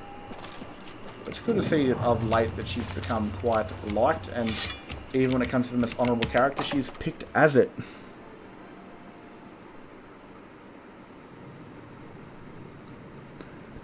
Torva. Torva sounds like a mix between your dude and Tonrak. No, her name is Topher. Because I did some Google searching with this. This is the way this guy looks backwards. Fuck me dead. Topher is, I think, the Nordic, like one of the Nordic countries' words for fox. So it's Topher the fox. Pretty much her name says her name. And I gave her like the ginger hair and the golden eyes to kind of mirror a fox.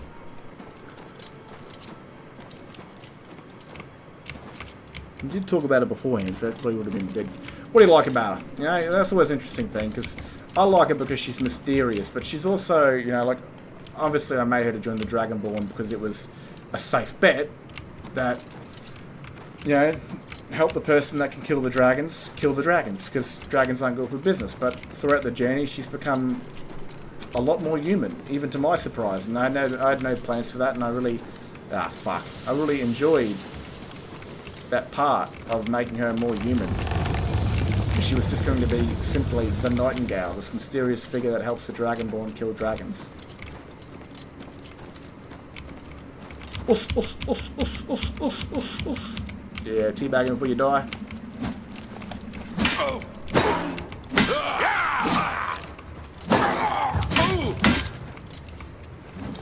You've made a big mistake. You've only hit me twice, bro. Okay? Yeah, that's like, fuck me dead. How the hell are you? How'd you escape prison? You're the sort of bloke that run into the fucking fence. Let's have a look at this. Oh, there you go, man. You're a typical dude, you know? I mean, I'm a ginger. Kind of. Strawberry blonde. I'm like, you know, gingers are either hot or extremely ugly. I don't know how it happens. It just does. But you know, the only reason she's a ginger is because, quite simply, the mirror reflects his fur. And also, Nords are probably the most fairest skinned people in the Elder Scrolls, since they come from the actual Northmen who live in the coldest parts of the world, and that's kind of where, I guess, red hair kind of starts. But yeah, it's kind of just a mirror.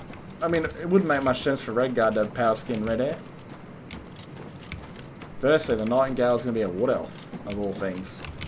She's still actually in the game as Tonrail, I think. She showed up in the stories.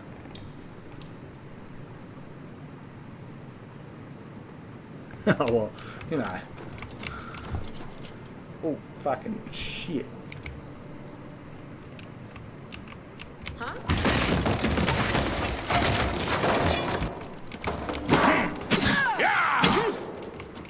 You shouldn't have come for us. Mate. You shouldn't have come for us. Fuck, I'm just gonna stand still. You guys can't seem to hit shit. You shouldn't have come for us. You made a big mistake. Fucking Jesus Christ. Now, I like Topher. I did put a little vote out beforehand. I should do another one just here and there, but she was voted as the most beautiful. And, you know, it's kind of like, I always like to imagine if she showed off her look, like, you know, that she'd take a lot of the thunder away from all the pretty girls. And there is, you know, you're going to enjoy the next chapter with her in it, because, yeah, I've figured out a funny little way to keep her part of the story while keeping her still her character. And you're going to like that a lot, because I had a little bit of fun, you know, with this part of the story with her, becoming a bit more utterly known human. We'll just have to wait and find out, but I like the idea of it. I'm disappointed I didn't crack it sooner, but maybe, you know, the whole idea of who she is kind of unknown, so it's not really known until it's seen. Well, it's obviously some of my business, because I can't find you, bro. Where the fuck are you, you lunatic? This is none of your business. Wait, what? You've made a big mistake. The fuck? This guy's got... Oh, he's up there. You've made a big mistake. I thought this guy had walls for a second. I was like, what a dog. This is none of your business. This is none of your business. You've made a big mistake. Yeah, her name's Tonrail. I just... Instead of removing her, I just decided to have her as an added member of the Thieves Guild. I mean, when we get to Riften, we could find maybe... I don't know, it doesn't really fit the Thieves Guild would join the Dragonborn, you know? Because they don't even know who the Nightingales are.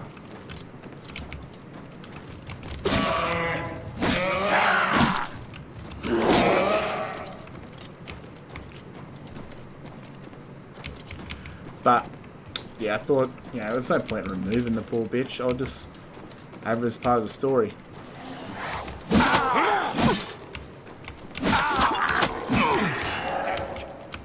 Oh, so now you're tracking me down.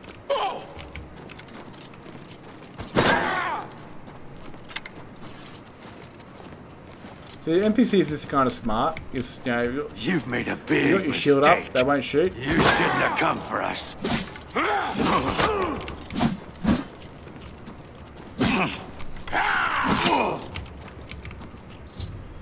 All done.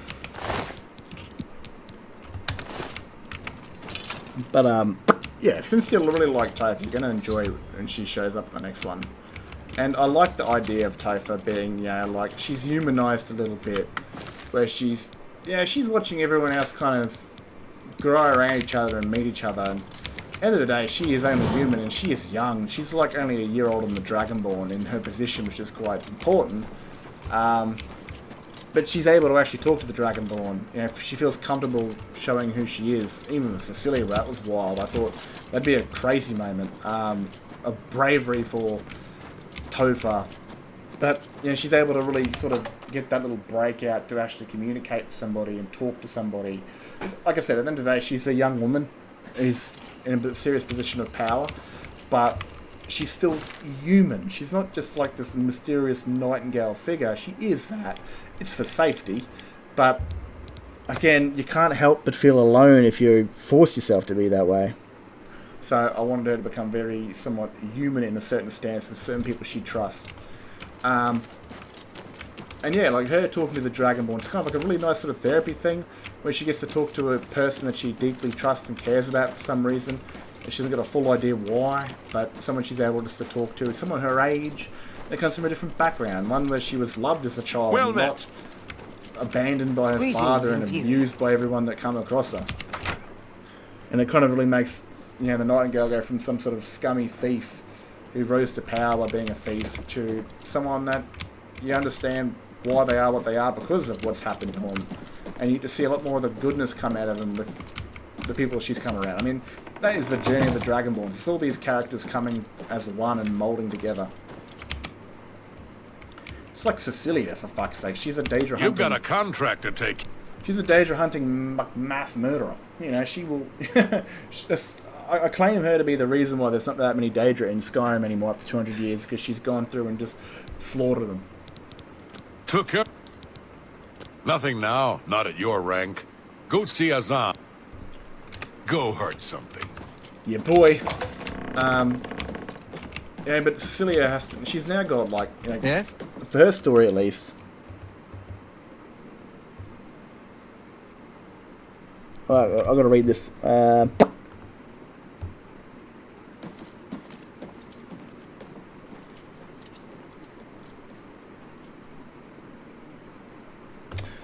there's actually someone doing some quests like that on another channel. The Dragonborn becomes a Dragon Priest, I think.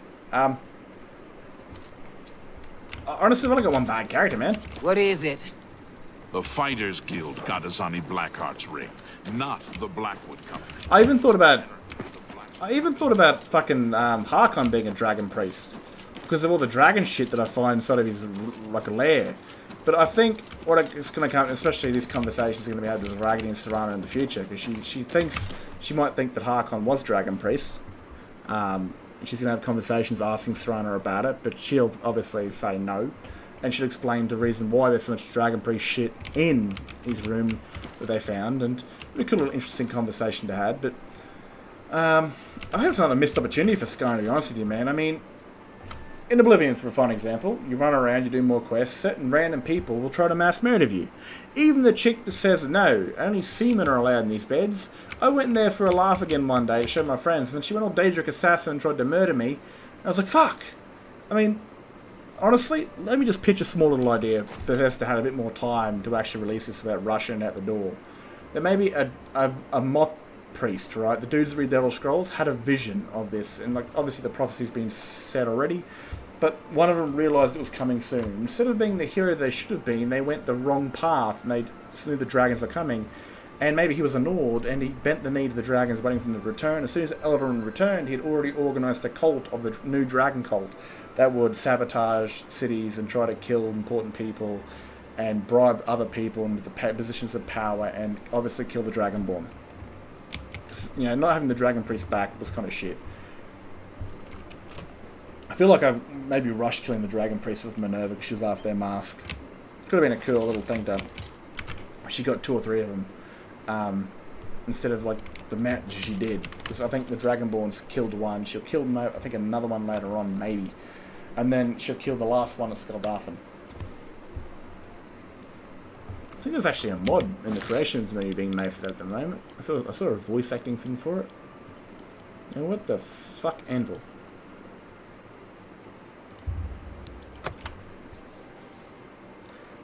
I like the idea of bad characters, you know, like evil ones, and that's the Contractor.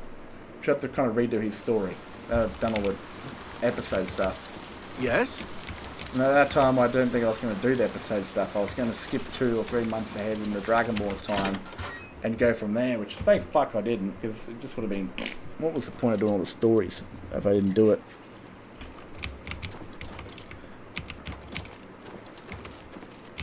Hello. Well, here's a fine one. Oh, fuck. I Speak freely. Did you hear that the Knights of the Nine are gathering holy relics? Goodbye. How goes it? You were Martin's friend, weren't you? Good to see you looking for more work. There's certainly more to be done. I need you to help Alante of Alinor. Alante is a scholar interested in researching Daedra worship. Meet her in Brittle Rock Cave. Help her find... Go protect Alante. She's...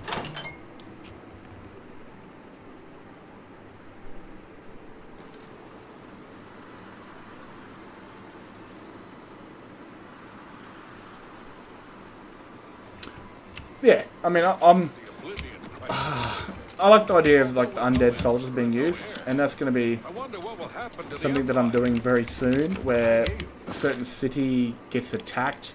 And I don't think I want to put a dragon in there. I think I just want it to be a Draga thing, because I built this little story up to where the Draga are now. You know, like during winter, the undead come out and they wander and they do that sort of thing. And I think I showed a little bit of that off, maybe not. Talked about it. It's part of Skyrim lore. When the winter comes around, yeah, the undead wander. But now if the dragon's out and the dragon priests all awake, or what's left of them, you know, they are organising their Draga. They're waking up out of their tombs. They're going out into the sunlight. And just that, you know, like... So it's going to be a mix between Draga that have come from their tombs and all the dead that they've slaughtered in between hands. So it's going to be like a horde of Draga and zombies, pretty much. People that are just slaughtered out in the roads and resurrected.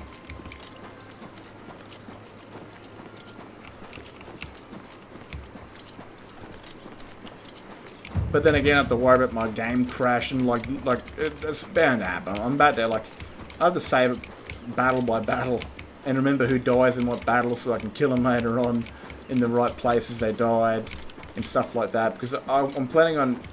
I found a new mod actually. It came out a couple of weeks ago. It's called Devour Souls Activator. So you know, naturally walk up to a dragon and you start automatically devouring the soul. And this one allows you to activate a button. It comes with an animation and a spell cast sort of thing, but I removed all that. Just made like a click of a button. Piece of piss.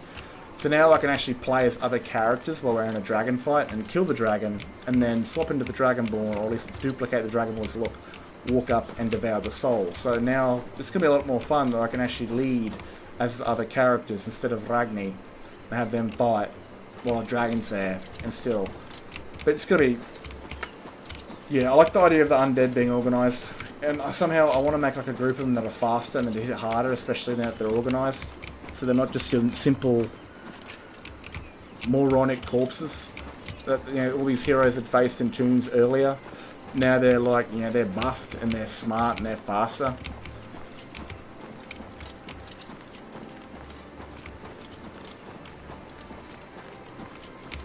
And since the dragons have been getting systematically wiped out by the Dragonborn, and like you came it down to be stupidity. It was like, why would they do this? But at the end of the day, dragons are very... They can't turn it off. They can't turn their pride off.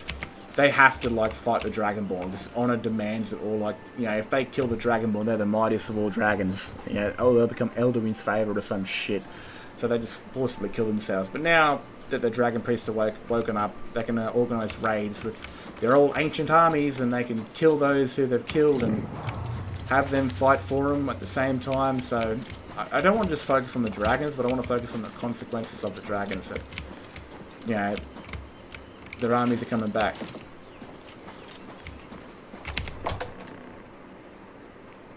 And I don't know, like, dragons randomly appear around me, I get warned. But I should turn that off on the playing as a Dragonborn. Maybe she can sense them coming. But maybe the others cannot sense the dragons coming until they hear the screams or the roars across the sky. I'm going to go take a quick leak and grab a drink, and I'll be back in a second.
Alrighty.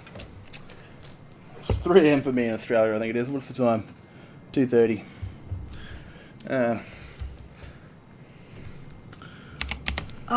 You must be from the Fighters Guild. Excellent. I'm looking forward to our investigation. I know, man. Fascinating I don't like subject, elves. these They're like fucking funny.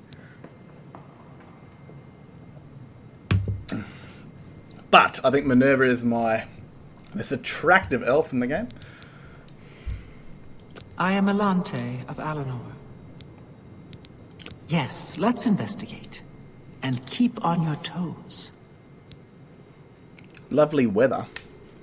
What do you mean? Oh. Germany, eh? Yeah, I've seen get quite a few Europeans. Stay close, please. Oh man, she's fucking mortal. On the top of my game, I'm gonna head close and slaughter everything. But then again, they could fucking teleport around, and that's the last thing I want.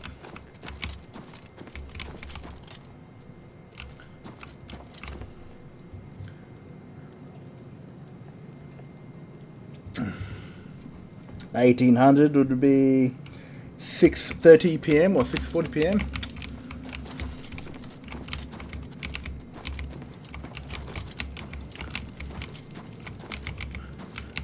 I had like a fucking really shit day beforehand. Do your worst. My goodness, woman. Oh, fuck, my bad. I fought Mudcrafts more fearsome than you. My goodness, mate. You are mortal, okay? And I do not want to fail this fucking quest. Yeah, but 1839 would be like 6:39 in the afternoon, something like that.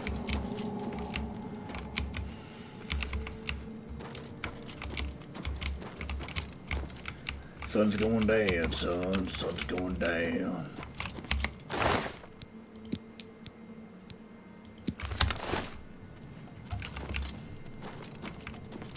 I mean, this sort of time like I stream. Like, I can't stream during the Australian day because everyone else is fucking asleep. So it's like afternoon maybe, and then like early morning maybe. But again, early morning, man, I'm awake for like to be awake and go and do shit. So I'm not gonna be one of those dudes that fucking stream, like get up early in the morning, start to stream, and stay up. I don't know, man. It just seems stupid. Like, you gotta enjoy the daytime. And I'm never gonna be a streamer because I swear too much and I say fuck shit. Like the most fuck shit. Like, I'll make fun of everybody and anybody. I mean, I saw a potion of personality and I made fun of trans people straight away. I can't help myself. I'm too Australian. And even if that's an excuse, it's a fucking good one.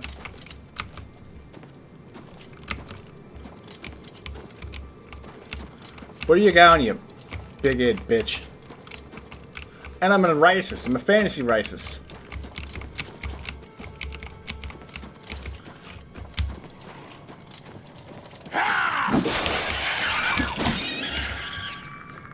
In your ass. Oh my god. Other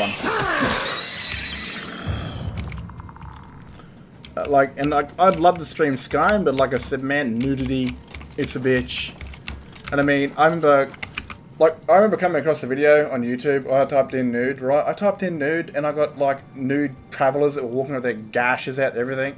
There's even fucking vaginal shaving videos where chicks will like have their asshole pointing at the camera and shave from underneath. You've got nude modeling with chicks that walk around with just like earrings and necklaces with the tits and the gash are out. And then I put up a video of me walking around Skyrim, like one of my test cells, of just cigun with the tits and ass out, and tagged as 18 and over. And yet I got a fucking warning for it, and the video got removed. And yet I've done full on like fucking meat scenes where like Tonrak is going full bareback. That's actually a gay version. You know, fucking raw dogging a chick from behind, just where the light isn't showing, so you don't see anything. And I've not been done for that. Yet the last episode I did for Centaurus 50 Shades of Skyrim, it got adulted because of sexual positions of like Centaurus eating on some muff and stuff like that. You know, I don't get it, man. I don't know what the fucking rules are for YouTube. Sometimes you can have nudity, sometimes you can have sex, but I don't fucking get it. I really do not get it. I mean, I'd love it if they had no fucking, like, you know, like, whatever. I mean, the only reason I have sex in the story is because it makes it feel more real. It's grounded. You can't be out there slaying dragons without slapping them off. I kid. Just warming up.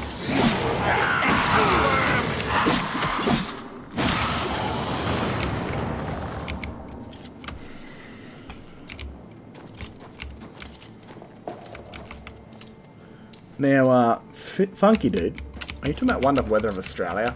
And I take it you're from, if you are Australian, you live in New South Wales and getting slaughtered by all the water.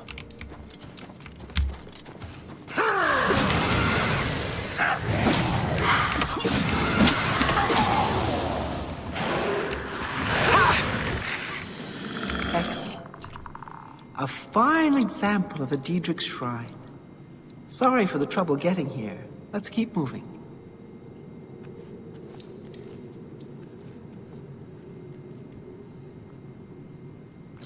Well, earlier episodes, we had Minerva in her introduction to Skyrim kill Madanak. So back then they were kind of united. But I've kind of put them into a position to where like they're back to being divided, but they're still somewhat forsworn.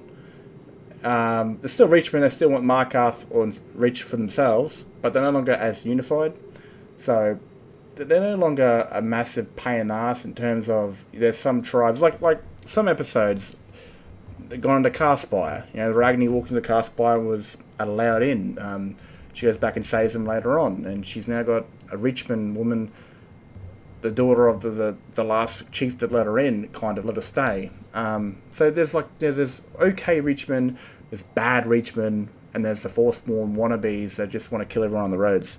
So they're not a political power, but they are a menace in the Reach. But like I said, I've made a story where I haven't made all of them completely hostile.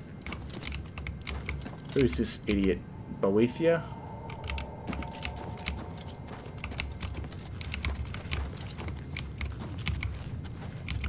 But all the king's dead, now it's just basically... I think I'll study this shrine a bit longer. You can make your way out here.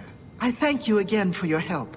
Please, take this as a Thanks again. Well, you didn't die, which is a good fucking thing. Yeah, I mean... I forgot her name, Luri, I think her name is, Luri. And when I have her as a follower, you know, which I will in this current thing I'm filming... She'll have a few friendly Reachmen that will follow me around as backup in dragon fights and that sort of thing. So like just nameless NPCs. Same with the Legion when I have Julia and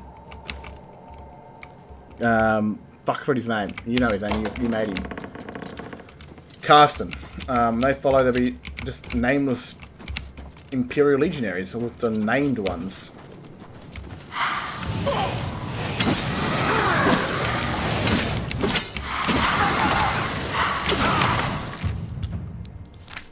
If it's night time, you guys are getting the cold.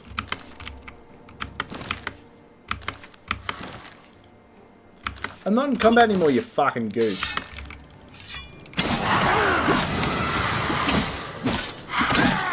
Oh, that's nowhere near enough damage.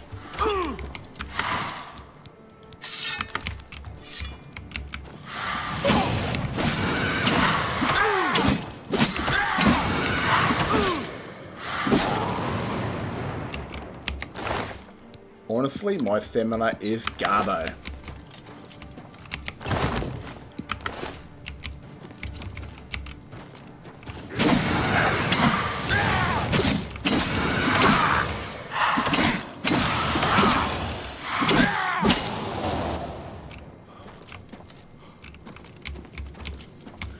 But yeah, I think Minerva pretty much dealt with the Forsworn pretty early on from their allied things, and occasionally in the stories, like when Centaurus or even Sigurd or Brianna will be defending Markarth, it will be attacked by Reachmen. It makes it kind of funner for the story of the Reach, especially once the Ragni leaves Solitude, because she's getting quite fucking tired of it. she will find her way going south. So I kind of want her. She went kind of in the center, then split kind of northeast, and went around the north, and came back down southwest to Solitude. So I think I really want to keep that momentum going when she goes south into Markarth, into the Reach, and then kind of wobbles around Felcreath, and then the Rift, and then somehow the cultists of Mura will be attacking her, and a Dragonborn might rock up and start stealing her souls, and she'll find her way into Windhelm, and that could very well be where she starts off going into Solstheim, and once Solstheim's done, it might be time to start to finish the story.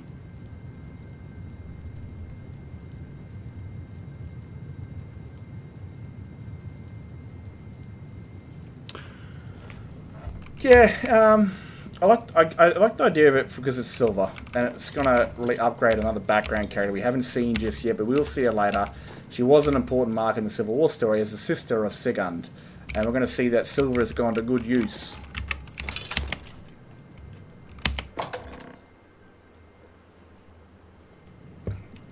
And I mean, it's like, oh man, fuck me.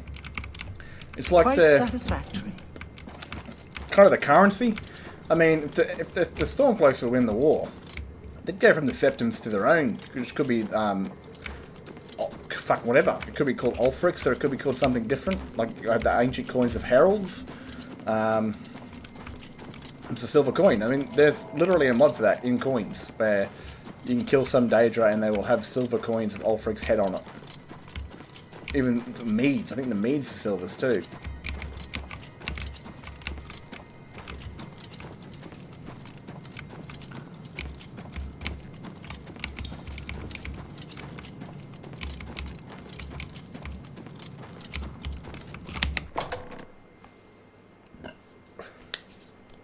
And like, I think it's going to pay for a lot of their expenses and their mercenaries, because when they start to lose the war, in my story,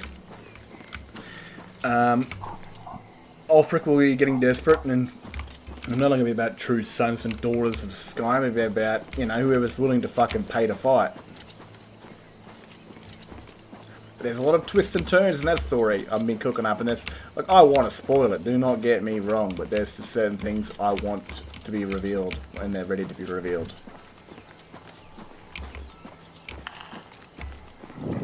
I like the old Mary coins too. The old Mary coins are pretty fun to pick up from Dead Thalmor. They have like the Queen from ESO's head on it, even though the old Mary Dominion of the modern day isn't ruled by royalty, it's ruled by a council apparently. Oh, Kvatch.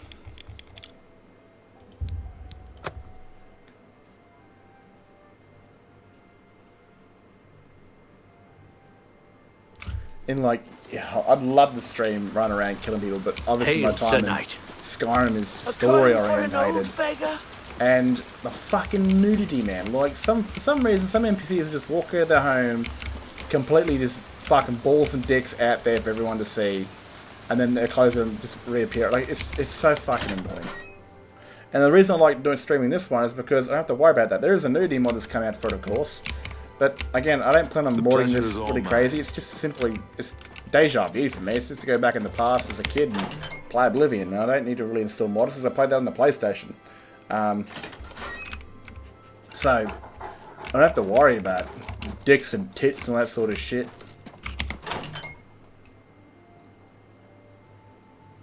Good to see you. Should be helping out Alante by now.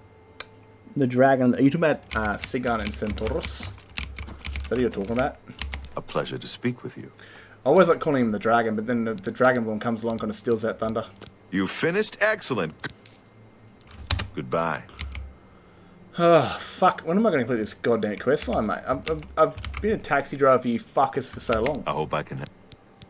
You've been doing a good job, and under a lot of scrutiny. I've been authorized. I love Centaurus and Sigurd. It's like, they're my favourite. My main characters are obviously the Dragonborn, but then obviously Centaurus and Sigurd, because they have such a massive potential in the stories. And I was always so worried about Rush, because I'm just a dude, man. I like tits, I like ass, and Sigun's got plenty of it, and I love that. And I was fearing that I was just going to rush her story and just like have her getting, raw dogged from behind by Centaurus.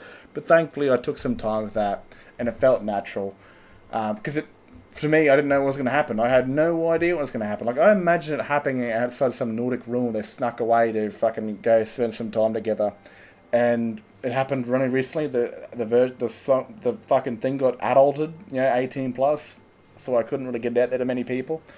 But still, I said this was going to be 50 Shades of fucking Skyrim, and it turned out to be that way. And honestly, man, like I like the whole dynamic on them. They're enemies to lovers, and you can't just have them become. It needs to be slower. It needs to take time. And I'm so glad for me personally. It feels like that worked out how it should have. That I did it right. It wasn't just some day one. They're all of a sudden rooting. It took them a long time. They fucking hate each other. They had to tolerate each other. They started to get used to each other, even though they still bickered and fought. And that moment of like friendship, that friendly moment the first time in Jorvaska during the talks of the peace treaty, and every time they go 2 steps forward, they somehow go like 3 steps back. Especially Sigun's temper. Sigun is an old woman, and I'm not a woman, man. I'm not. I never will be. But I always am. I think, what would I do if I was a woman? And then this is going to sound so fucking stupid, but I do the exact opposite thing that I would do. So if I'd remain calm, I'd make Sigun lose her shit. And it sounds so sexist, but me trying to understand the mind of a woman is, me trying to understand the meaning of life. And for me, the meaning of life is just simply live it and see how it goes. So with Sigun's she might lose her temper, see how it goes. But, and she's kind of going through her own shit, she really is. Well, you know what? It currently, with the 50 Shades of Grey, it hasn't. It didn't end well because Ragni's trying to get Centaurus to tell her what all this shit is. Seeing you. She's young and dumb, doesn't understand that maybe keeping that from Sigun isn't the greatest idea, and it wasn't the greatest idea. If she would have told Sigun might have cracked their shits, but with Ragni, it mightn't have been so direct and so angry.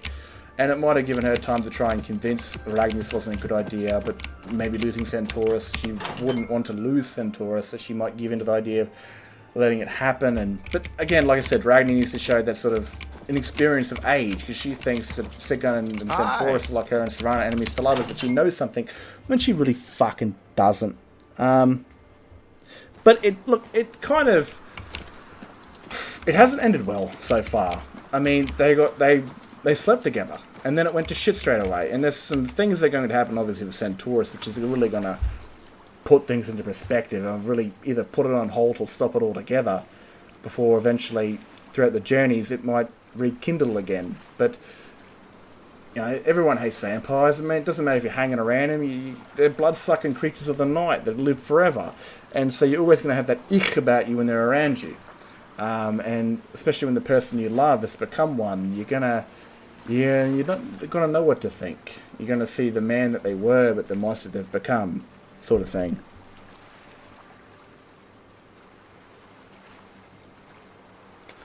No, man. Oh, look. Honestly, it was just. If I'm writing shit at 10 p.m, I'm a pervert. So the whole thing with Ragni, when Centaurus was, when they first met, I kind of wanted. It sounds very selfish, but I wanted Centaurus to make my character make her a woman. It sounds so fucking perverted, but I'm an open book. But it wasn't for the sake of like rushing it and just having them root. It was simply the relationship that they would have down the line. Like, I have this really heavy thing in my story where it's like that sixth sense where they don't even know who they are, but somehow they walk past each other long before they're meant to. They feel this overwhelming trust and care for each other. They don't know why. Eventually, obviously, it tells why in the story, that they fight together to save the world. They have this weird sort of connection to each other. And Centaurus is the protector. He's the kind of guy that he's kind of like how Cecilia saw the Crusader. And so their deep connection as protector, when he sees Ragni, he sees someone that takes away the darkness and brings the light. And when she sees him, she sees someone that protects her. And she's lost her father, the man that did protect her. And she's alone in the world. And she sees someone that reminds him. And women go for men that are like their father, if they're not fucked in the head, most of the time. And that sounds so bad. I'm too Australian. Too blunt. And, she felt really comfortable around him with that unknown sort of presence that he would one day have in her story. And they got a little bit drunk and they got a little bit, friendly with each other and the weird feeling they had, and they spent the night together. And the idea that Centaurus wasn't meant to be that guy, so he went back to being a legionary soldier the next morning, and Ragni went on her date, and one day meets Serana. I mean, there's still that weird feeling for Ragni where she loves Centaurus. It's a bit of a mix between, does she want to sleep with him? Does she miss that? But to her, it's not, sex isn't about sex, it's about love. And she loves Serana. So there's a lot of weird things going on there, but she is 19, and I got to write it where it feels like it's written well for a woman, not for a dude that's a fucking deviant. I want these characters to feel natural. I want them to feel alive. I don't want them to feel like some fucking horny, it's going to sound racist, some horny fucking 21-year-old Asian guys made them. But, I don't know. There's so many things there. I'm not a woman. I don't understand those things. I can just try and imagine those things, and hopefully they've worked out so far that I've been able to read the minds of women, which I don't ever will claim to be. Please tell me that we're not end in a big dragon ball. Nah, bro, no way. Fuck it. Dude, that's Korean shit, bro. Like, honestly. Oh. The first time I actually heard that was with the women. Like, in my earlier episodes, I had those sort of chicks walking around. I had to remove them, the women of the north. Because they were a result of my horny-year-old, 18-year-old brain when I was making mods. They just stuck around for a long time until the story came out, and I got sick of them. But no. I mean, I like, relationships have an important part of the story, especially very unique ones. Like I said, Ragni didn't know she liked girls until Serana. It wasn't the whole attractiveness of sex. It wasn't the whole wanting to have sex with women. It was more the fact of the soulmate sort of stuff, that she fell in love with Serana and then started having sex with her. Same thing with Centaurus. She fell in love with him because of the role of protector and that sort of thing, and still loves him somewhat. Then you've got Freya, who's kind of like Octavia's girlfriend, but also kind of not. She's very freelance. She's a wolf. She's a pack animal kind of individual. She likes the company of many women. You got Minerva. She likes both, but she's with Tonrock, and she might, be like, I'm open to mess around with other people if you want to add them in.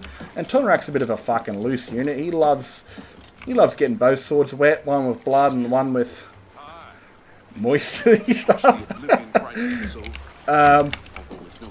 And like Topher, she enjoys the company of women over the company of men because they're fucking not being nice, in her life. But she will use men for a job. She will have sex with them if it requires her to steal from them, or if they're actually a decent person. Like, it could very well be in the future when Sigan and Centaurus are forced to go their own ways in certain events that Topher might take the opportunity. Children are starving.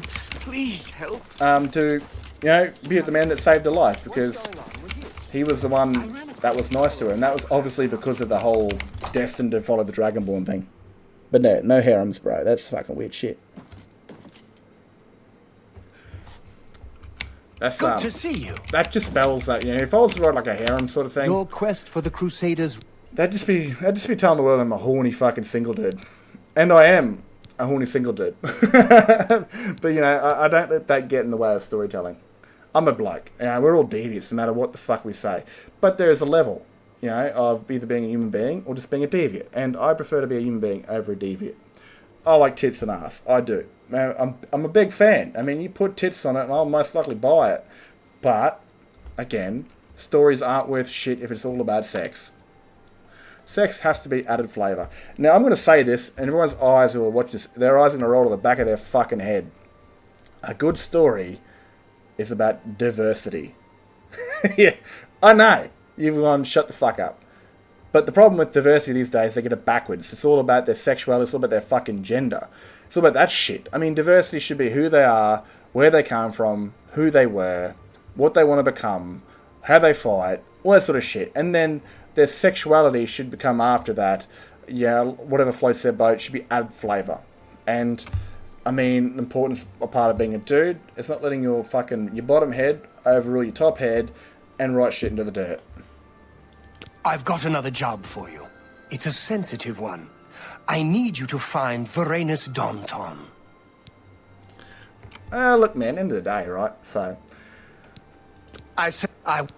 she likes him because he's the one that treated her like a human being in the prisons, where every other Imperial soldier would have treated her like shit or raped her. She was a young, beautiful Nord woman in a prison, and so, you know, the animals are prison guards. But he was the only one that really looked out for her, that stopped her getting raped, and fed her, and gave her, like, drinks, and had a conversation with her.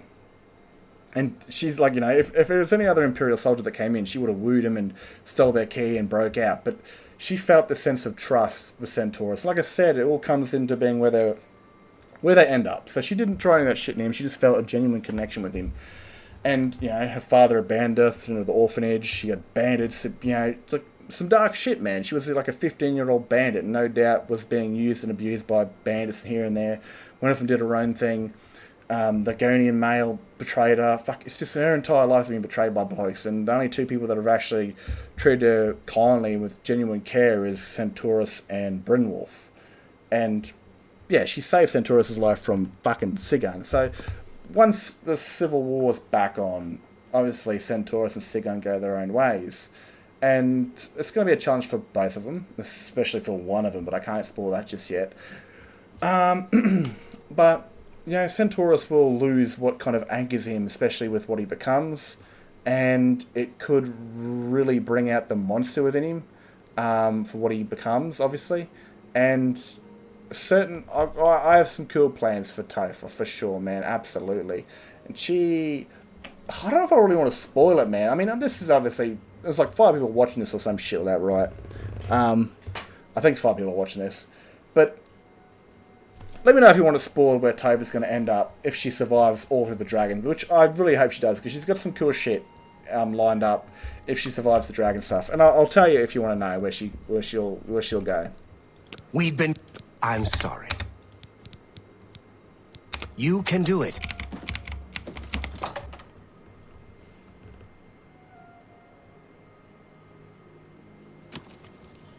How are you? My children I've been are better. starving. Thank Akatosh, the Oblivion crisis is over. Although with no end. Alright, quick plans for Carsten. Simply, if he makes it to Windhelm, he'll be able to see his father, even though Galmar Stonefist wants to kill him. Other than that, he will no doubt grow a relationship to Centaurus along the way, especially with what he becomes, and becomes a trusted friend, because they're both vanguards at a certain point. And that's probably about it. I don't know if he'll fall in love with anybody else. He might fall in love with Dark Elf. Who fucking knows? He might rekindle his love.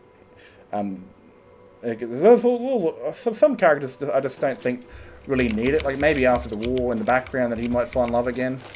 But yeah, that's kind of his plan. But with Topher, you know, Well met, adventurer. when she survives, if she survives the dragon stuff and doesn't die an awesome heroic death, she will basically see the Empire as the future of Skyrim, because the Stormcloaks aren't too friendly to criminals. You know, they go down hard on them. You know, when the Empire was forced out, or they abandoned the East when the rebels were bullying them, they said, "No, fuck it, look after yourselves." The Stormcloaks did, and they were hard on criminals, straight up execution style. So Topher knows that the Stormcloaks rule over Riften. You know, it's going to be hard for them to operate and work. Where if Maven rules over Riften, it's going to be really good for them. So at the end of all this, she's going to join Centauros with another character in the war against the Stormcloaks to see that the Imperials actually win, but also to guard a friend. And she'll sit there in plain sight. Might be discovered, might not be discovered by Centauros. But she'll sit there and she'll join the Empire as an archer and ensure that the Empire wins, because at the end of the day, it is going to be a better world for her and her guild and everything she's built if the Empire wins Skyrim. So she'll do what she did with the Dragonborn, to go help the Dragonborn kill the dragons for business. And then eventually, when that's all done, she might go, rightio, I'll make sure the Empire wins this war by helping Centauros. And she goes and does that sort of shit. Tovas. Oh, that you mean Tofa? No, not Tova. Mate, she's got no plans for him, mate. Okay, they're two different characters. I mean, she doesn't even know he exists, even though she's waltzing around the shadows.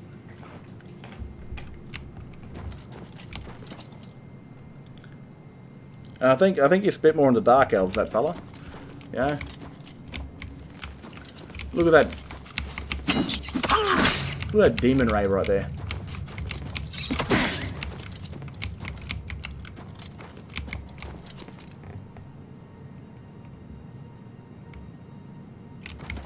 I don't know, man. I mean, like I said, Topher isn't a big fan of men, you know, or trusting many people at all. Well, he's fucked. But,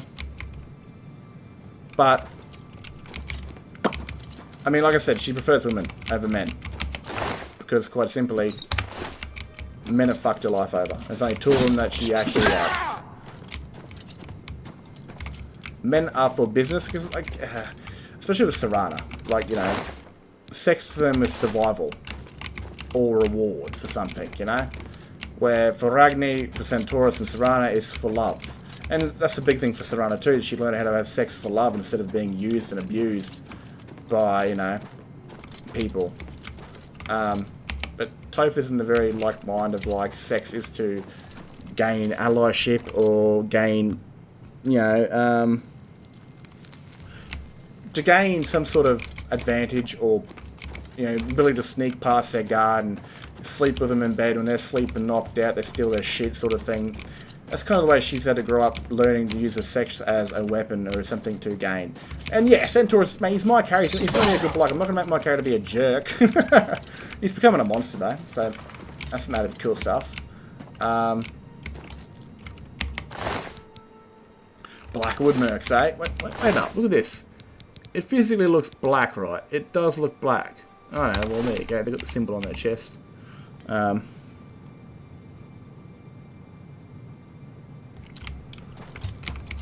Mate, I don't think... Look, honestly, Topher loves powerful women. I mean, or she respects them. And so, you know, if it's a powerful woman that's made her way in the world, she really respects that. And I don't think... I think she's more than matched or outmatches Karsten and his skill level, mate. Okay, I know you got a thing for redheads and you want your dude to get some poontang. But I think she kind of just outdoes him in every field, even if it was blades. You know, she's got two... You know... He might be an Imperial Vanguard, but she is the goddamn Nightingale.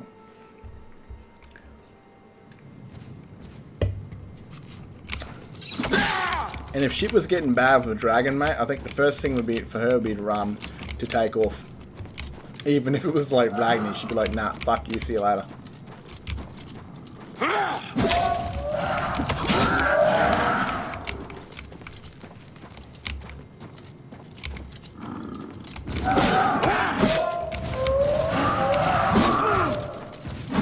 Oh man, where's my stamina, bro?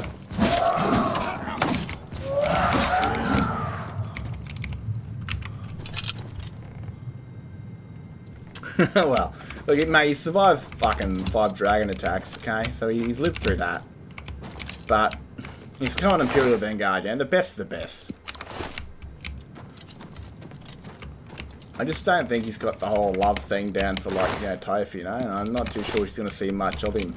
The most people that are going to see him is Julia, a bit of Ragni, Centauros, and of course Sigun, because Sigun knows him. And I thought that was a pretty cool little add-on, since he was the son of Freewinter, that Sigun would have known him somehow. I did this story, I don't remember what one it was, but it elaborates on the elf that was Elmore, Elora. And people not a single comment that noticed this, which hurt my feelings, but there's a moment where she's talking about her past and she's walking in the Windhelm and she walks past an old lady and 2 young girls, one of them being Sigun and, I forgot her name, Brianna. And I was like, man, no one mentioned that. Like, that sucks balls, man. Like, the little details I throw in there and no one picks them up. It hurts my feelings. Who knows though? If he lives long enough, he might find a a dark elven companion that might remind him of his previous love and might soften his heart again. And it might not be like full love at first sight, but he might just like jump back into the game and get his sword wet. Because I'm one of those characters where like he hasn't slept with anyone since the loss of his lady. Who knows, mate? If Centaurus and Sigun go to the shit, it could very well be that for revenge checks could be casting.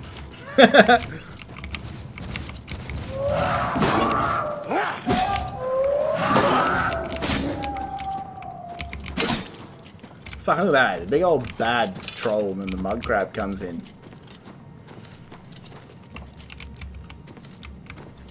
A red-haired dark elf. Imagine that, eh? Like a... Fuck, that'd be a weird creature. I've got a Imperial that's actually... she was heavily in my last story as Octavia's companion.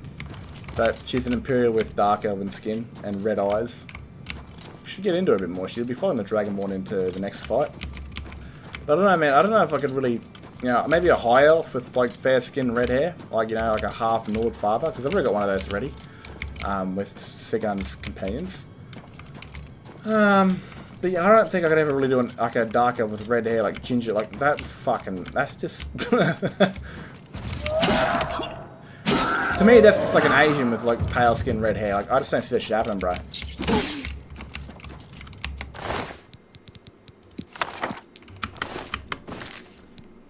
And if I ever see that in my life, I don't think I'll ever be able to unsee it.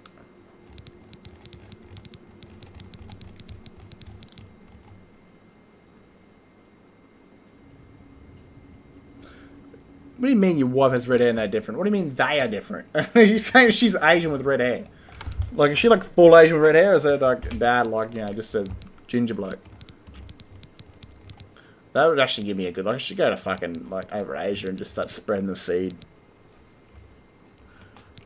Count some red-headed Asian babies. A bloody note. Where the fuck is this bloody note?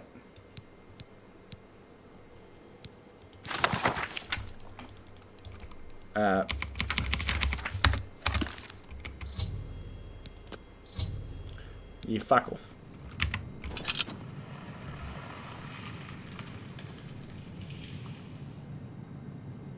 Oh, yeah, man, I got red hair. It was like, it's dark red hair, but if I walk out in the sun, I start to glow like a fucking beacon. And like I said, I try to make the Bretons, some Bretons and Nords, and maybe like an Imperial Nord half-breeds with red hair, because the Nords are fair-skinned, and I guess all the Bretons in a way. But I guess the Imperials are a bit more Latin, so they get a bit more of a tanner skin, darker hair sort of thing. That's why I go for Centaurus. Redguard is obviously black. I had no idea for a black high elf, like a Redguard father.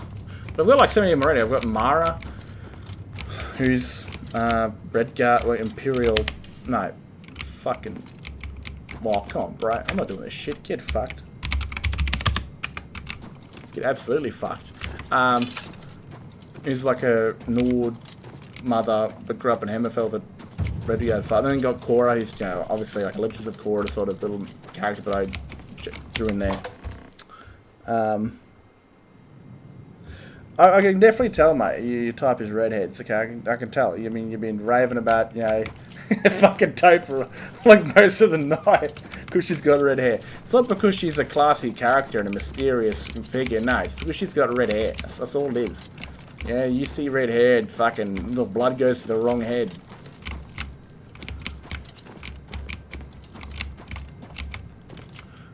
But she is apparently my most beautiful character.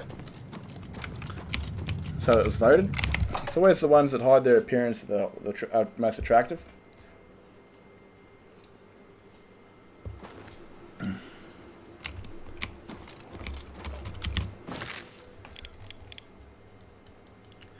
The fuck am I going?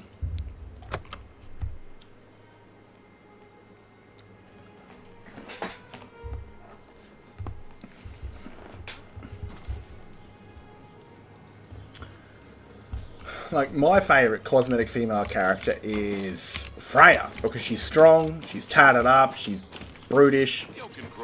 I mean, that's probably why I like Cora. That's probably why I like Vi from Arcane, because I think I got a thing for muscle mummies. Like, you know, like I like strong women, man. I mean, they can open the pickle jar for me. Fucking oath. And I'm like a 115 kilo dude that goes to the gym. I am not physically built like, you know, I'm a strong dude. I've got a good old beer belly on me, for sure. But man, I don't know. I like strong women. I guess I'm into that shit. And so Freya is like the character that was like, I'm drooling. But unfortunately for me, she's a lesbian.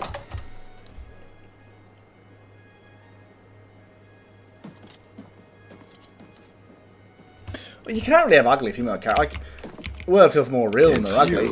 But let's be 100% honest. I guess I no one wants to follow an ugly character. No. I mean, that's why you don't find stables now offers to protect your horse. This is why you don't find fat blue-haired women with fucking as the main character. And whenever they try that shit, it fucking flops on the fucking doll. Taking up the cause Please, again. go ahead. I'm honored to speak to the champion of Cyrodiil. What do you need?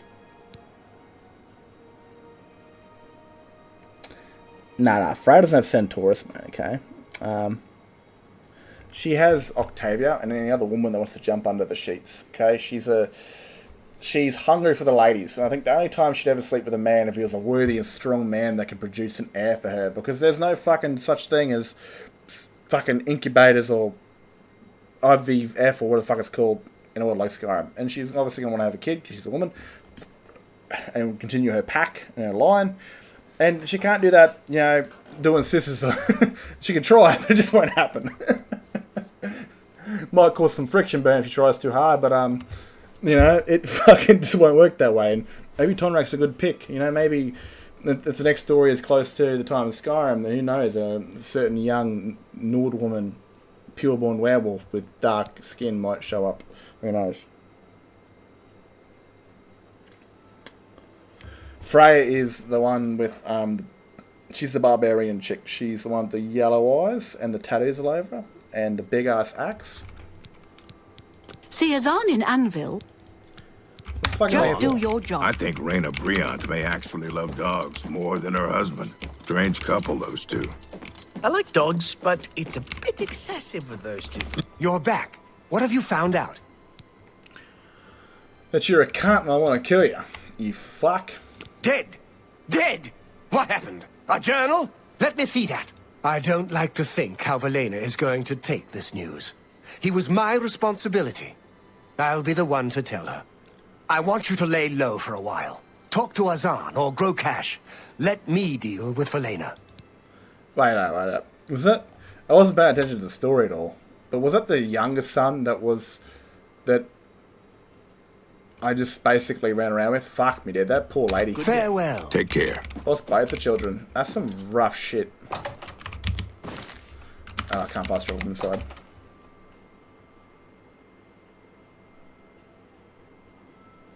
Hello there. Yeah, yeah. So she won't be, man. I mean, what's going on with you? Honestly, if I get any lesbians, they might actually like her. Because I find a lot of them just love a character that's like them. I don't know why I went lesbian, I have no idea. Maybe, and this is going to sound a bit strange. That's why I haven't gone in that direction with it. But she's kind of admired Cecilia growing up around her, even though she's a fucking beast-looking vampire. But that could very well be the reason why she likes women. Because, you know, appreciating Cecilia's beauty. But obviously, Cecilia isn't in the whole love department, especially of the woman she raised from a child. So well met. That's weird. You know, that's the whole stepmom porn people get lost in, and they lose their entire story because of it. Cecilia basically took her as a child and raised her, regardless of whatever Freya feels. It is, you know, it was her responsibility to keep her alive and train her well, and then after that, boom. But yeah, I like Vi is my favourite character from Arcane, you know,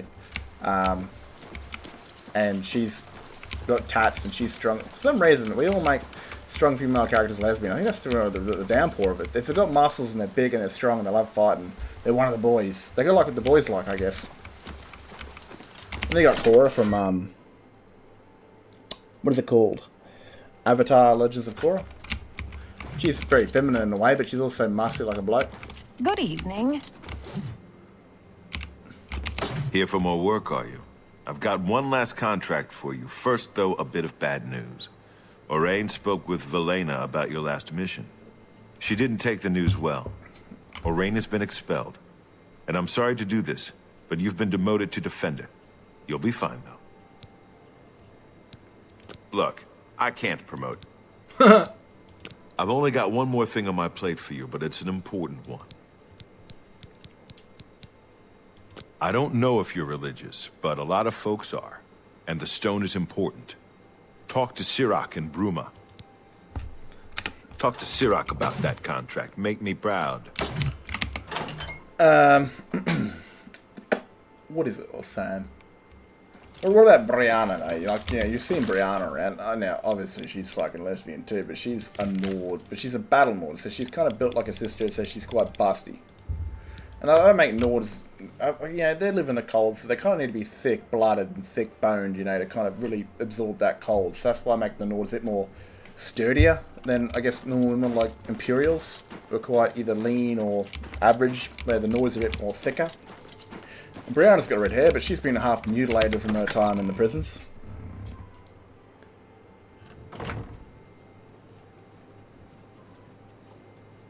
Yeah, look, a lot of people had an issue with that and skipping ahead far in time. But then like, I come to remember that, end of the day, Aang had to fight fucking tanks, airships, and battleships, like a very World War I setting. Yeah, I know, man. And that's the male rider's curse. I mean, it really is. I mean, I like women, so they like women. I've failed. You know, Minerva likes women. You know,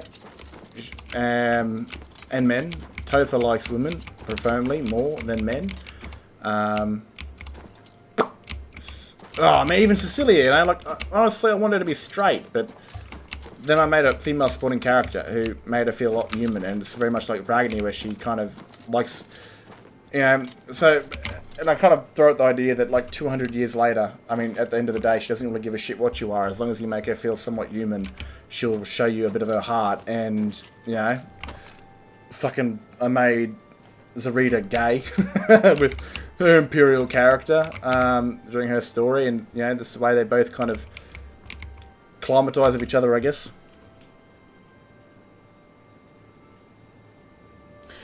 Yeah, look, man, I have the contractor who's bisexual.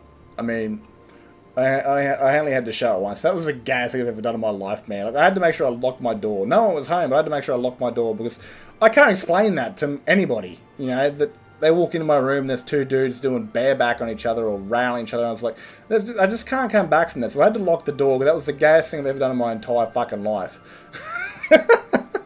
Then you've got the other Imperial male vampire, who's the Silver Knight dude, and if I get him a few more stories, he might start flirting around with people, start trying to get a few blokes into the sheets, and I don't have to physically see it, you know. End of the day, I mean, at the end of the day, man, I don't care if people are gay, right? So I'm only a bit personal, a bit deep here, right here, but I was an arsehole of a kid. I mean, I really fucking treated gay people like shit.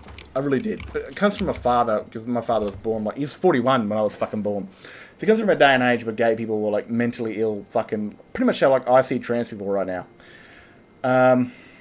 And his brother was molested at 15, but I don't know if it was fully, like, I think his brother did like the company of men, but at the end of the day, it was still fucked. It was still no-go zone because his brother was 15 and the dude was like 40 or 50 or whatever, was buying him shit, was grooming him. And then later on down the track, he ends up killing himself because his boyfriend left him, because back then you couldn't be successful if you were gay. Like, you wanted to become a banker, but he couldn't do that if he was with a man. So he left my uncle for a woman, became a banker, and my uncle blew his brains out because of it. So my father has a lot of hatred between the pedophilia side of things, for his brother killing himself over a gay man, extreme hatred for it, and I grew up in that. But eventually I got to the day and age where I grew up and I said, who gives a fuck? I mean, I don't have to watch them dicking each other or anything like that. It's none of my business what someone wants to do in their own personal time. Fucking go ahead. At the end of the day, I don't want someone to live half fulfilled in their life because they're going to be a cranky cunt. And if they feel loved and nurtured like everyone else, man, they're going to be better people for it. And at the end of the day, Now they can lose half their shit to their loved ones now too, like the rest of us. So, boom.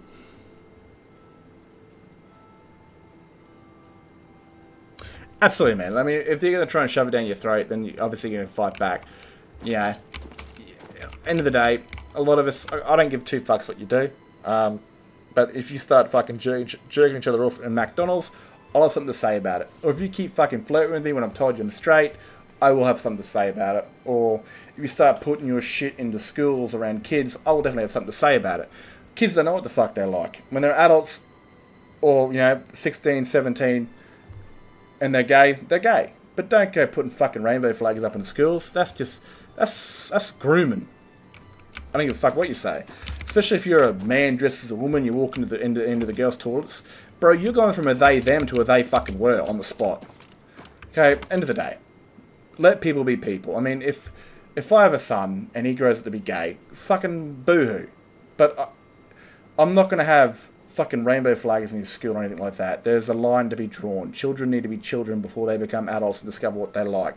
It cannot be weeded into their brains or thoughts. I mean, I knew the first moment that I liked women, and this fucking I've got this picture actually up on the wall in my garage, and it's this like picture of this chick from the 90s who was like, now NRL over here is like the Australian version of football, and it was like there's a thing called Origin where the states have like a football game against each other, like Queensland and New South Wales. And I live in Queensland, so we're the maroon toads, things like that. And this hot chick, like beautiful fucking woman from the 90s, in like these short little footy pants and this like crop top footy jumper, hot as fuck. I remember looking at her when I was like 5 and saying, I like that. I like that, And that's still up, and that's when I knew that I like chicks, right? And it doesn't matter if you're a kid or whatever. You know what you like, but it wasn't forced upon me. That wasn't put in my fucking room. It was from my father putting it up in the garage. I looked at it and said I knew what I liked. And the same thing can happen with any other kids. That it could be a male, whatever. But it doesn't belong in schools at all, ever. Schools are for education, not for weeding children into ideologies of religion or sexuality or any of that shit.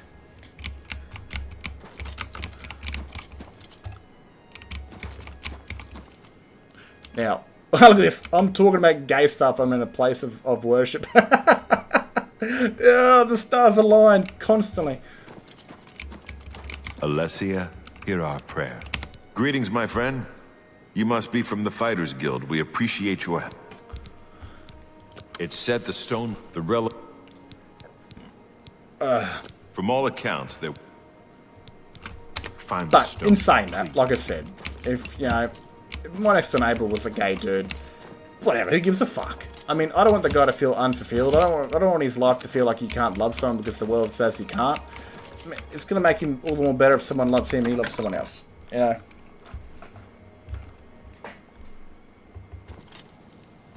And, yeah, like I said, Imperials. So, like, Cyrodiil's empire is very heavily based off Rome and Greece, and their cities are somehow very English, French-like in ways, which is kind of fucking weird. They're a mix between all different kinds of cultures. And since they're kind of imperialized, in my game I really have them as like, it's like they don't give a shit who you are, if you're gay or bi, they don't give a fuck. I don't really use those names, they're stupid names, especially for a fantasy. There's people like the same people. So like, the Empire people do not give a fuck if you have the same sex. They don't give a flying shit, as long as you're Lord of the Empire. But in Skyrim, it's kind of a bit more of a Nord traditional way, where it's like man and woman, or Nord and Nord. And, they don't like the whole mixing of races, or the mixing of, or the non-mixing of the same person. And that kind of comes. And I know lots of people that are gay obviously don't like that sort of thing, where they don't like feeling like the world is homophobic against them. But for me, it feels more grounded. That if the Nords are going to be racist pricks, especially the Stormcloaks, their races are going to be homophobic 100%. Like fucking easy, bro. Like 100%. So, the Eastern Nords are very traditionally Nordic, they don't like interspecies relationships or same-sex relationships. They're very against that. But the West is very imperialized, where they're kind of on board with it. Some of them people don't really mind it, some people don't really care about it, and then some people obviously will. So it's a bit of the East doesn't, will not allow it. So when, for example, if the East has Riften, it's, Nord and Nord marriages, and occasionally a female Nord and someone else getting married because it's a Nord kid. But you know, and they won't allow any same-sex marriages. But if it comes in and the Imperials take it over, they'll allow same-sex marriages, or any race or anything like that. And I kind of wanted to add that sort of... It kind of sucks, especially for Sigun, because she doesn't care about that sort of stuff, because her sister's a lesbian. And she wants Skyrim to be free for all. But, again, I wanted to feel more grounded, that there is some sort of divide, you know, in Skyrim, a certain place they don't care about it, and a certain place they do. But in Cyrodiil, you know, it's not a bother at all. Like, they don't give a shit if a dude lays with a dude. It's not unnormal to them. But again, look at the muscles on you. See, that guy's flirting with me right now. He's a fucking Imperial. And that comes from Rome being very fucking gay, you know? Like, I mean, before Christianity, you'd have a guy's, you know, about to blow a load in a slave woman while a slave man was in his ass. It was like, you know, it was common for men to have men, especially the Greeks. I mean, their battle buddies were their boyfriends. You know, blokes were for fun. Oh my god, to make gay stuff, my game crashes. Blokes were for fun, and women were for breeding. So, you know, when you're back home, you're with your wife, but when you're out in the battlefield, you're with your battle buddy. You're having sex with him because you got to keep him close. You got to keep him loyal. You got to keep him alive because he's, you know, he's your shield, but he's also your entertainment for while you're out. And like, that's gross as fuck, but that's kind of the way they worked back then.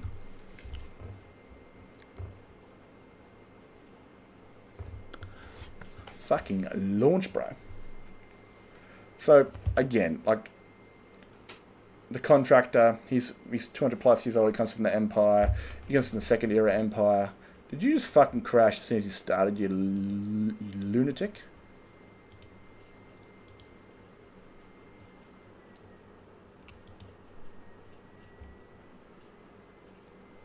There we go. Yeah, shield brother, you know, fucking, he has the shield in the front where you rail him in the back with your spear. Funny enough, right, this is actually something that people, like, there's a guy on my Discord, and he's called Galactic Emperor or something, but he really likes the Crusader. I mean, his character is like Crusader orientated, right? But funny enough, the Crusader Paranormal Westrag is very heavily hinted to be a gay man from the future. I mean, it mentions his Nedic lover being killed and going into a homicidal rage, or a homosexual homicidal rage, and butchering the elves because they killed his lover. And if a story doesn't dictate that it's not a woman, and it sounds like a man's name, it's 100% a fucking man. So the Holy Crusader was a gay man. Hi there. G'day, mate. And so even for like the Beyond Skyrim series, right, what I really want to do with that, before the Dragonborn stuff, like, you know, when I retell that story into the future, that the Night of the Night, the Holy Crusader of the New Day and Age will appear to aid the Dragonborn. But he will be a gay man.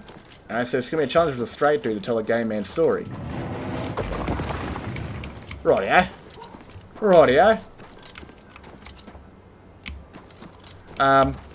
You know, that he will be gay. And it's, you know, I'm not going to like the whole romancing thing of that at all. G'day, mate. My name is... I hate my life. Yeah, boy. So I assume you're the one who's been sent to track us down. Damn stone was more trouble than it was worth.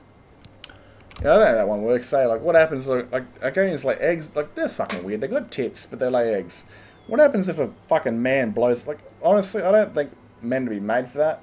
Because, a lizard, scaly vagina...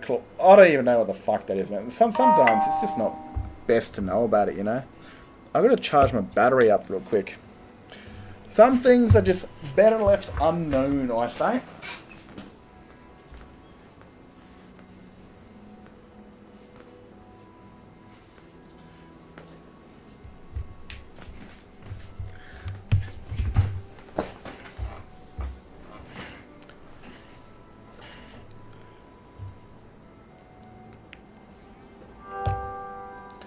Where the hell do I leave my phone now? Fudge you now.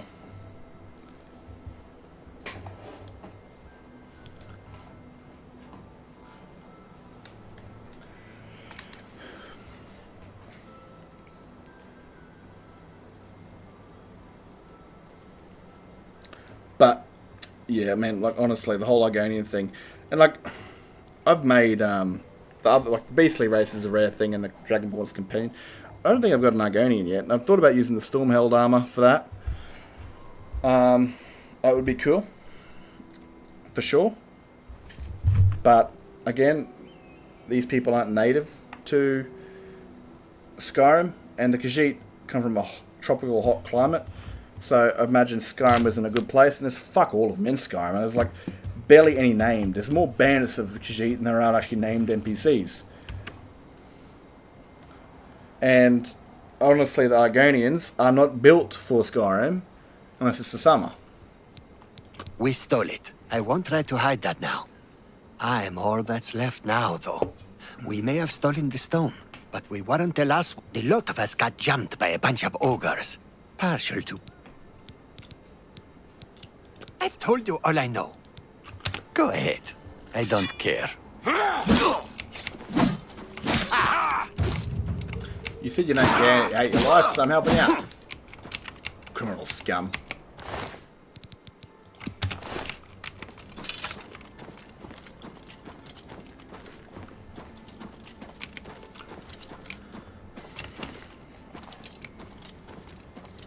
If I do make an Argonian, he'll be wearing the Stormheld armor, and he'll be a big fucking dude. Like, he'll be like built like a shipwreck house. Because, I mean, the Argonians in the ESO trailer were fucking beast, especially when they started roaring. Like, that was the coolest shit.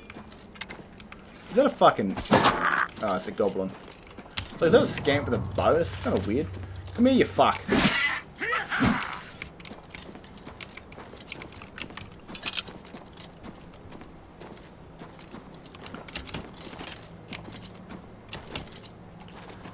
But yeah, I do feel like I've done the whole typical male writer thing. I made all the chicks gay. Because, you know, I like girls. And so they like girls. Where the fuck? No, there's no way, bro. I'm climbing up another fucking mountain. Get absolutely fucked.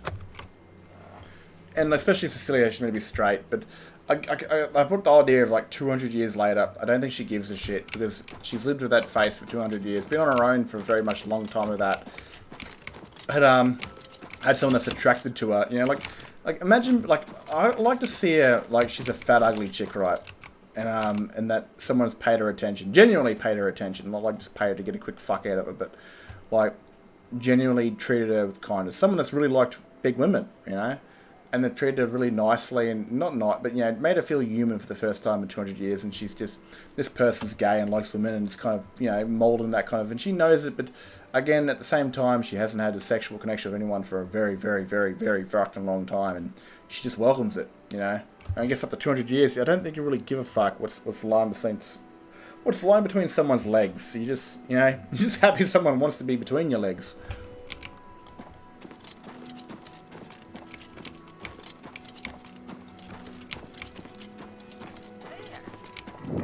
G'day.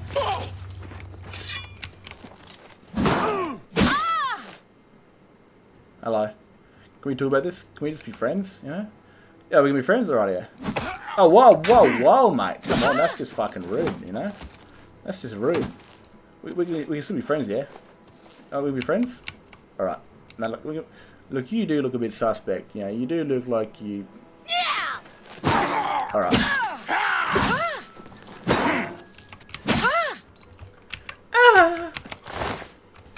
Someone's gonna make a mob for that. Everyone's gonna kill him. It's a fight you want. It's a fight you'll get. Who are you guys beforehand? Let your friend die, you know?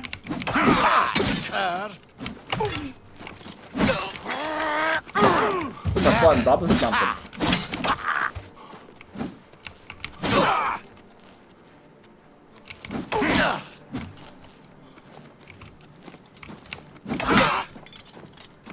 Eat my ass, you motherfucker.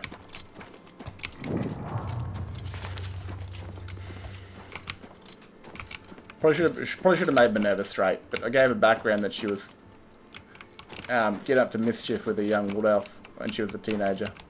So, woman, of course. But again, her relationship with Tonrak isn't very... Like, there's a love there, but it's sort of carnal love, you know? Like, they see each other as equals and good combatants and care about each other, but they love Bruton. And so, I think, you know, especially Tonrak being the animal that he is, and Minerva being the mischievous elf she is, they might invite others into their bed that are 100% female.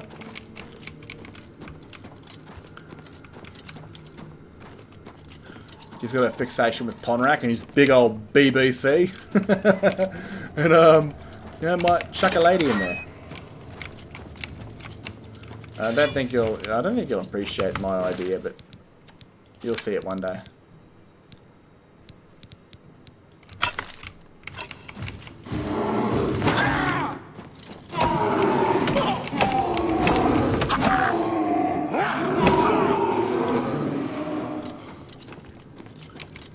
Big fella, my name is Dickhead. Nice to meet you.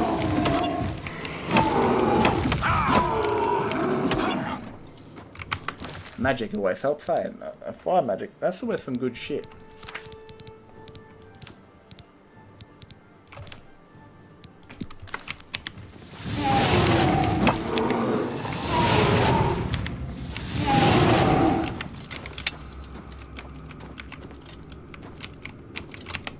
Always has been activated gate. Stirring me the fuck up. Tell you what, mate. I can't tell you, it just spoils the entire story. Left or right? Always go right, I think, you know? Because left are a bunch of fuckwits.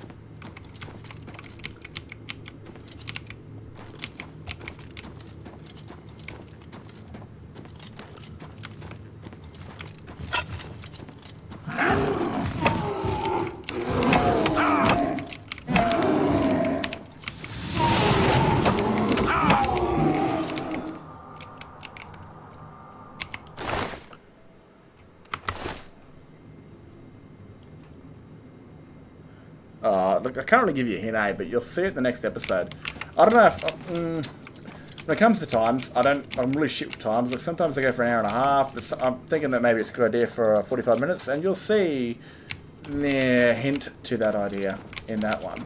And I think you'll like it. I don't know if you'll like it, but you'll like the involvement of the character. I think you'll like it.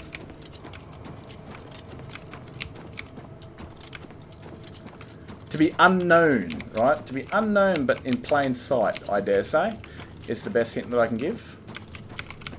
Very much like a fox, hidden in the long grass.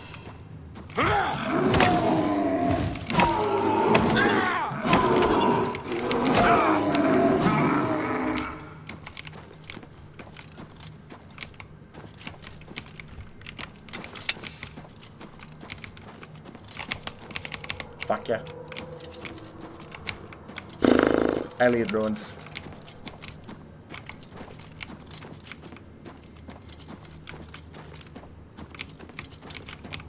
I've had this idea for a while, and it's the whole it's hiding in plain sight idea. I like it. It's a bit of a drug for him. It's a bit of a release. See, I went right and I was wrong. Maybe I should have left and fucking spray my hair pink or some shit. Become a they them.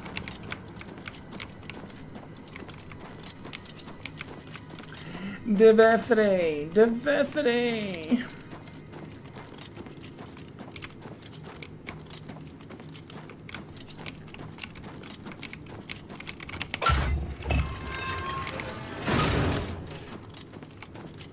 Bargain.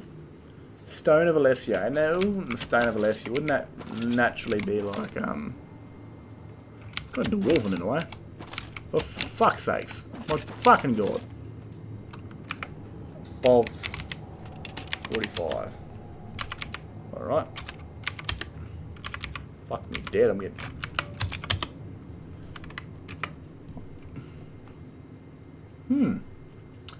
Very nice, very nice. What was this, her amulet? For the amulet of kings or some shit?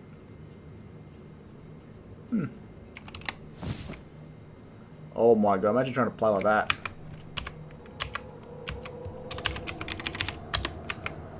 Holy fucking Jesus.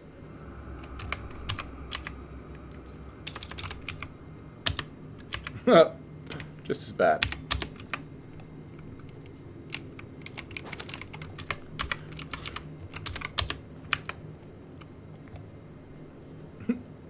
Fucking hell. My goodness, what's going on here?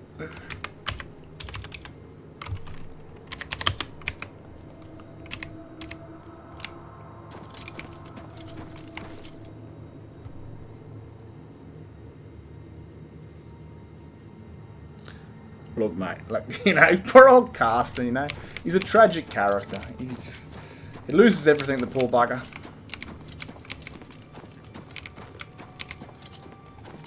He's quite friendly with, you know, what's his name?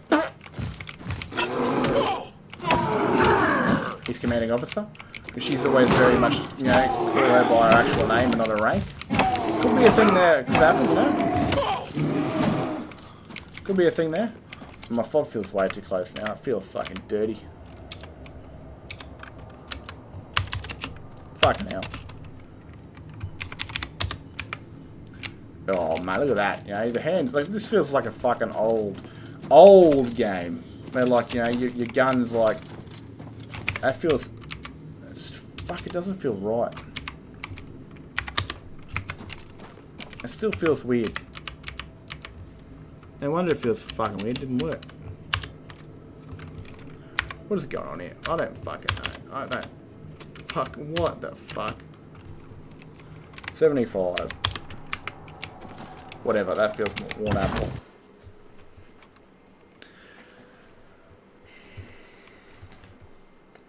And, you know, it's a bit of a, like, you know, like, a lot of people have to deal with their main character and a few companions and stuff like that.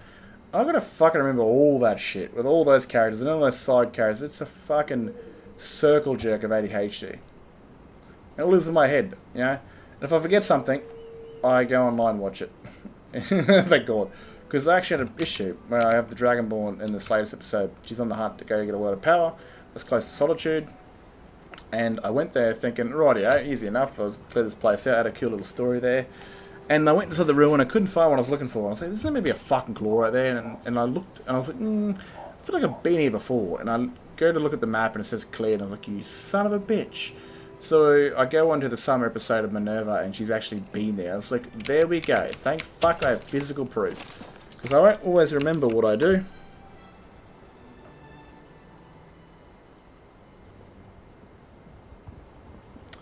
It'd be weird seeing Minerva with red hair. I mean, I just can't see an elf with red hair, man. You know? I just can't physically see it.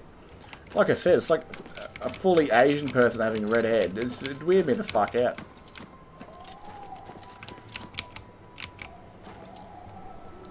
Like, I've got an Imperial that's ashy skinned and red eyed. You know, somehow that feels more natural. But yeah, like a ginger elf. Like, I do have a half breed, and she's actually pale skinned and white blonde haired. With Sigund. I can run around, everyone's a ginger. They gotta fight during the night because the sun will give them sunburns. Dragons, we can only fight you during the night because the sun hurts our skin.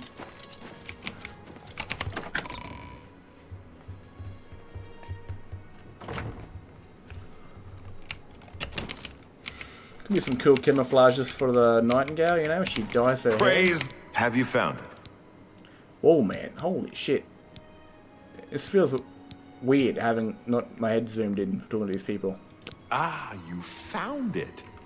I can't thank you and... Bless you. That's right, bless me. They're going to be definitely useful. I think you'll like Topher though. I mean, I know you just think it with your dick, as I do with everything else. But I think you'll like her involvement into the next episode at least. Unfortunately, I've done what I think I've done again. I've made the next episode majority character blending again, so there's like no major action or there's no major adventure. It's pretty much a Solitude thing again. If I can fit it into the time, I'm obviously... Oh my fucking god, that hurts my... Oh no, bro. Oh, yeesh. But at the moment I'm starting to record like a scene where they're setting off to find a word of power, and there'll be some shit that goes down. But I don't know if I fit into an hour and a half episode, or if I just do it too, because obviously like the last episode was quite essentially named The Man I Was, and the next one I want to call the beast I become, and that's for Centauros. But if I've just, I've side-winged it again, just gone with the flow, it might not be fully about Centauros, and that could be the next one.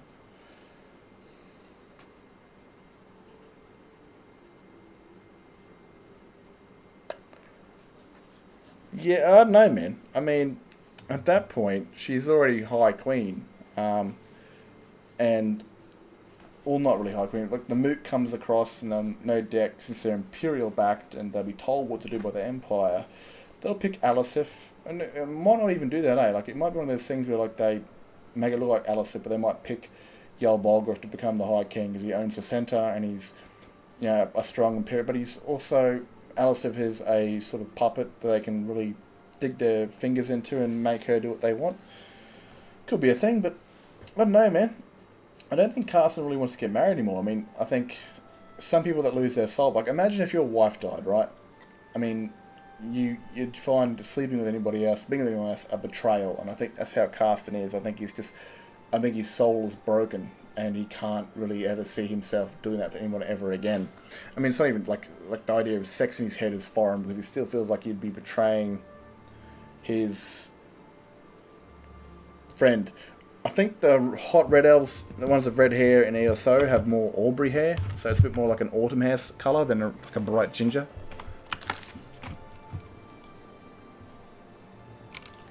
Haven't I already done this, you prick?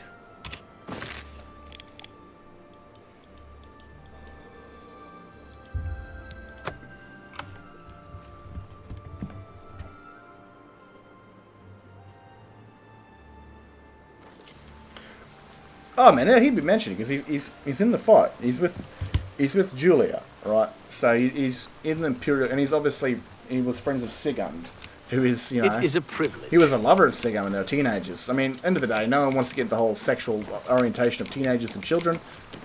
Teenagers are children, but I'm trying to tell like a realistic story.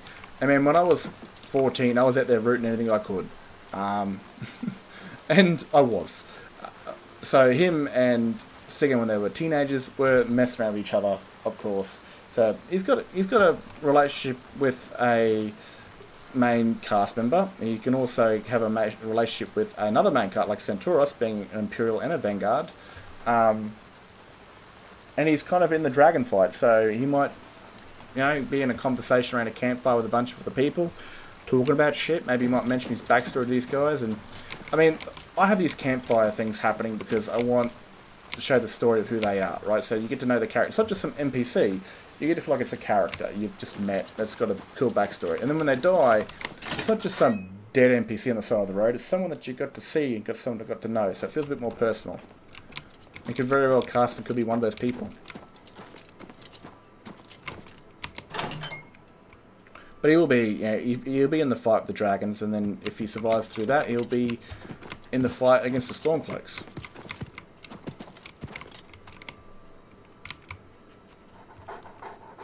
What's the status of the Stone of Saint? Well done. You've put in good work for me. I only wish I had more. Things are a little lean right now, as I've got nothing more for you, my friend. Go to it. Tell you what, I would have cleared the Companion's Quest line like 6 days ago. Another fucking door. Hopefully Oblivion don't have that many goddamn doors.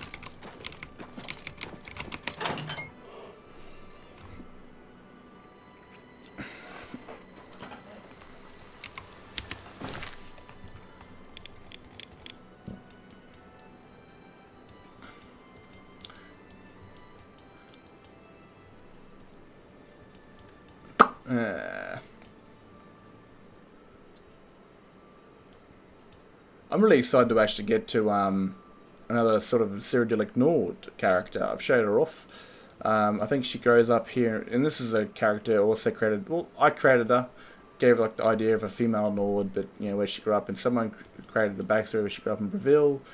That she became a Forge Master. But I got the idea that her father was in the Great War, survived, but he was badly wounded, and he lost his leg in the fight, and her mother died when she was a kid, so she had to go to work in the Forge Mastery. I became a blacksmith, and her father died and then she wanted to become a knight or some stuff and travelled around Cyrodiil a little bit, but then went into Skyrim and forged herself some cool armour. Read stories of Palinor Whitestrake, you know, and the previous Crusader of the Champion of Cyrodiil, and wanted to become a Knight of the Nine, but by then, you know, before she was born, you know, this place gets kind of fucking totaled by the Dominion and the Order is wiped out. But here's about Rognek, you know, a Knight of the Nine in Skyrim, you know, the stories of all that sort of shit, and goes north to join him because of the stories of Palinor Whitestrake and the Champion of Cyrodiil. Or it's his name to I one, Darius. But, and joins him, and I'm really excited for that character. I think it might be a Markar thing or on the roads or whatever, but I got a cool little spin for that, you know, because he's not really a Knight of the Nine anymore. He's just wearing the armour of his youth, and he doesn't want to squire, but nor does he want to put someone in danger of the Thalmor, the Knights of the Nine. So it'll be an interesting little cool way to fix that. What the fuck am I doing again? I forgot.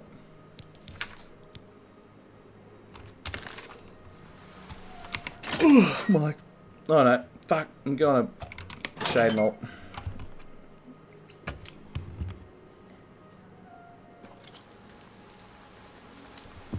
Mate, Carson's just there, mate, okay? He's there. He's just a poor wounded lad that slaughtered the man that killed his wife, or his lover. Fuck, I don't remember if his wife or not. And then ran to his father. And then his father told him to join the Legion because he'd be safe there from the Stormcloaks. And that's what he's doing. I mean, he's found purpose in the Stormcloaks, and it kind of distracts him. Like, I mean, and if we lose somebody, sometimes the best and the worst thing that we can do is go to work. It keeps their mind distracted, and he's found a purpose in that, in fighting the Stormcloaks and releasing that hatred that the Nords of the East have against other races, or their relationships with the mixed races, and that's kind of his goal. I mean, he's obviously still heavily heartbroken, always will be, because that woman he loved after Sigurd, and you know, special place in his heart. He's considered a soulmate, and she was brutally killed by a bunch of young Nords who thought she was less than a fucking pig, and his new purpose is... I'm in the wrong place, aren't I? I feel like I'm in the wrong place. I am in the wrong place? Fucking hell. But yeah, and you know, his main purpose right now is to obviously follow Thingy Bob's orders, and then eventually defeat the Stormcloaks, because I mean that's the only way he gets back home to Windhelm. If Galmar Stonefist, or is it Stonefist or is it Galmar Trollbane? I don't remember which one his name is, but if he's dead, essentially. Because Galmar wants his head on a fucking pike. I am looking for an orc. You know, hello. Despitely fucking ugly. Looks like the fucking scrotum of an old man. Has had several STDs and never checked up on them. The foreskin that could knot itself. Absolutely fucking hideous, I tell you.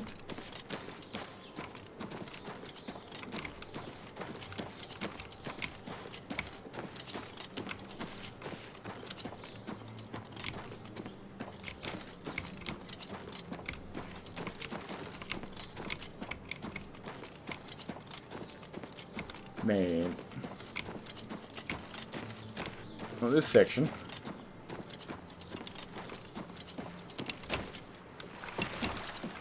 Hi there. I'm thinking if, yeah, with what's happened with Centaurus and Sigurd, especially what he becomes, that Sigurd might very well separate herself from, like, I think she definitely still loves him and she understands the shit that's going on, this anger. But, again, what he's going to become is very different to what she fell in love with, or so she thinks.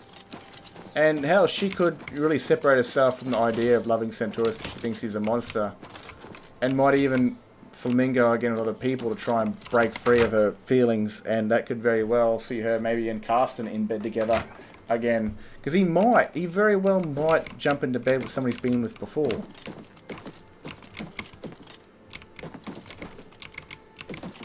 How's that wall looking, buddy? Looking good? Fuck me dead. Don't look at me like that. That was some serious retardation. Fucking hell. Hello, mate. Fucking hell. Rightio. Fighters Guild. Too many blows to the head, my friend. He's not near the prick.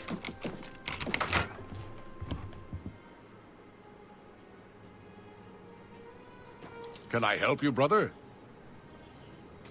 Yeah, I actually cloned that voice of his. There you are, you fuck. I cloned that voice. I think it's the female, male, even toned. I assume you're back for more accented work because I. So, I cloned that voice especially for him, and even down the line, I could use it for other male characters. I've got more for you. Important stuff, actually.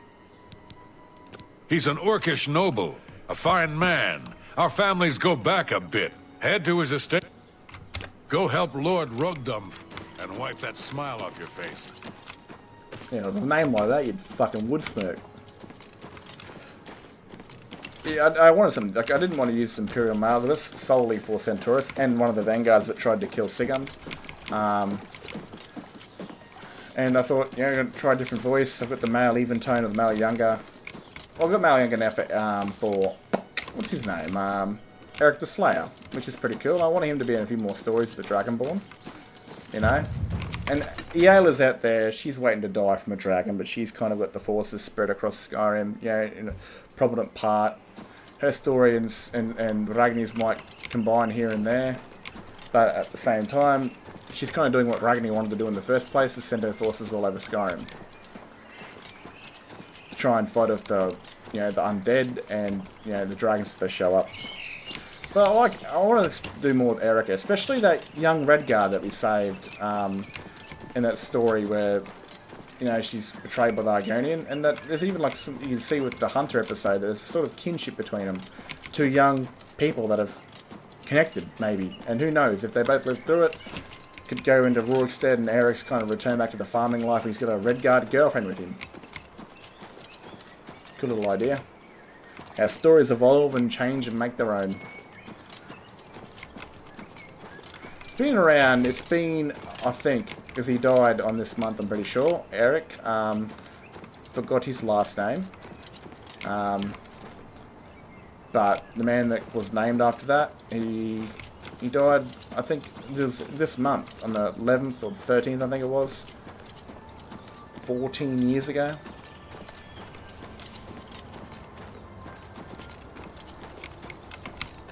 Someone attacked me with the boots on.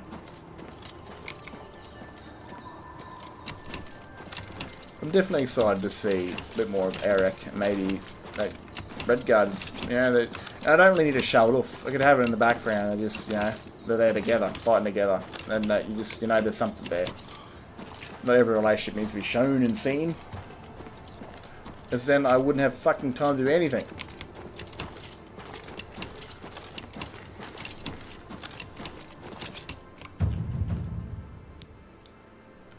Oh, here we go.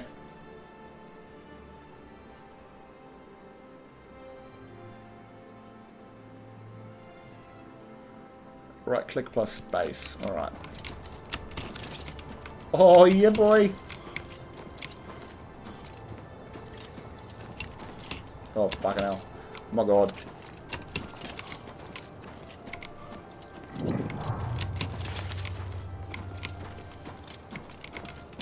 All I need is a shield bash. I'm complete.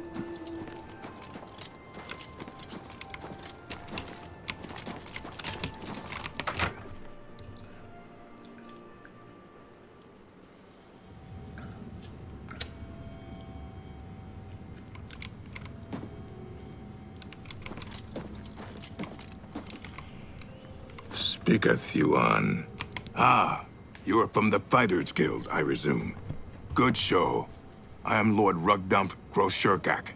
Let us conversate on the Lady Rugbutt. What the fuck? Speak English, you dog.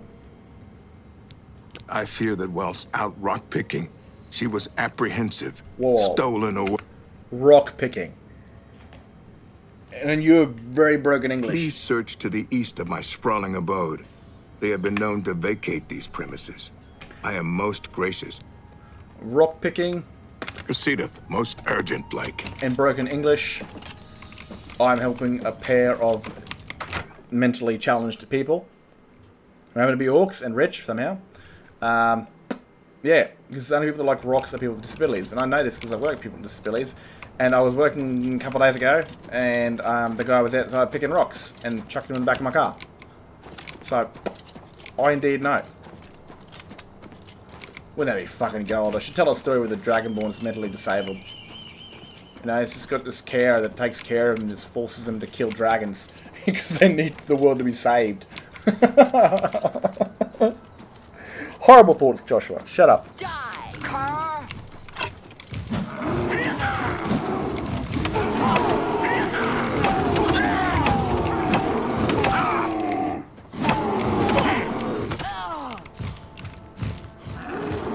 Big boy, come here. Come here. Hey. Oh. Let's go some summons, eh? Let's bring in some hot, sexy bitches.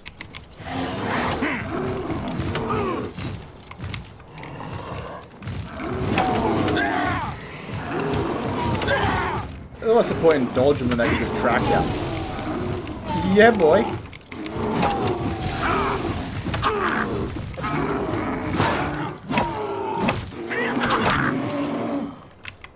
You're a fucking angel, love. You're definitely a saint, you know? You're definitely a saint. I love you long time.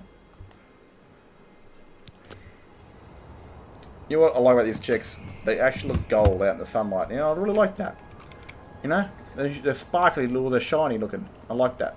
I tried that with my mod, Golden Saints and Dark Seducers creation kit fix, but I just couldn't get them to have like a... Like Armor has cube maps on them, right? That give them that sort of shiny glass reflection or that metal reflection. And you can't add most things to NPC bodies, unfortunately. This is so embarrassing. Glad you killed those things. I'd have done it myself, but apparently that's not ladylike. Let's get back to my father. Please, get on with it. They're fucking rude. I thought it was your husband, but that... I still hope it's your father and not your husband, okay? Because I saw that shit with a mod... what was it? Like immersive actors or NPCs or whatever. Where a Nord dude was dating his own daughter in Windhelm. And I was like, fucking what, bro? I was like, that's... I should be allowed to murder you on the spot for that shit. That is some A-grade fucking Louisiana shit. Alabama shit, whatever the fuck you want to call it. For Australian, Tasmanian shit. You know, we is most pleased. Like, you know, reverse cowgirls illegal because you can't turn your back on family. Is most pleased. You found my belabored daughter. I am Lord Rugda. Please don't tell anyone. You're his daughter, mate. You look older than fucking he does, okay? Silver sword. I'm gonna sell that fucking thing.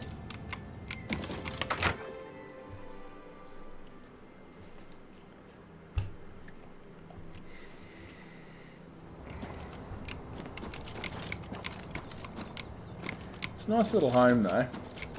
But how did, like, you know, he must have taken a few blows to the head, because he's fucking, he speaks a little fucking different.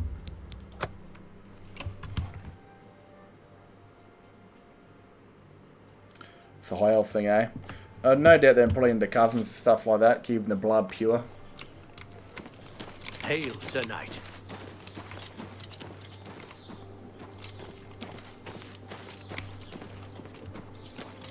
I mean, fuck, I think you got it in Skyrim, how the Battleborn brother and sister are fucking, you know, because in the creation kit their relationship is brother and sister, but they're mother and father of the same kid. And they both talk about their parents as in it's their actual parents and not like their in-laws. But at the same time, I think it's all full of inbreeding because the Greymane family and the fucking Battleborn family has been around for like, since the start of Whiterun. And there's no doubt in their times of peace and friendliness, they've done quite a few marriages in their time of the last thousands of years. And would have no doubt had a bit of... Well, fuck, there's no longer really Battleborns. The Greymanes are all the same. They're all Battle Manes, or fuck, whatever you want to call them. So, even the Battleborn dude and the Greymane chick, that's forms of incest in its own right. You need to go find Lady... You got her back. Go to it. Here for... You've done good work, and you deserve better than your current rank. I'm restoring your previous rank of Guardian. I've got one more for you, meat. Tell you what, I might give this fucking questline a shit, but right? At least some folk. It's fucking. Stop wasting long. time. I mean, get to Harlan's watch now. I would have finished the fucking companion's questline like 6 hours ago. Beat some poor farmer. Go chase down a fragment of Wuthgrad. Fuck, 2 missions later become a werewolf. 2 missions later become the Harbinger.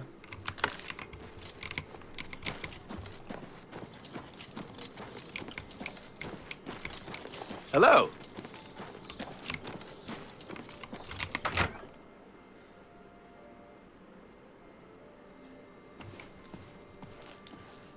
There we go. There we go. Can you help me, please? Look at that. A dark elf with ginger hair. Fuck me dead. I've seen it all now.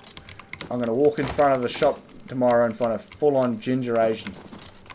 I'm going to see it. It's going to scare the fuck out of me. Or I'm going to come up against a white dude that was born, raised in China. He's going to have an Asian accent. I'm going to think he's joking out of me. I'm going to make fun of him. Then I'm going to find out that he's actually proper Asian. Fuck me dead. Can you help me, please? I'm Tavella Lethandis.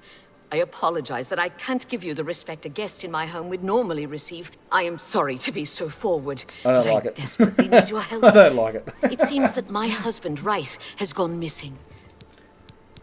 Yes, my husband is... Oh. Yes, he used, but when I'm... Oh, do hurry. A Do be ginger-haired, careful. bloody dark elf. It's disgusting. It's why you people should be back in fucking Vardenfell, you know, getting ash spewed on you for some shit.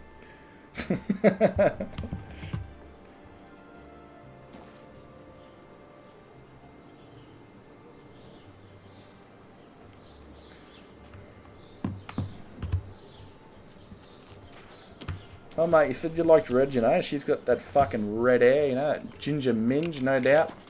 Ashy skin, ginger minge. Bit unique. That would be like full on going down on a black girl with like blonde hair, eh? Like pure blonde hair. Like, it would weird me out. I'd be like, holy fucking Jesus. Oh. Please hurry. I fear Rice is in danger. I fear, I don't give a shit. What the fuck am I looking at here?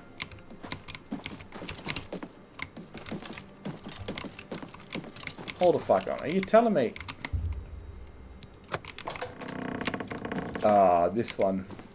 Man, for some reason I thought this was going to be an anvil. Right. I thought this was going to be an anvil.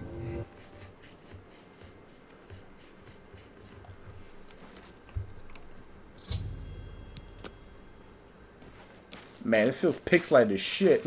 Where did you come from? You look real enough.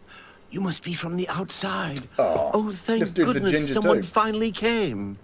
While I'm overjoyed to see a friendly face, I'm afraid I have some bad news for you. You're stuck here like I am. Sorry to break. I would want to them. Our only hope. The troll. I knew the. Yeah, whatever. The brush.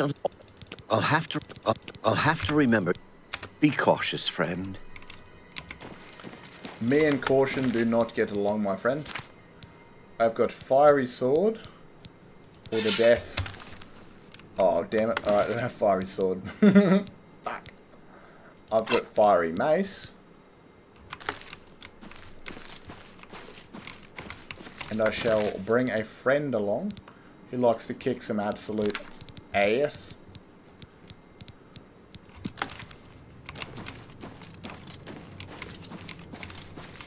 It feels very pixelated, you know? It doesn't feel like a painting. It feels very pixelated.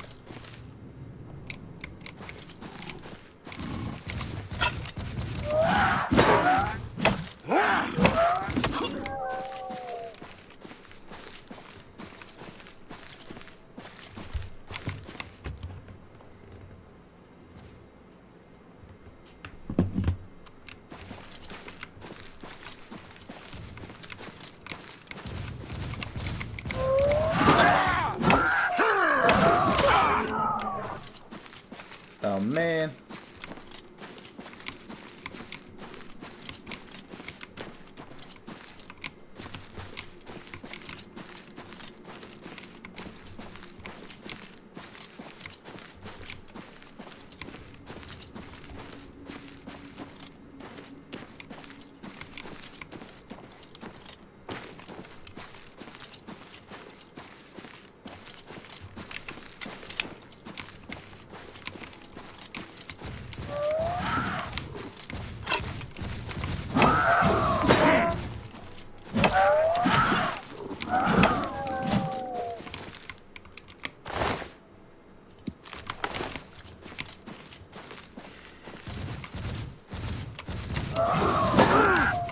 Bro, they track you anyway, so what's the point in, like, dodging? There's no bloody point in it.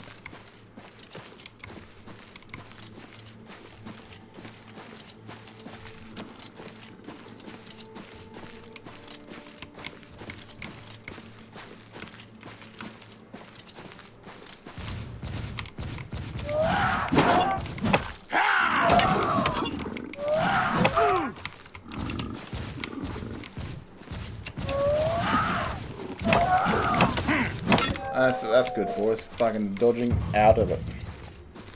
Put into it.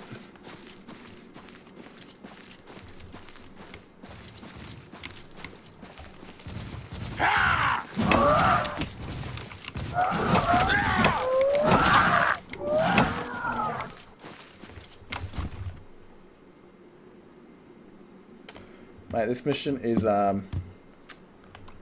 know what? It's not as hard as I thought it would be. But I don't know if I like the whole, like, everything feels pixelated on the ground, but up in the sky it feels a bit more like a painting. But like a very, I don't know.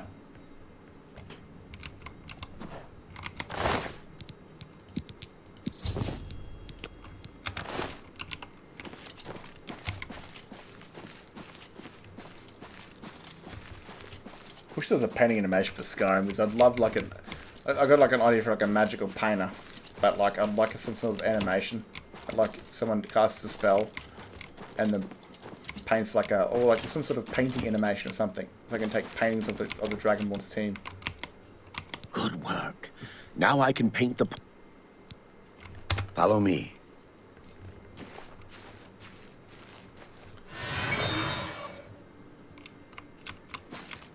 There are you, knobhead. Oh, fucking Jesus, what? That's not good. That is not good. Are you there yet? Are we done? You bastard.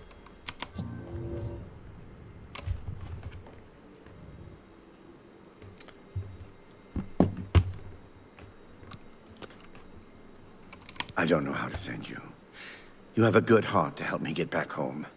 I'll never forget what you've done for me. Here, all I ask and... Safe journey, Sergio. Bro, you're like an AI artist, okay? You're selling AI art, you know?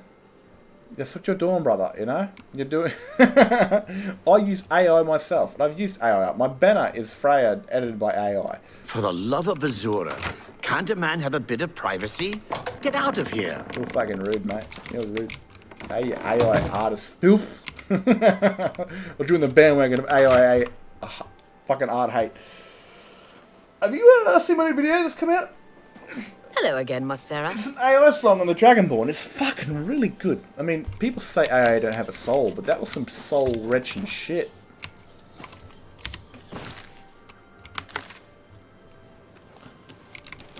I hope I can help. Fantastic, eh? Safe travels, Mossera.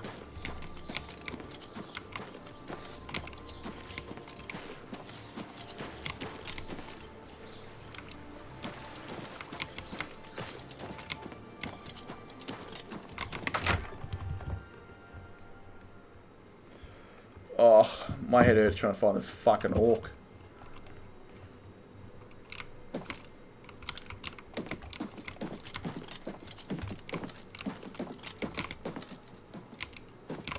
You're supposed to be helping out the... Some folks are... Stop wasting time. What the Get fuck? to Harlan's watch, now.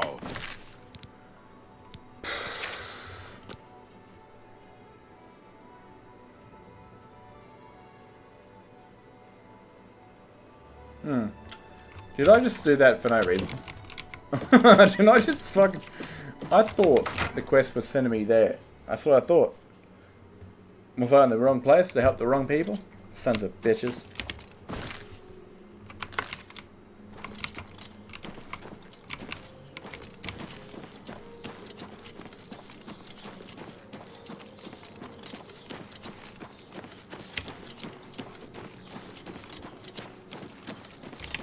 Good afternoon.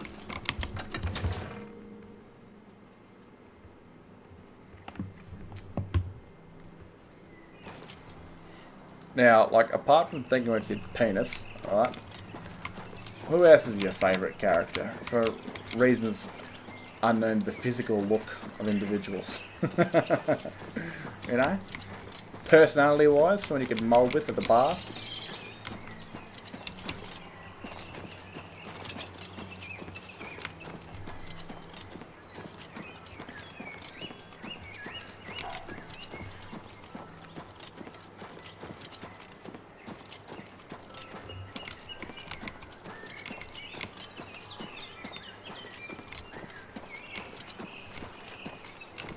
Ooh, yummy.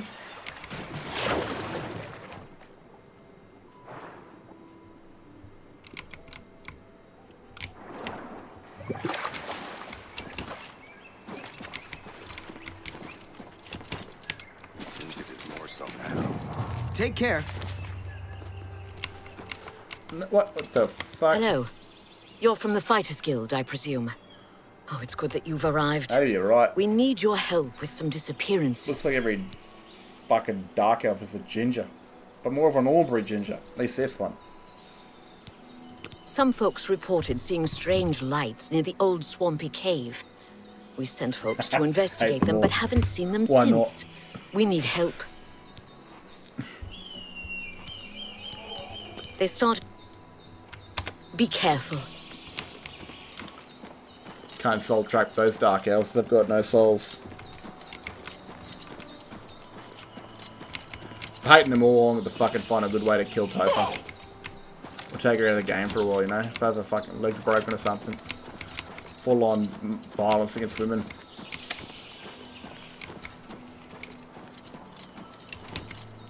She'll explore the cave and bring it back and repair all my shit. I think would be a great idea.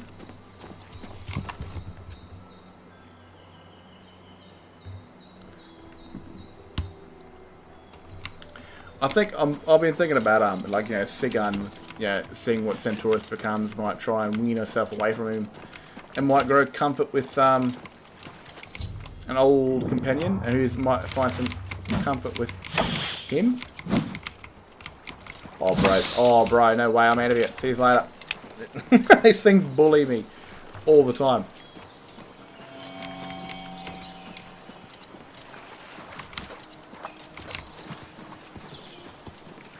They are god tier, those things.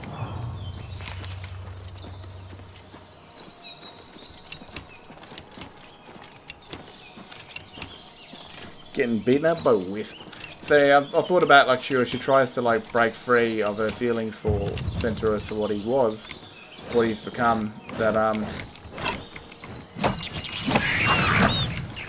she might find comfort in an old friend, and he might find comfort still. It's just traitorous notions of he's still an Imperial, but again, she's kind of in a limbo spot in her life where she's just in a fucking really bad place in her head.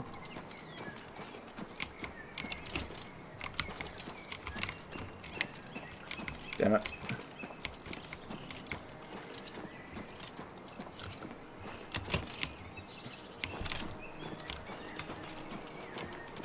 And I don't know, maybe Centaurus and Serana, and that turns into like a weird orgy. I've even thought about that too, you know. I've thought about, like, when he becomes a vampire, that Serana might ask the question to Ragnar, does she still love him? Does she miss that sort of intimacy between her and a man, and would it be Centaurus, and all that sort of shit with him turning into a vampire, and seeing if he would, in the ultimate test, if they were both naked beside each other, would he be a risk to... For fuck, oh my god. Would he be a risk to her life, right there in front of her would be an ultimate test. And I mean, I like the whole one step forward, two steps back with Sigund and Centaurus. It adds a lot of commotion to their relationship.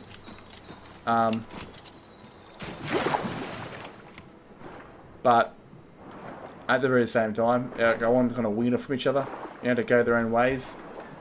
But eventually, one day, find their way back. Eventually. But Sigund, I think, might realise it's a foolish idea to be even with, Is that fucking thing following me through the water, bro? It's a mud grab.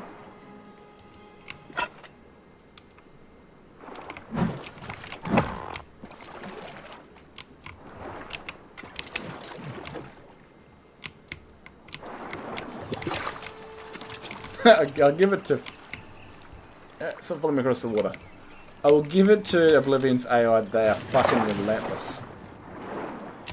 Maybe Sigurd might, you know, start being with one of her own, because it will then again, the whole rumours of her being a traitor might no longer be founded, and might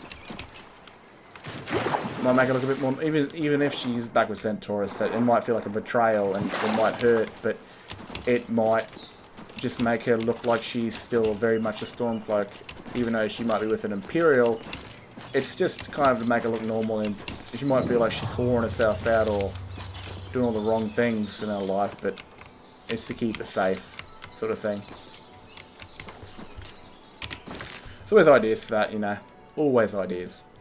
I've got to keep it in sort of a realistic setting, into a setting that fits the characters and the setting of the time and the place and all that sort of shit.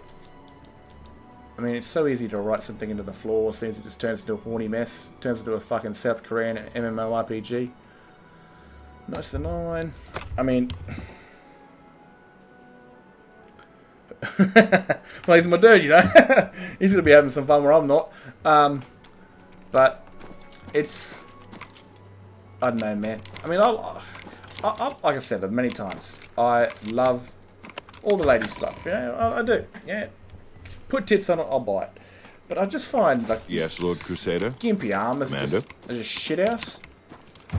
I mean, it gives me an ick because, like I said, man, I love ass. You know, a plumb pair of cheeks, good fun. But if I'm seeing some chick walking around Windhelm with nothing on, like, bro, fuck that. That's making me feel cold. I live in Australia.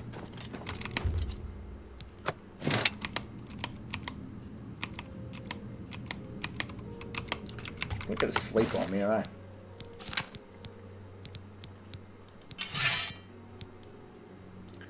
Oh, it's a custom sword, eh? Pretty neat. It's not just a copy of the silver one, it's actually neatly textured.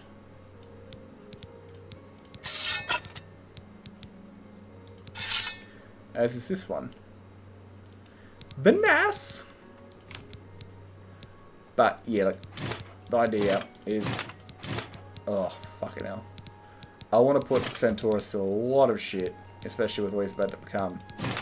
And, you know, him and Sigurd, even though they had their moment, you know, they're still there with that love, but obviously things are going to change because, you know, the next time she sees him, he's going to have red eyes and pale skin, and it's going to be the very horror, you know, like, it's going to be fucked.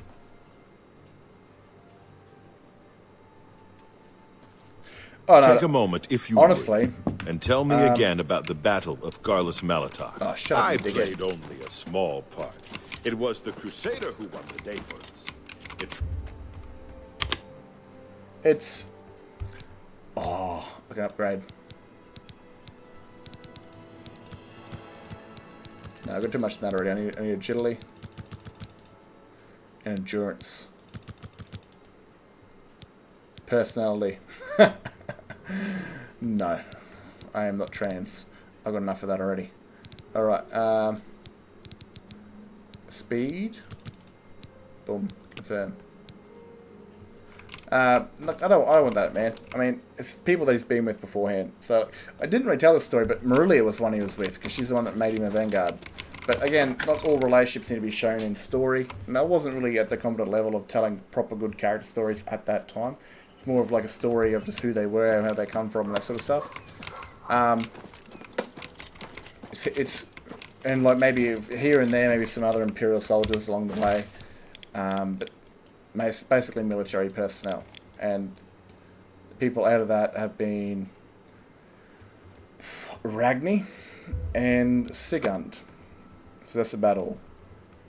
But with him becoming a vampire, things have changed. Because again, the way I see vampires in this game is they're very bloodthirsty creatures.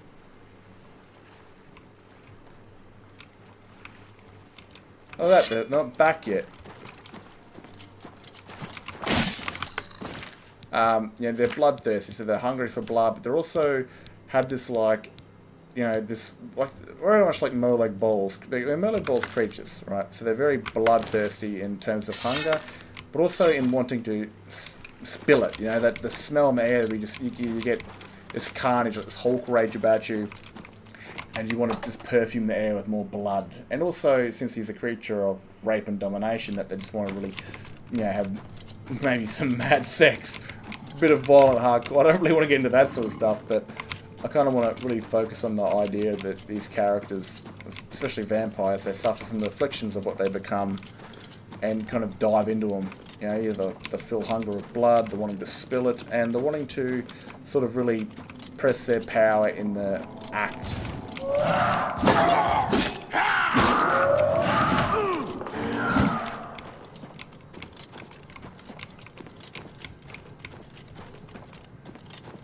And hating the fucking sun.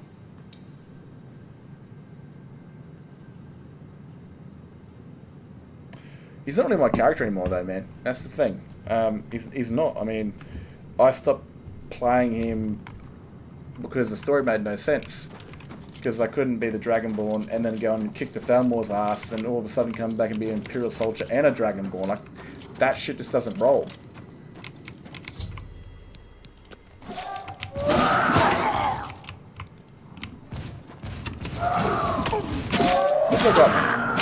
He's very much become his own character.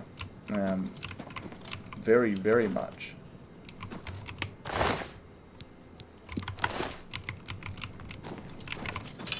What's the quest now? I mean, the idea that it's a strange idea, and I don't know if I really like it. But like I said, him and Ragni, you know, it could the conversation between Serana feeling that she, you know, that she's holding Ragni back, and you know the whole stupidity of youth, and you know she's a 1,000-year-old vampire. She's still somewhat young. She's always been a parent. You know, always had parents around. Never really grew up on her own. Stayed in that limbo of having parents and being treated like a child. Even though the dark shit that happened to her, that she might feel that Ragni misses that sort of attention, and Ragni doesn't. It's not about that, but it could very well be a test for Serana to see if Centaurus is adamant about protecting her by kind of pivoting him in a direction where it looks like they're going to sleep together, but you know, it's to see if Centaurus latches on and loses control. You know, to know if he still is there to protect her, and I've always thought about like he would just go, nope, nah.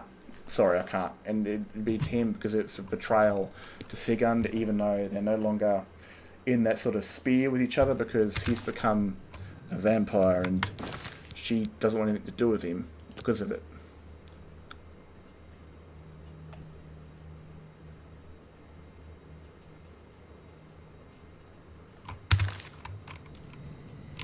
Clear the trolls. So it's not, yeah, I don't want to turn it into an orgy. Relationships are set up there for certain reasons for different kinds. Like Minerva and Tonrak are very carnal in their ones. It's not like a lovey-dovey relationship. It's just a two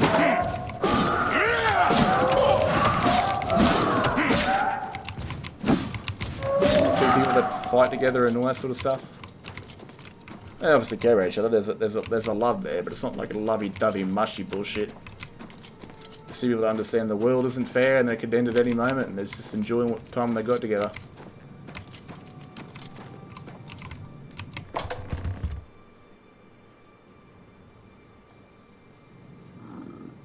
I don't think you separate them. I mean, Serana was used as a weapon of sex, you know, by her father, and it could very well be that she's never experienced that sort of relationship with someone that isn't about that.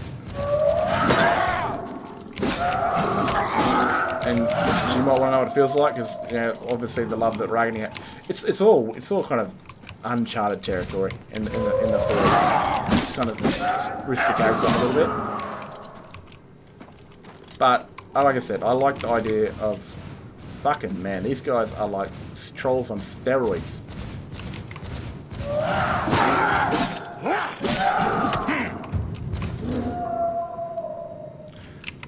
I just like the idea that, Ragni and Serana were made to be, because they're soulmates in a way, that, she slept for 1,000 years to find the love of her life. Someone that, because it's like I said, Serana, I don't like the idea of, they're there for a test, so Serana be watching to see what would happen. But, see if he would latch on and bite, become the threat that, and she'd probably most likely kill him for trying to hurt her, or breaking his oath. But I don't know, like, Serana has obviously done some horrible shit as a vampire. She's only been taught sex the way it would be through a cult of Merlin Ball, and that is through domination or, fucking using people to get what you want. But I think with Ragni, even though she's she's probably 1,000+ years old, apart from the sleeping, that she's just used sex for advantages and for gaining things and doing things and dominating people. That, me growing up, I was taught from my parents that it was about someone you love and all that sort of shit. And even still, man, like, I'll go out there, I'll tame a few dragons, and I'll move on, but end of the day, just because I'm, I still want, end of the day, to, have sex with someone that I love, and it'd feel like 10 times better. And so, this is the first time Serana really gets to feel that with someone, which is Ragni, because it is through love, not through Merleg Ball. That's what I like about it.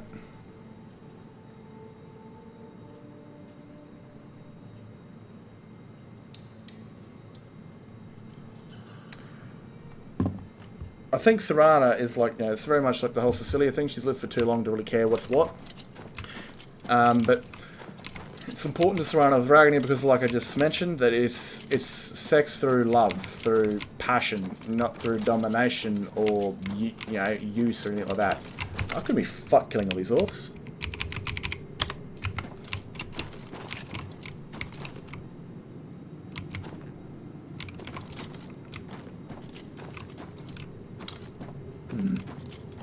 And that's what's important to Serana, someone that actually generally loves her. So she's like, been around for a very, very long time, and it's just been use after use after use.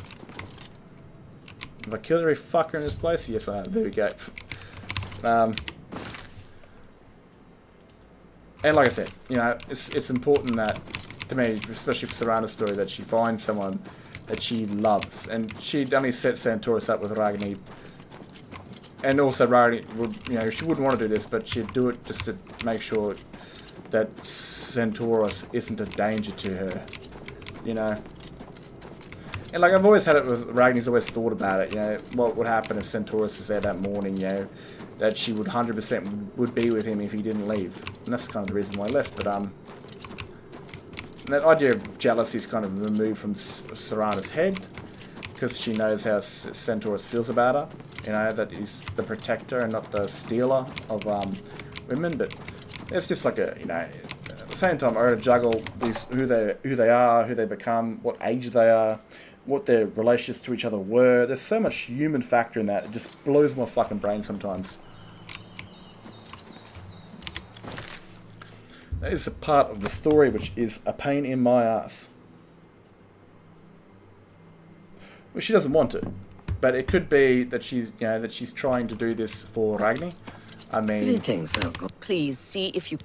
Like I said, like she might think that Ragni might miss the male side of sex, but Ragni doesn't. It's simply love for her. It's the soul of the person she's with. It's the person she's in love with. It's not about the genital that's between her legs. It'd be a tongue or a fucking dick. It's the person between her legs. The person she sleeps with. The person makes her feel safe. The person makes her feel loved and cared for and wanted. And that's what it is for Ragni. Oh no. What a pity. I heard people It's very, very cute sort of, fairy tale princess sort of shit. But Serana, like I said, she's a vampire that's lived a long time, but also, like I said, being mothered. You know, so she's still somewhat of a. She's just stayed a kid for hundreds of years, in the eyes of her parents, and never really got out of it. But she obviously, the way that she's dealt with sex is very different to the way Ragni's dealt with sex. Where, like I said, it was forced upon her, it was used against her, and she's had it used against other people. So she doesn't know. Like, it could be a trade-off where she just thinks that Ragni might miss the dick. Yeah, especially might miss Centaurus's dick, but in the fact, Ragni doesn't. He doesn't give a slightest shit about, you know, the carnal side of things. But Serana is What's in a bit going of a on with you? I understand place. Daedra worship has become increasingly... You're supposed to be helping out the folks at... fucking Trolls, huh? Afraid to say, I don't have any more contracts for you. I don't think Azan has any either. You did pretty good work, Meat. You've cleared every contract we've got on the books. That's some good work. You outrank me now, so there's certainly no more I can do for you. You might check with an old friend. Rumor has it that Orion's looking for you. You didn't... Good day. The Altmer have powerful wizards. But yeah, like, man, it's just a... That's what I mean, man. We've all got different Seranas. I mean, fuck, we've all got different ones. I've even thought about one, an older story where she joins, like the Dragonborn joins her father, you know, and this sort of stuff. My one's very different to where, like, I see the Serana as still very youthful. She's been alive for no doubt 1,000 years. I mean, in my story, she's like a late era, first era Nord. So she's late first era Nord. And she was around for a very long time, so she mentions killing, like, the Rennie elves. But she was always kind of put in that sort of thrown between her parents' role, where her mother would take care of her like a, you know, she was a daughter, even though fucking bad shit happened to her. And her father would use her as a weapon, and, you know, she just stayed in between her parents' sort of life. She never went out like Cecilia did and became a vampire of her own, never matured. Just stayed in that sphere of being a kid, pretty much, like a young 19, 20-year-old. And even, like I said, she's still got that youthfulness about her. But she's also got a different way of life where life wasn't easy for her, especially on the sexual side of things. Where Ragni got taught love, you know, by Centauros. You had a good night with him, and then the same thing with the Dawnguard guy that she was with. And then, obviously, now Serana. But Serana, this is her first experience of actual love. Everything else has been the fucking wrong side of sex. Used as a weapon. And so she's, like I said, this is new to Serana. So she's very, you know, she doesn't know all about the whole idea of love and sex. To her, it's been used as a weapon her entire life. She knows the tactical side of it, the useful side of it, but not the sort of ceremonial, spiritual side of it. That's the sort of thing I like to explore. As she was used as a weapon with her body, instead of kind of how we all wish to grow up as, you know, be loved and spend our nights with someone we love, you know, the pure aspect of it. That's why she's very protective of Ragni, because this is her first love. And wants to be her only love.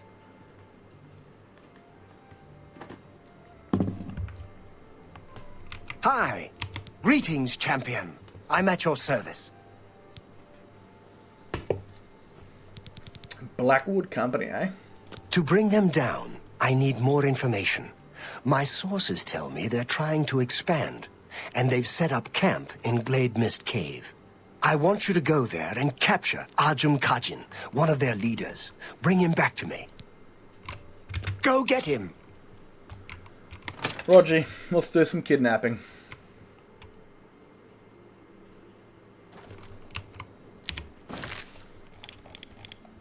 Oh, fuck me.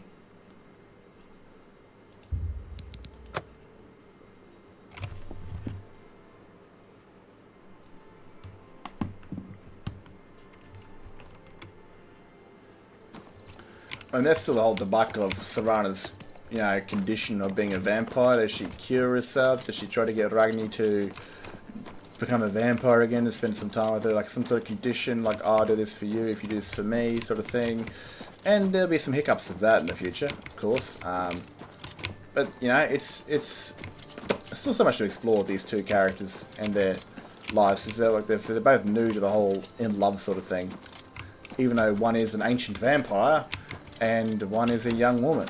But still, somehow, Serana is still somewhat at heart a young woman, and she never grew out of that, so she's still very much youthful in a way.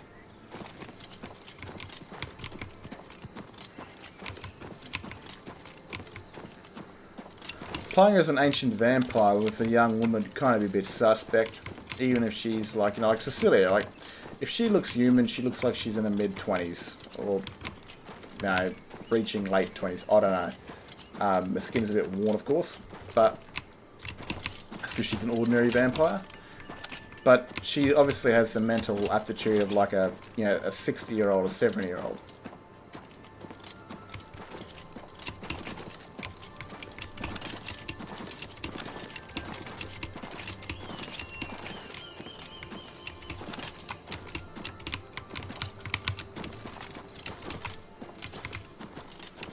For fuck's sakes, climb, you prick.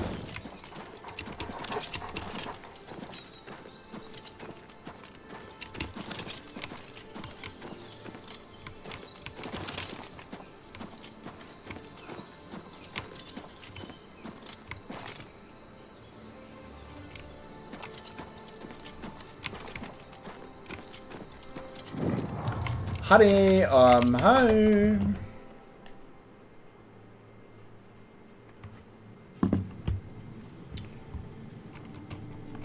I mean, it could even be the same way if Ragnar was called Ragnar and was a fucking dude, you know?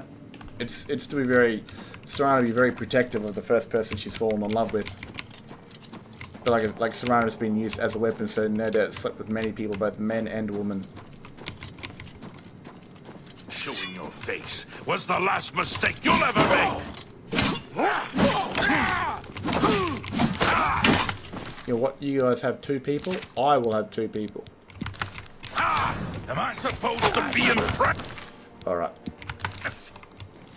Hey, how fucking dare you, bruh?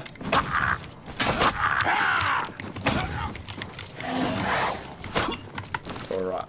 Alright. It's mace time, baby. It's bloody mace time.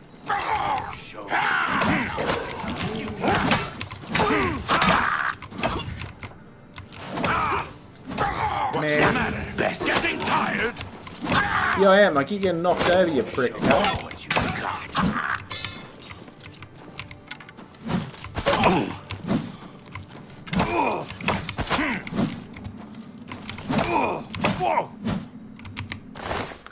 Fucking bullies.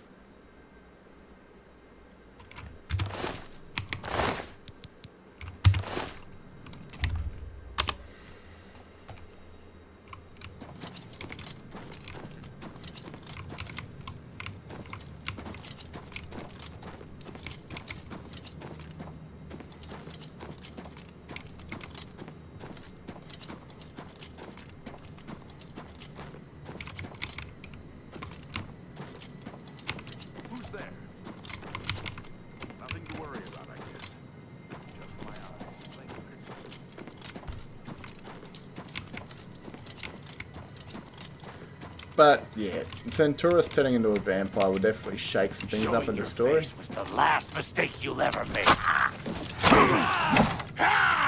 Just warming up. That's the best you can do. Just give me a guy. Warming up, you pathetic worm. Just warming up, you pathetic worm.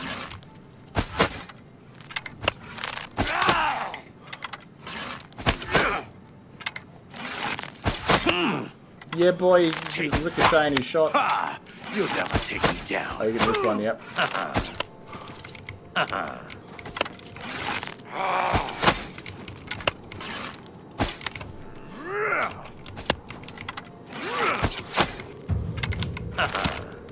Let's get this over with. You're pathetic. Ah, fuck me. Not wrong. I'm so good when I'm playing Topher, but no, I'm playing this guy. Shit ass.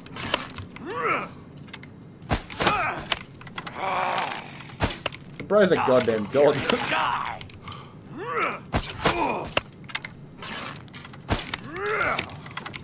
Around arrows, we're getting the sword.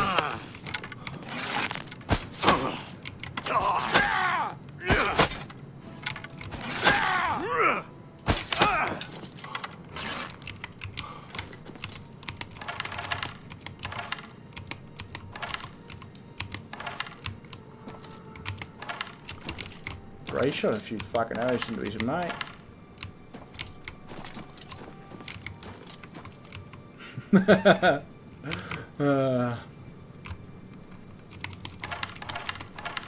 Might as well train it up because we're doing the Dark Brotherhood next and I'll lose the rights to this armor.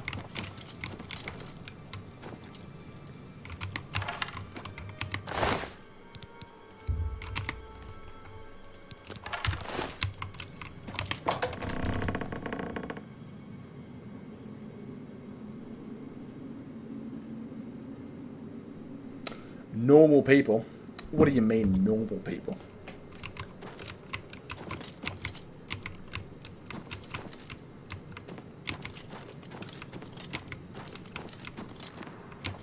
Normal's kind of boring, I think, you know?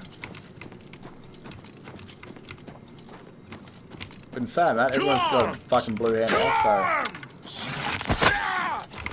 Oh my god, this guy took no damage from that. Let's do it.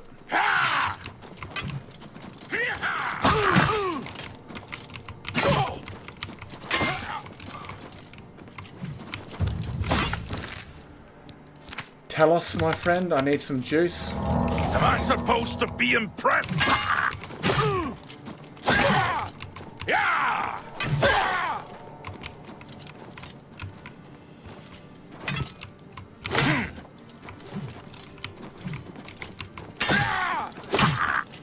Die! Show me what you've got.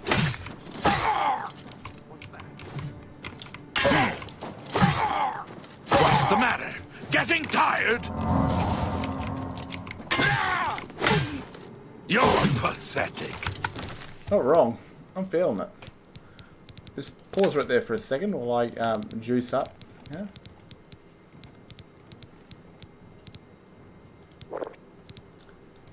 Get back to my original killing machine style.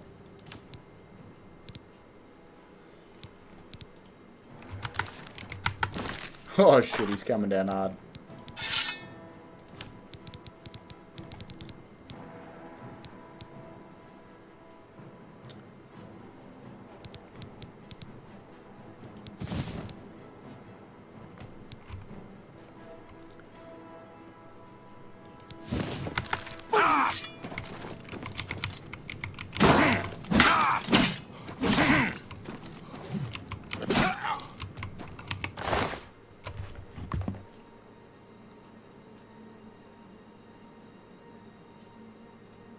Yeah, yeah. That's what I mean. That's what kind of Skyrim kind of people are going sick of it. And apparently, you become a sword thing. The next one or some sort of shit like the Starborn is just a rehash. The Dragonborn and the sword thing will be a rehash of the Dragonborn, all that sort of shit. And same thing with Sigun. She's very much normal like him. Just another person out there. You've got fucking, you know, everyone else is kind of Daedric owned by fucking something like that. Hello? Who's there? Whatever it was, it's gone. Huh? But sometimes change is good and fun, you know? What's the matter? Getting tired? I am, in fact, because you're both bullying Let's me. get this over with. I need an idea here.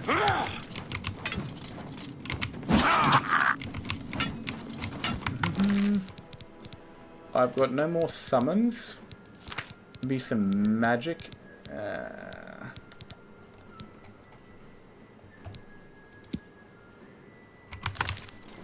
Die!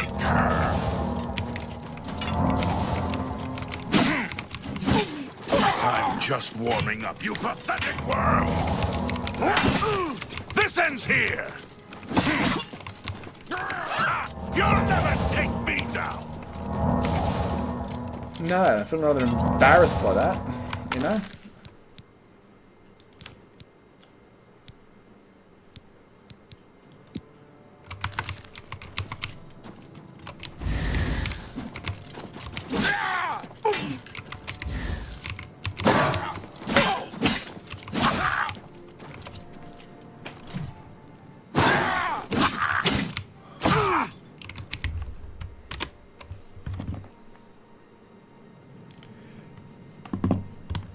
I mean, it's kind of a natural thing with stories, like especially like Centaurus, start off as good dudes, you know, on the right path, and something happens.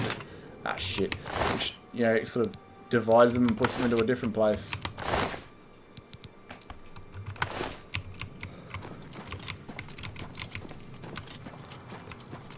Changes their, and I guess the story needs to change people from who they were into something different. Like Tova, for example, she joined just to be the Nightingale, a mysterious figure to help the Dragonborn permanently put the dragons down, so you know they wouldn't burn down her empire that she's built. Get away! You will die here.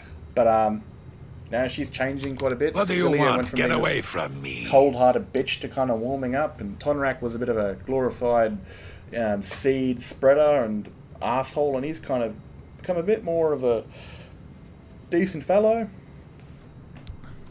Fine.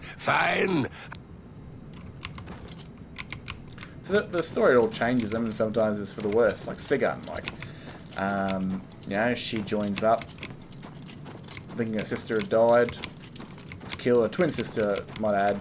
You know, very close sort of connections twins have, and she thinks her sister's dead, and then she finds that her sister's alive. The very person she was starting to be friends with knew that she was alive all this time, and then she gets her sister back, and instead of following her sister back, she feels the need to follow the Dragonborn and leaves her sister, you know, when she gets back to Windhelm. Oh, fucking hell. And, yeah, just, her sister won't talk to her or anything like that, and she just feels like she's failed everyone, like she's failed herself, like and she's fallen in love with her enemy and all that sort of shit, so her mind's just all in the absolute shitter.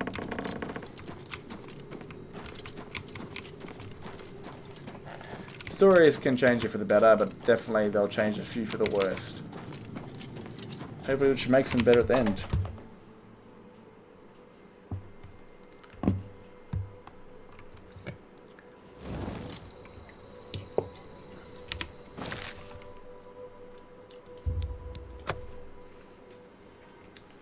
And they can stay the same. Change is always a thing. Oh, hello. Thank Akatosh, the Oblivion crisis is over. Although with no emperor and no heir, I wonder what will happen to the empire.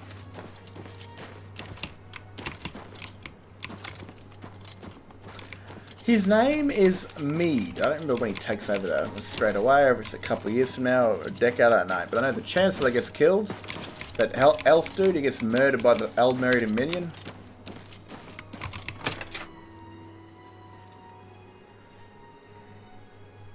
We're making progress. You've got him. Let's talk about... You've brought him back. Good.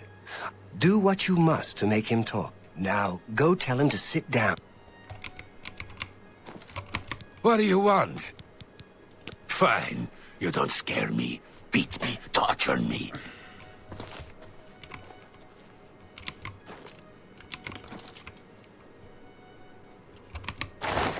Oops. I won't talk to you. Never. Do your worst. Oh, my worst is good, okay? All right. Actually, can I? You will pay for this.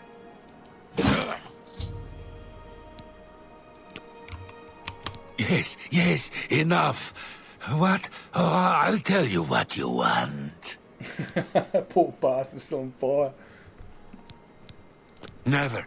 I would rather die. We are over 100 strong now. We grow by the day. No, I will not. You will pay for this. Stop, please. What is it? Forgive me, my master. It is Rizikar. He leads us, and he will have your head. He will kill you all. Nothing more. I chose death. Oh man, I was going to give it to you too.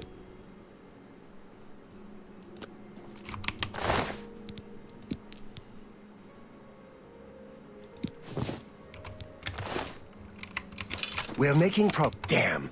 Killed himself. Must have had some sort of magic item we didn't notice. You got some information out of him. While the information we got from the Argonian was valuable, we need more. I want you to infiltrate them. See how they work from the inside.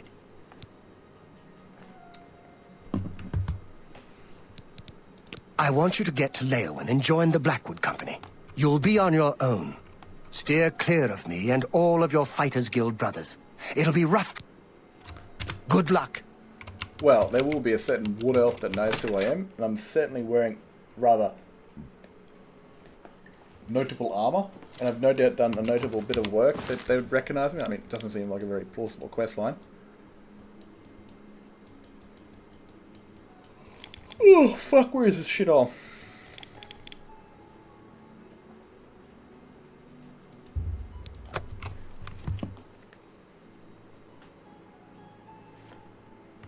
But hey, Tonrak's an normal companion, if I remember correctly. He's no longer a werewolf or anything. And Minerva, I mean, she's a Daedric champion, but she's pretty normal. Pretty extraordinary for a high elf.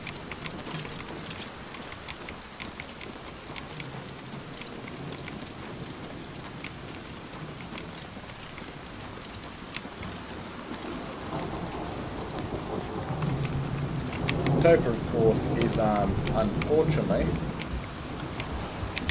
owned by a Daedric prince.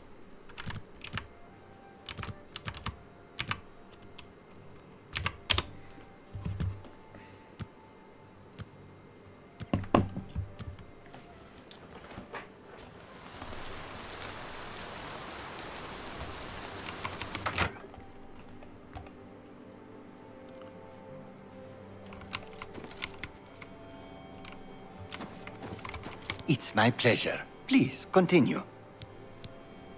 You want to join us? Another guild rat leaving the ship. Very well. Speak with Jitam Z. He handles recruitment here. How goes it? Hello. Has Margard ever talked to you about running a business? She's a smart one. You could learn a lot from her. I understand that Strasza... What is it you want? Come for a job? Yes, mate. You wish to join the Blackwood Company, do you? I think I've heard of you, though. Fighters Guild, aren't you? I don't... Done many jobs for them recently. I don't think she wanted to. It was a matter of revenge for another man betraying her and trying to kill her. You know, it's the only way she could stop Gallus. It was a price that she had to pay.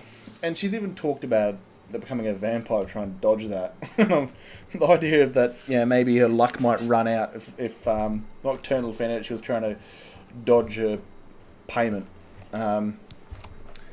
But again, she is what she is. She's now owned by a Daedric prince. So either she dies and goes serves Nocturnal in death, or she becomes a vampire and dodges that as long as she can, and it gets owned by Mulek Ball. So either way, she's fucked. No jobs? Ha! There is much work to be done here in Cyrodiil. The Blackwood Company is more than willing to do it. You don't look strong enough to me, though. Since you seem eager to get started, follow me to the... I'm still trying to create a... I've heard he never leaves his laboratory. He's certainly dedicated to his craft. You think? Thank Akatosh that the Oblivion crisis is over. Although with no emperor and no heir, I wonder what will happen to the Empire. I heard the gauntlets of the Crusader are gone from the chapel in Koro. Greetings to you. No. Really? Absolutely. Goodbye.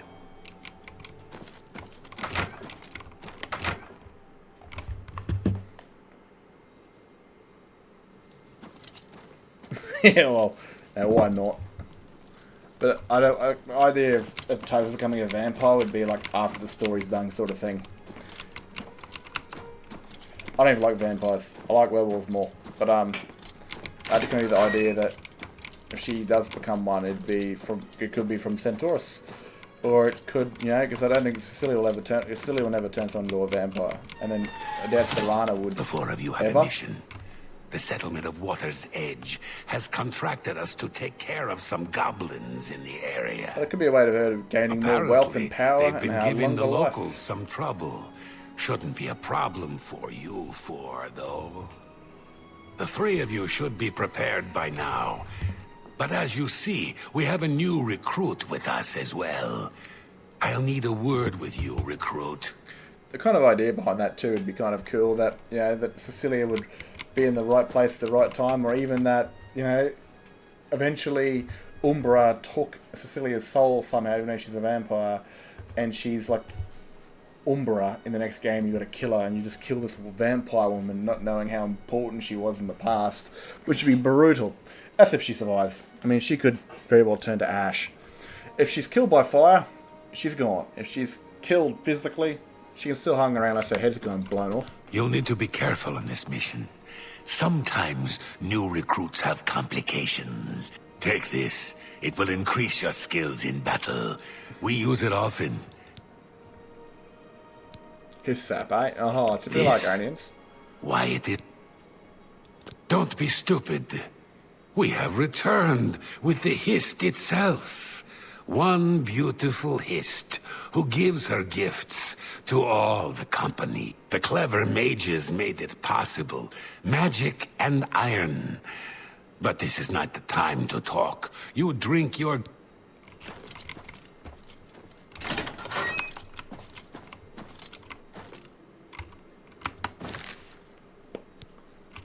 Is that what I do? Drink the shit?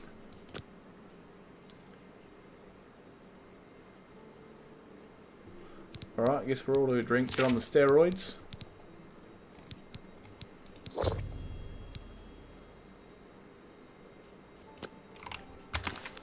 Got an erection? I can't see it.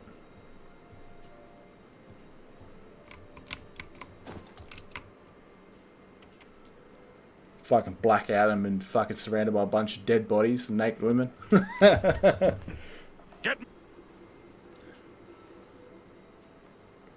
would like the idea of Cecilia rocking up, but at the end of the day, like, I do want to send tourists to try and find a cure.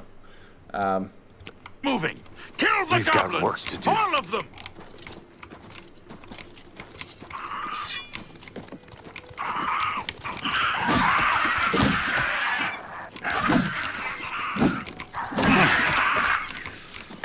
This is the part where you fall down and bleed to death.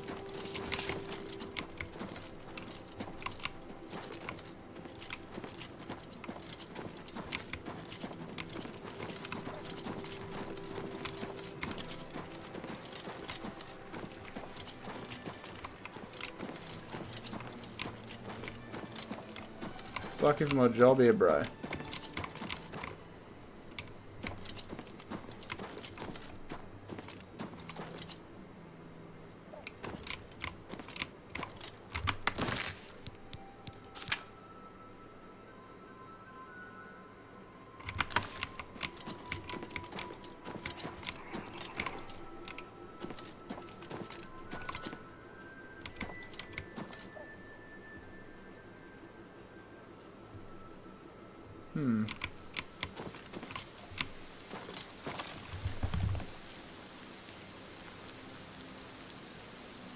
Go inside, eh?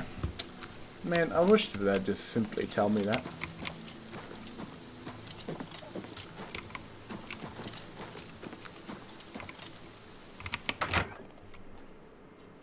For Skywind, yes. But I'd have to, again, play the game.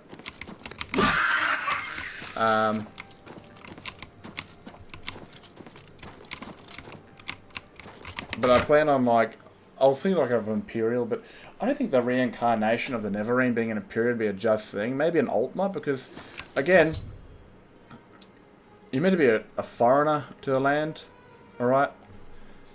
So being a high elf, you'd also still be an elf, but you'd also be a foreigner elf. Good. You're finally awake. I was beginning to get a bit concerned about you. Like, you know, you're an Altma, so I guess the Charmer were Altmas before, I think, before they became that. And you still, I mean, I'll be new to Skywind, so I never played it before, so I'd be completely alien to it. Also, being a foreigner would be also alien to it, and I don't know, just it feels more proper to be an elf in an elven land, but not a dark elf, because I think it'd just be better if I wasn't a dark elf. But also, being an Imperial seems very stereotypical to me, because I play Imperials. That's what I was getting ready to ask you. You were found unconscious on the streets in Leowen. Some of your guild brothers found you and brought you to me. Good to see some of them think like we do. Now, what happened? They're using hist sap? And they claim to have brought a tree into Cyrodiil? Amazing! I can't imagine what the sap might do to non-Argonians. I'm not surprised you were found the way you were. I imagine those men have built up a tolerance to the stuff. I'm concerned about Water's Edge. I want you to go back there. Make sure the company hasn't ousted the residents. I'll wait here. Why not just wake me up nearby, you know? Fuck me dead. Bring me, like... Honestly, that's just carting a corpse around the other side of Cyrodiil. Like, as if, bro. Can't you just take me here? Or, you know, for fuck's sakes.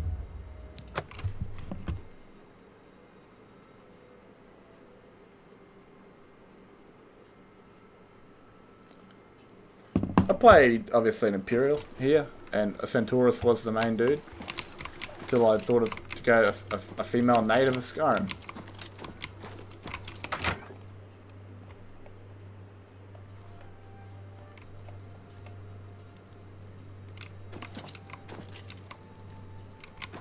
I guess I might go a male Altma for Skywind. Like I said, it still makes me feel foreign to the game, being someone that isn't from Morrowind, but still an elf.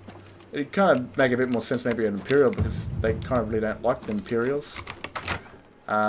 In that, it's that you can be more of an outsider, but still feel very much like an outsider being an Altma. A foreign, very alien elven world. I mean, fuck, you could be a Dunmer that was born in Cyrodiil that was moved there, and oh my goodness. Well, my dear, you're saving up the money to get your armor back, that's for sure. My fucking goodness. That's so bad. My poor Vienna. Poor, sweet Vienna. What monsters would do this? How can this have happened? I wish I knew. They're all dead, all of them. Even my poor, sweet Vienna. You're the one who helped her, aren't you? You helped her pay my debt. I heard about you. She never hurt anyone. Who could have done this? What monster would do this? It wasn't the goblins. It had to have been bandits. It was probably me. But they die with this smile on their face. I think.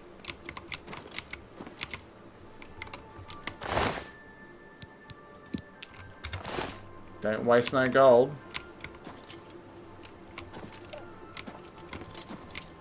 Alright, what am I doing here? There's nothing more.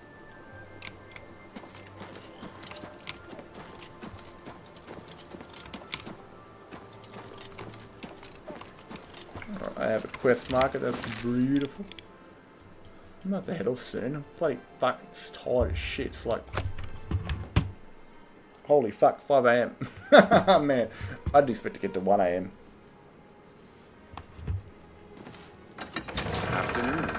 Have you ever bought a horse from Bongond? I bought a fine Dunmer culture and Ashlander culture is very different, from what I understand. Goodbye. You're the Divine Crusader. You know, the Dunmer are very in their own past, but Ashlanders are very much... Like, they don't believe in the tribunal. Like the 3 tribunals that the other Dunmer do. And they very much speak in the Daedric tongue, so they're very... Their tribunal is very much like the Daedric princes, the Ashlanders. Although, like the modern one in Skyrim, where all other Dunmer are all like about the 3. So even if you were accepted by the Ashlanders, you wouldn't be accepted by the ordinary Dunmer. Well, what did you find? No. The entire town. I realize you must be disgusted with yourself. I'm sorry for that. It was the hissed sap, though. We now know the threat this group poses. Perhaps better than they themselves know it. We must take decisive action. It is clear to me what must be done. This tree is the source of our problems. It is an abomination of nature, and it must... As long as the Blackwood Company has access to the sap, we are all in danger. I fear they no longer know what they do. You must find a way to destroy the Hist, though I can imagine reason... He's a warrior, a battle-hardened mercenary who's spent time all over Tamriel. He'll keep his prized tree locked away. You'll need to find his key. Finish it.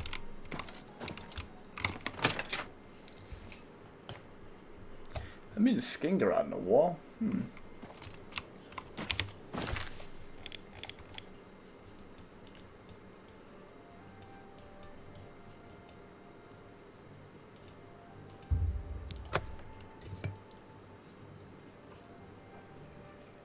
It's really hard for anyone to get like a his sap tree because we're right beside Black Marsh.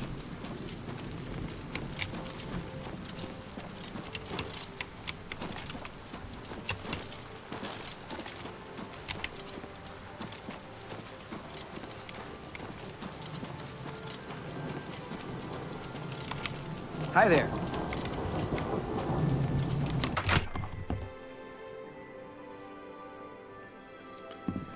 Skirwing is a long way away.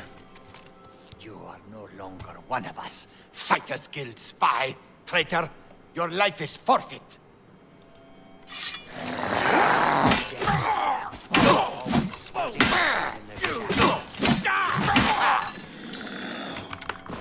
Well, I guess we're killing everyone, eh? I do quite enjoy a good dilemma. But how'd they know? They watched me? They watched me like, you know, obviously they're gonna be, I've been picked up by the bloody... Oh yeah. Let's do some mass murdering, shall we? Where the fuck you go? This ends here. Do your worst.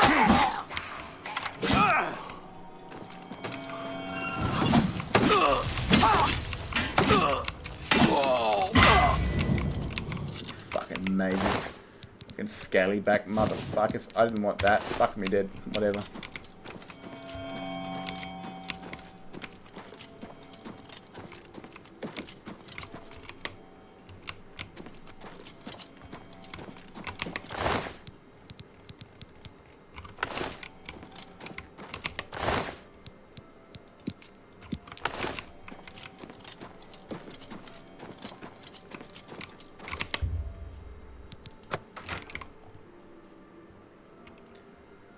I might finish up this quest line and hit the bed. Die, damn you! Go on, Gilly, hurry up.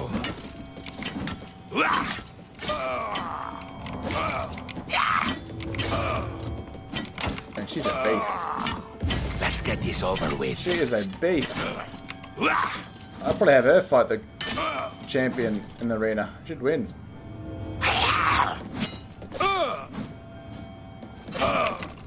You'll never take me down.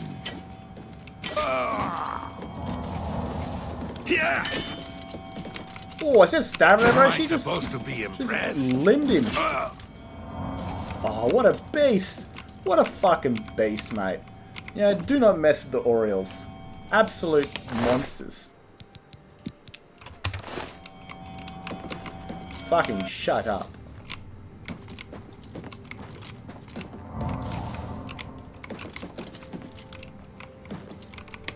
We need more keys. I don't know if we need more keys.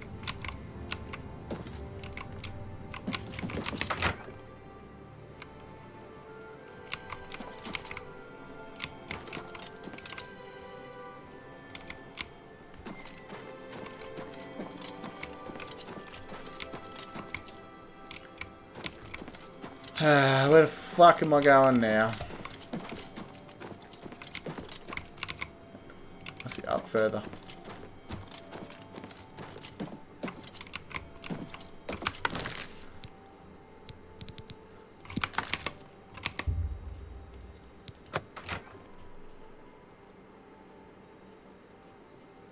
This ends here. Die, damn you.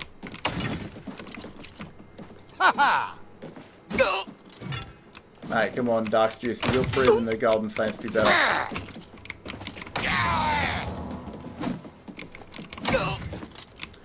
Weakness. I'm the Golden Saints, they're way better. I'm just warming up, you pathetic worm. This ends here. Ha!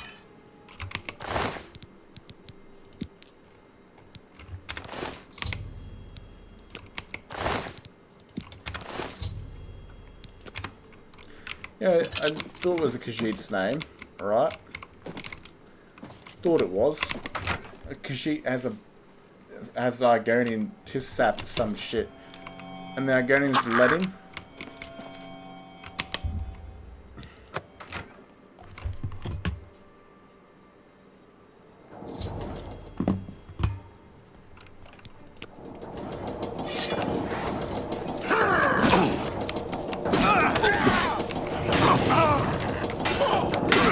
What the fuck?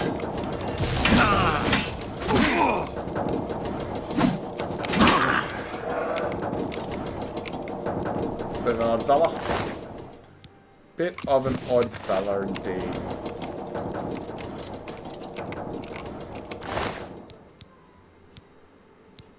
Surprised he didn't use that.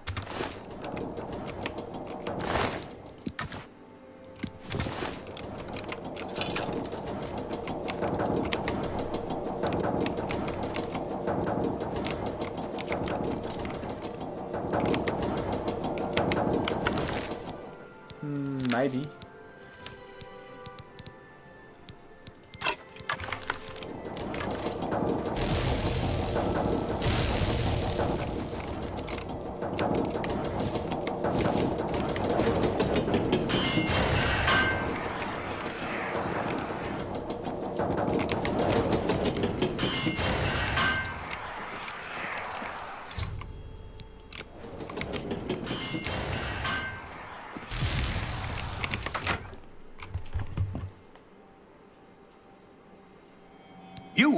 You've ruined everything.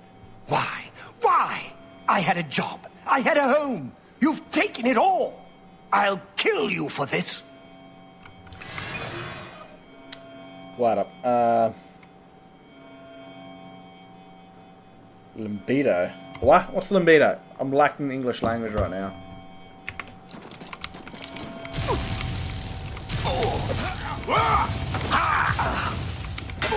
Barakada! Barakada! Barakada!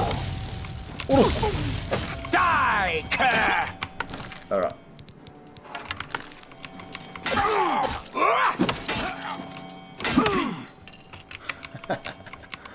Yes, elven brutality is what I do. It's what my armor says.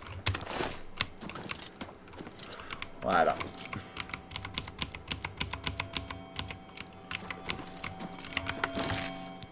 No more Blackwood Company, okay? I hereby sentence Yai to death. You can have your shield back. I'll have my shield back. You can eat a big fat dick. Oh, now who's getting horny now? Huh? Who's getting fucking horny now, mate?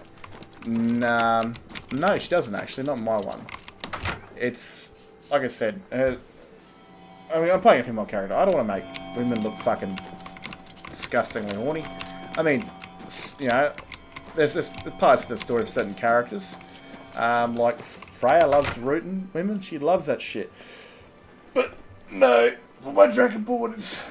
And that's what I sort of talked about beforehand with Centauros, right? That vampires have a high libido desire for sex because it comes with the whole part of Molag Bol's, you know, power. They are creatures of his dominion, of domination, you know, that sex between vampires could be who's the most powerful. Sex between a vampire and a mortal means you're obviously going to be the dominant one. And that sort of thing. But no, not for the dragon, not for my Dragonborn.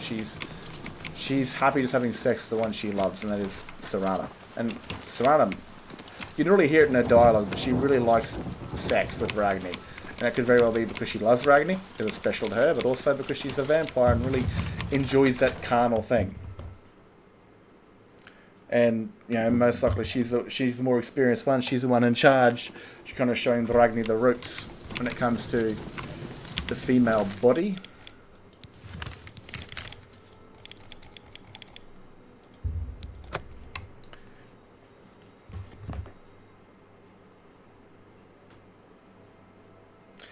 Not necessarily. I mean, dragons do, but the Dragonborn is unique in their nature, especially Ragni. I mean, the reason I made her a woman is because, you know, I wanted to have her to be that nurturing, caring, loving, like women normally are.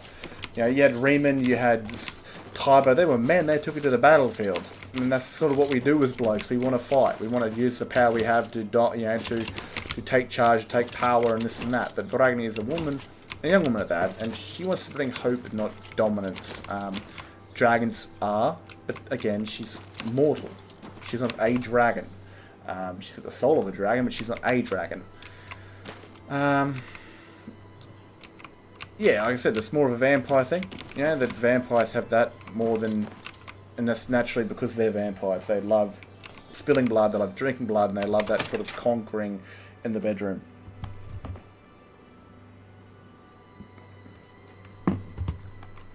Have you done it? Well done. I want you to take this. May it serve you well. Now, you should tell Verlaine. Perhaps she will understand. It belonged to an ancestor, Orain Bearclaw, but was lost for centuries. It was found only when it was returned. Oh, tell her right Bearclaw, away. eh? Look at that. I find new shit every day. Was she a bloody fucking Nord? I think the nature of Dragonborns wanting to conquer, it really sits down to are they men or are they women. I mean, definitely women want to conquer. I mean, look at Freya. If she was fucking Dragonborn, holy shit, she would have women munching on her 24/7, and you know, killing whoever she wanted to get whatever she wanted. But when it comes down to Ragni, is a very special character. She's very caring and loving. You know, it comes down to the very nature of being. She's passionate. Fine.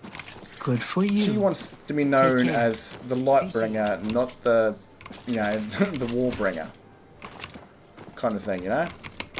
She wants to be seen as a Dragonborn that brings hope, not a Dragonborn that conquers and brings death.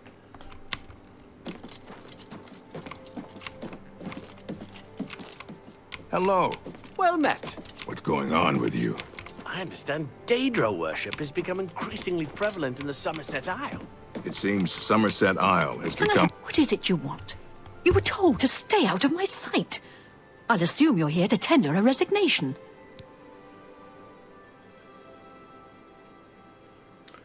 No.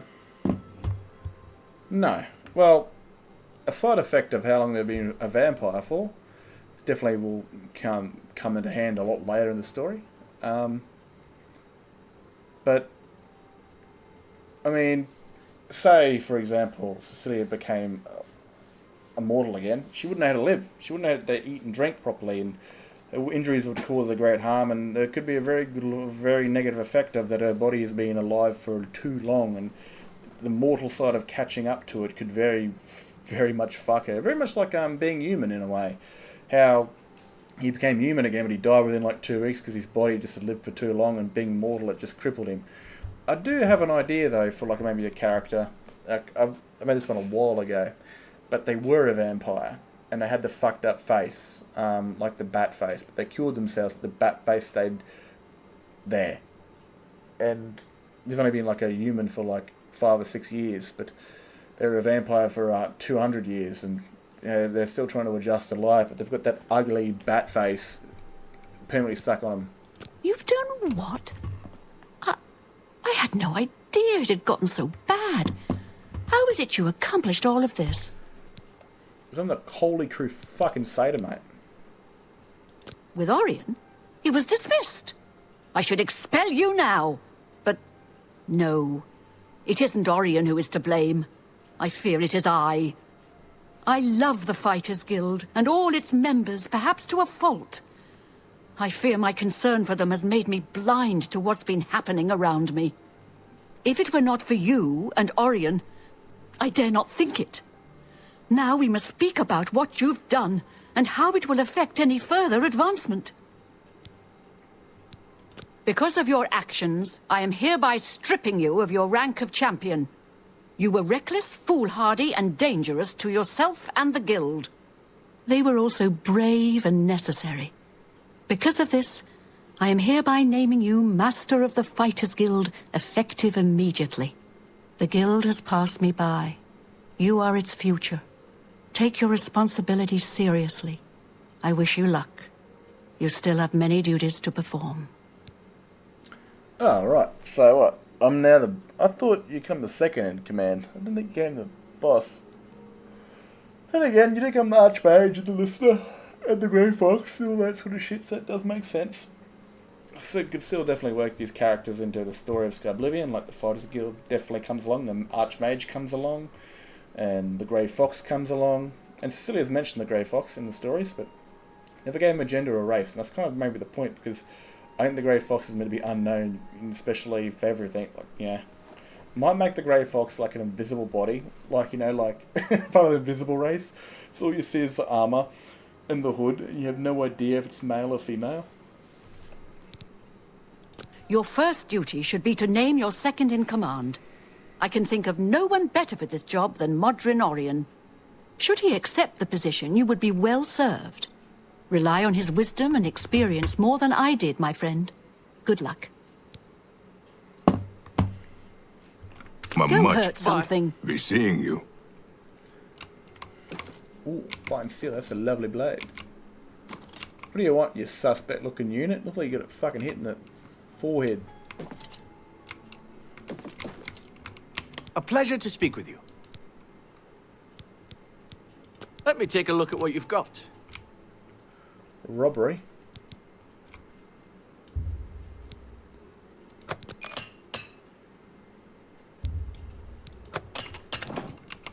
You too.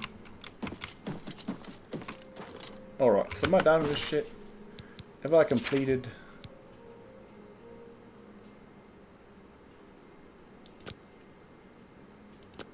Alright.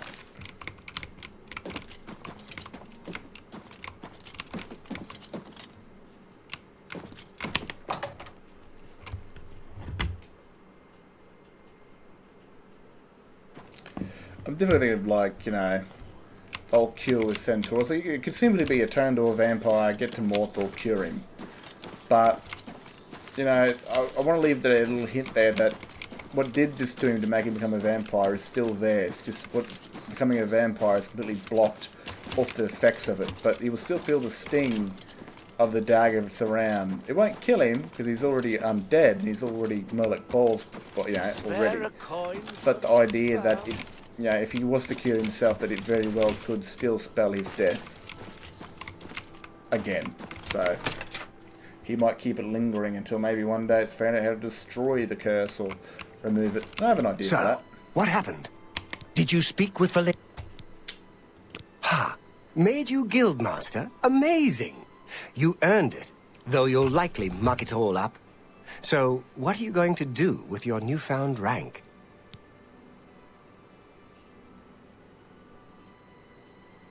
And that's why I did the videos, man, because I thought it was a cool idea. At the time, I didn't know many people had done it. You know, the whole multiple character playthrough, but more of like people had done it, but not really interact these characters with each other. And that's what I really wanted. I didn't want to be the mighty Dragonborn, and I wanted and this is from watching Avatar: The Last Airbender and Korra. Then again, I'll do it. The whole Team Dragonborn thing. You too. And you know, I've seen many people do this. They play multiple. They'll just, you know, they'll say they're saved. They'll change the preset, their race, and boom, a new story. But I haven't seen them really interact with each other. Oh my god, wrong button. I've never really seen them interact with each other like mine do. You know, one moment you're playing as them, and the next they're an NPC and they're fighting beside you. So it feels a bit more personal that way. And I make these videos to inspire people to make their stories a bit more chunkier. You know, maybe people borrow assets from mine, and maybe might take Cecilia and turn her into like an orc male vampire and something like that. I've even had people, which was pretty fucking cool. I love this. But like they took my character, like Ragni, into their own game. That shit was pretty cool.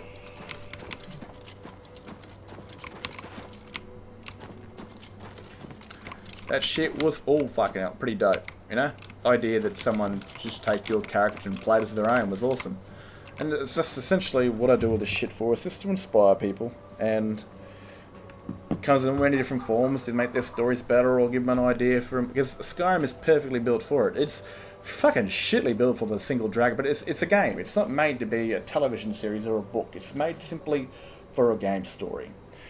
And that's how it was obviously made to be. But with all the guilds and all the storylines and how long I've played this game, you can easily fit multiple different stories into the one game without breaking character, without breaking roles, and making the story of Skyrim feel so much more juicier, like it was written in a book.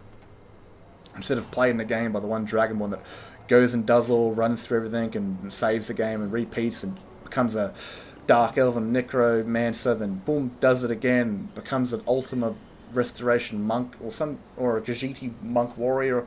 You can do all that shit in the one save.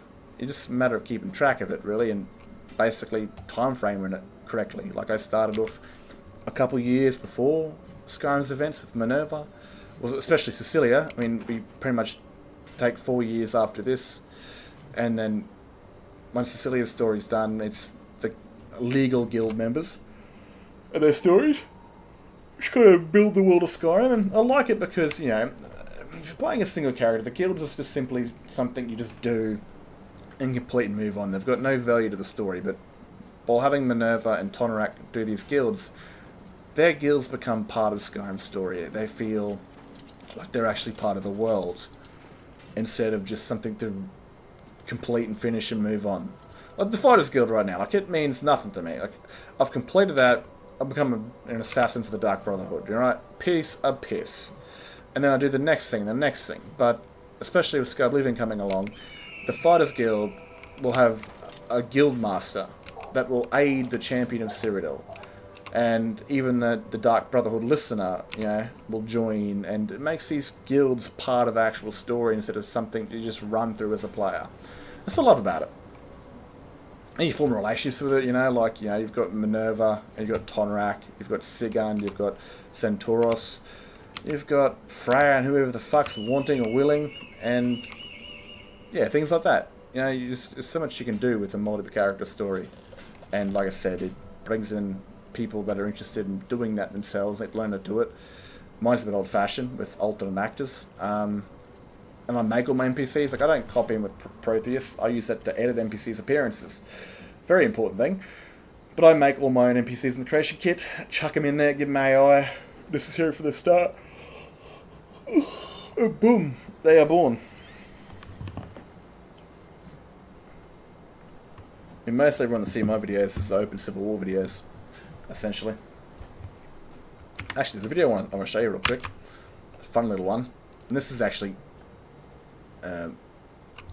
Alright, fucking hell.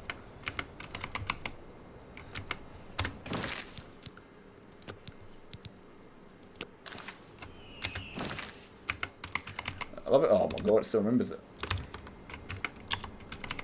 It says bye. Oh, it used to say bye on Oblivion. You put that in. Fuck, now I gotta wait. Now I have to wait for this shit to fuck finish. It's my own stupid fault. I mean, some people are gonna obviously like this for the storytelling. Some people are gonna like this for ideas, to increase their own stories, and maybe, like I said, take some characters of mine and throw them in their own blend, and that's the coolest thing. I'd love to see that, man. I would love to see someone take my shit, especially like a better video editor, because I use a Windows Movie Maker, which is AIDS. Fuck me dead. Can I get out of this stuff or what? I think I'm actually screwed here. Oh, for fuck's sakes. Or can I Alt F4, maybe? Oh man, that's anal. That is dick in absolute ass.